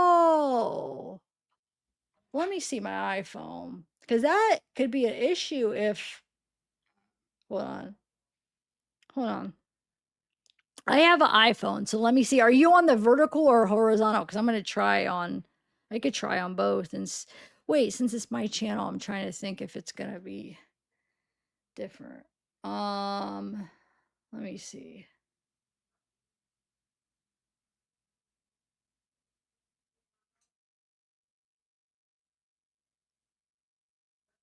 Hold on.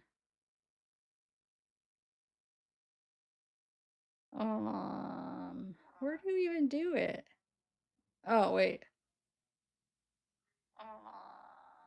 Where do you even do it? Send a gift. I see the gift. So you're trying to do a gift membership. So hold on a second. Let me see if I can figure this out. If you do, I remember sometimes people have membership, unlock members only perks. Yeah. Oh, wait. Are you trying to be a member or a gifted member? I see where you could be a member, but let me see something. Loyalty, join.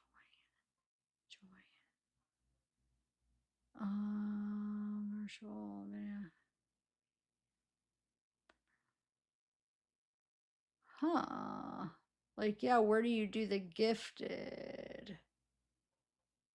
Wonder if you join, then it will give you the.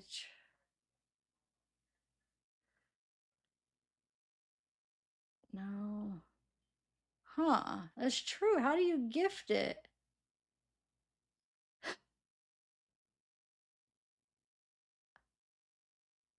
Oh, you have to allow gifted memberships. So you might have to go in and do it again because I have to go in and do it again. So you go to the three dots, go to the membership, the little hold on.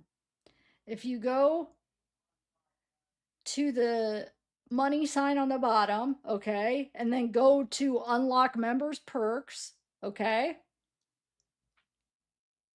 Oh shoot, it just did something. Gosh darn it. Hold on, what just happened? I'm doing it on vertical right now, but I don't even know what the heck just happened. Shoot. I found where it was, at least on the vertical. So when you're under the membership, hold on, let me bring it up.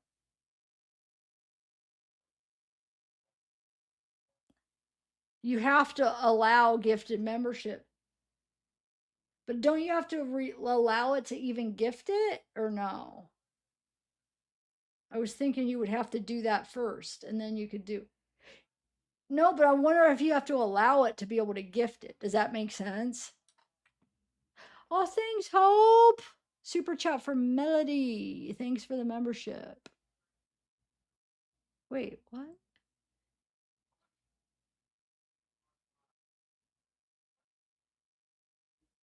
Huh.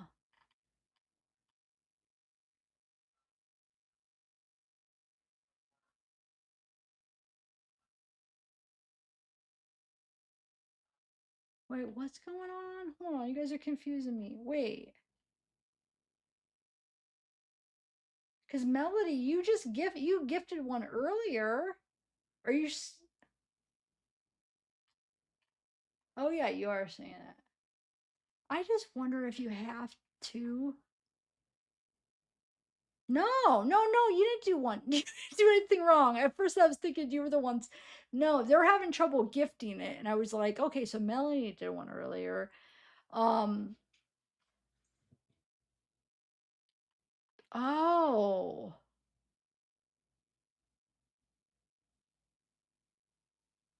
Hold on.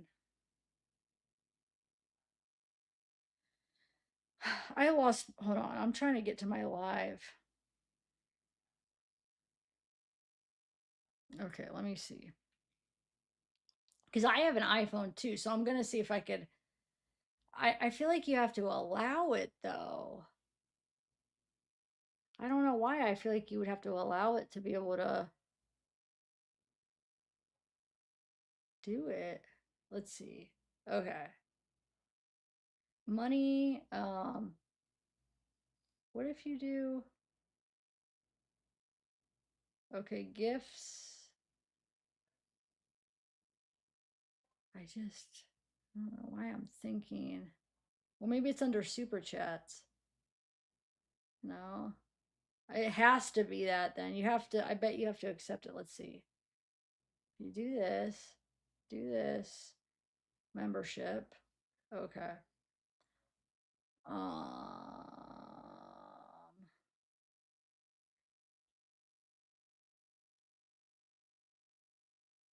See, I'm on the horizontal. Let's see if,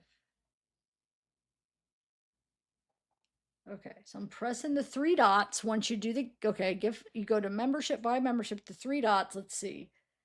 Gift membership settings. See, it even says gift membership settings. If you go to gift membership settings, I just think you have to do that to even do it. I'm going to turn it on and I want to see if that lets me. It probably is not going to do anything.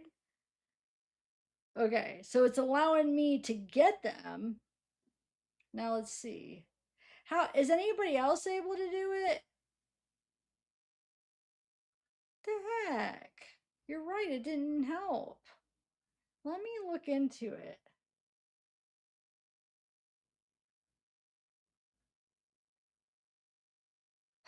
I don't know. Because it's different now. It looks different than what it used to be. Huh.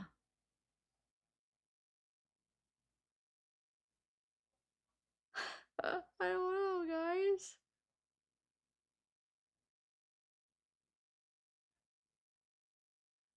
Yeah, I have mine allowed. The heck? I'll have to figure it out, guys. I don't know how to do it. Is Android you're able to do it? Mine was on and you can't. No, I know. I just turned mine on and it's your Android. So what if it's the new update with iPhones? You know how sometimes there's an update and it's somewhere else. There's got to be a way somewhere, but I remember there was this one time there's an update that it was issued just to even get to the memberships. Remember?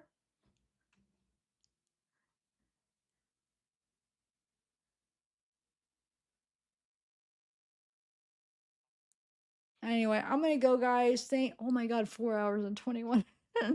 Thank you, guys.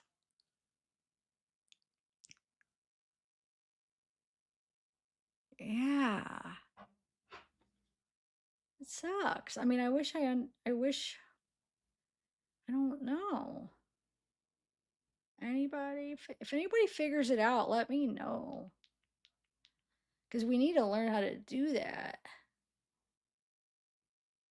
Wait, now my gift is spinning. Hold on a second. It should be like send a gift. It should be under that because you are sending a gift. It's a membership. But it's not.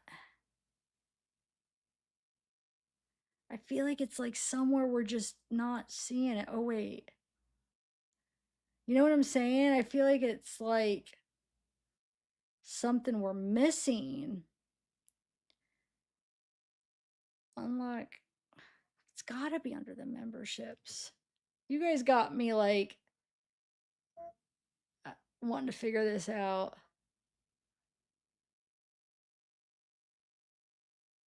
I don't know. I gotta go.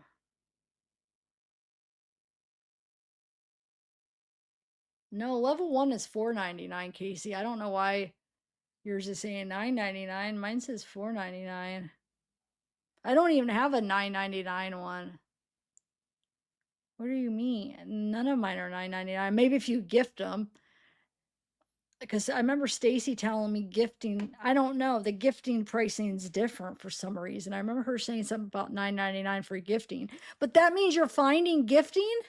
Casey, you must be under the gifting. Help us out then.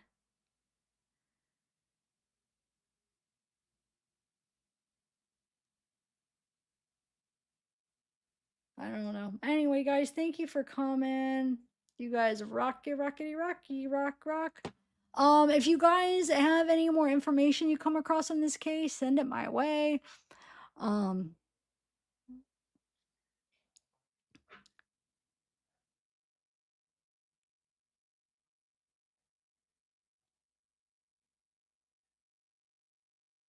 Yeah, Melanie. I mean, do you have Android? You said you have iPhones. Maybe we got the update, and or maybe we're just not typing the right thing. Are you on a computer? Oh no, you said you were on the phone, right? No, Casey, I just answered. That's what I was talking about. No, $4.99. That's what I was just talking about. I think you're $9.99 because you're under the gifting, Casey. That's what I'm saying. You must be under the gifting part because the gifting's $9.99. That's what Stacy had told me. I don't know why it's different, but my lowest, because I think yours two or something, but my lowest is $4.99. It's not $9.99. So but yours is I bet you gifting. Yeah, yours is gifting. Well, how did you find the gifting? Oh, okay.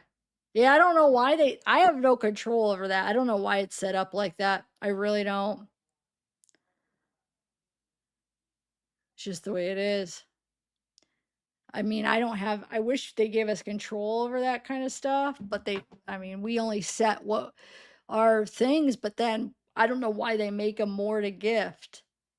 I don't know. It never used to be like that. I remember, it started a couple months ago because I remember Stacy asked me, she's like, did you up your, did you increase your price for membership? I'm like, no, why? And she's like, it's $9.99. I'm like, no, it's not. And then she went through and we figured out it was gifting is like that. And because they redid it. It was right around the time where I got an email where they were changing some things about.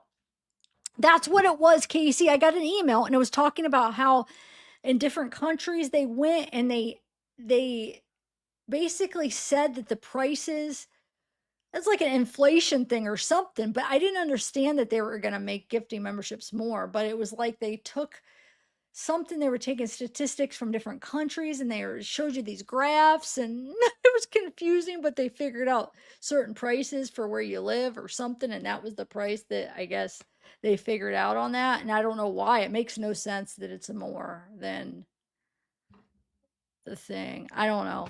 I forget exactly what the email said, but I'll have to try to find it. I'm sorry.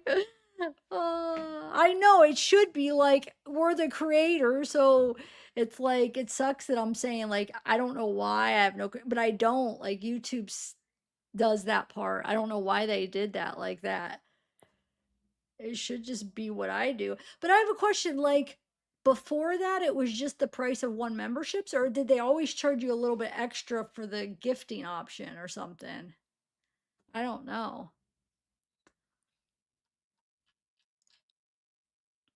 But I'm sure it's still, I would hope that we would still get the same percentage of it because I would hope that they just aren't charging almost double and then they get to keep the excess amount. I'm hoping it somehow benefits the creator, which I think I'll have to look into that. I always have to find the email, but I'm guessing that we still get to keep, like, we, how do I word it? It's not just them, like, the creator is getting to keep the extra percent. You know what I'm saying? However much percentage we get off of each membership, I'm hoping that we get to keep that. Because that would be kind of messed up if they're going to charge more and they're pocketing it. You know what I'm saying? Does that make sense, YouTube? But I don't know. Wait, oh, my new phone. Ooh, Galaxy S23. When I got the iPhone, when I moved back from Colorado and was able to get a phone, I wanted like an Android. But at the time, if you guys know my story, like I moved back with my parents and didn't have a job. It was home, whatever. Came from Colorado homeless, moved me back, didn't have a job. So I was going to be on a family plan with my parents. So I didn't want to, me and my dad, there was a buy one, get one free for iPhones. And I think they had like a deal of 2 Galaxies too.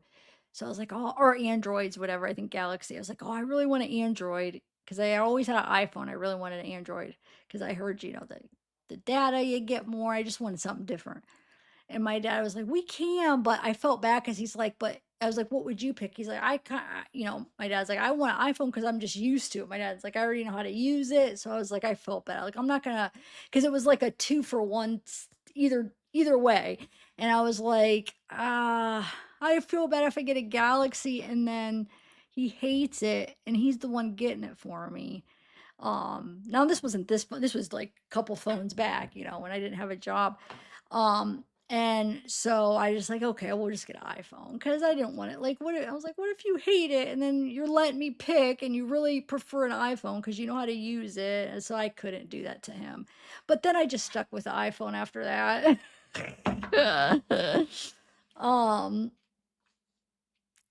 But one of these days I'll go Android. One of these days, guys. Who's an Android lover over here over iPhones? Put a 1 if you're Android.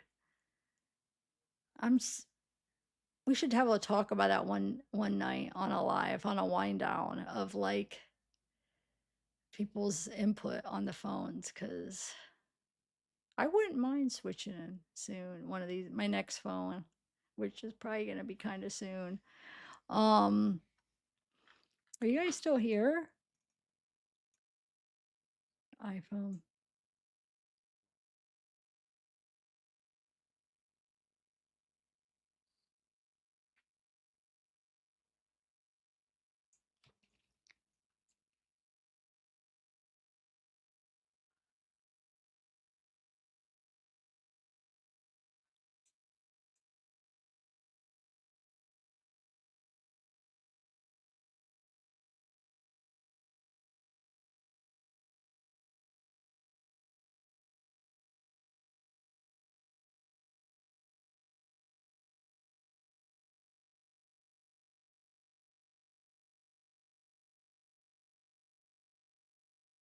Hold on a second.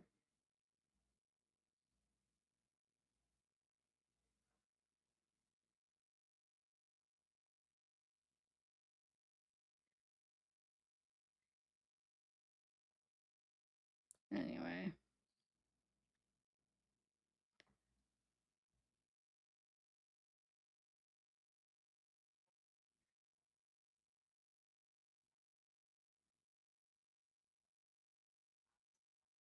I don't know, guys. All right, I'm gonna go. Bye, everybody.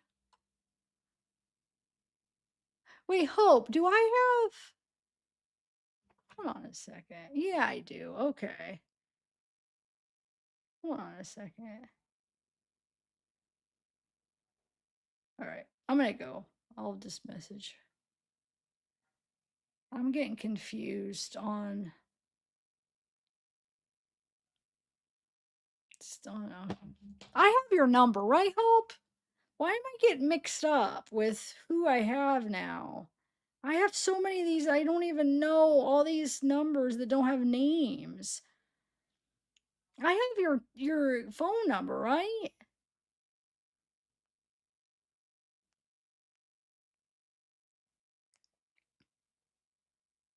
I'm trying to find it here. Do I? Yeah, I do. Okay. Okay. All right. Bye, guys.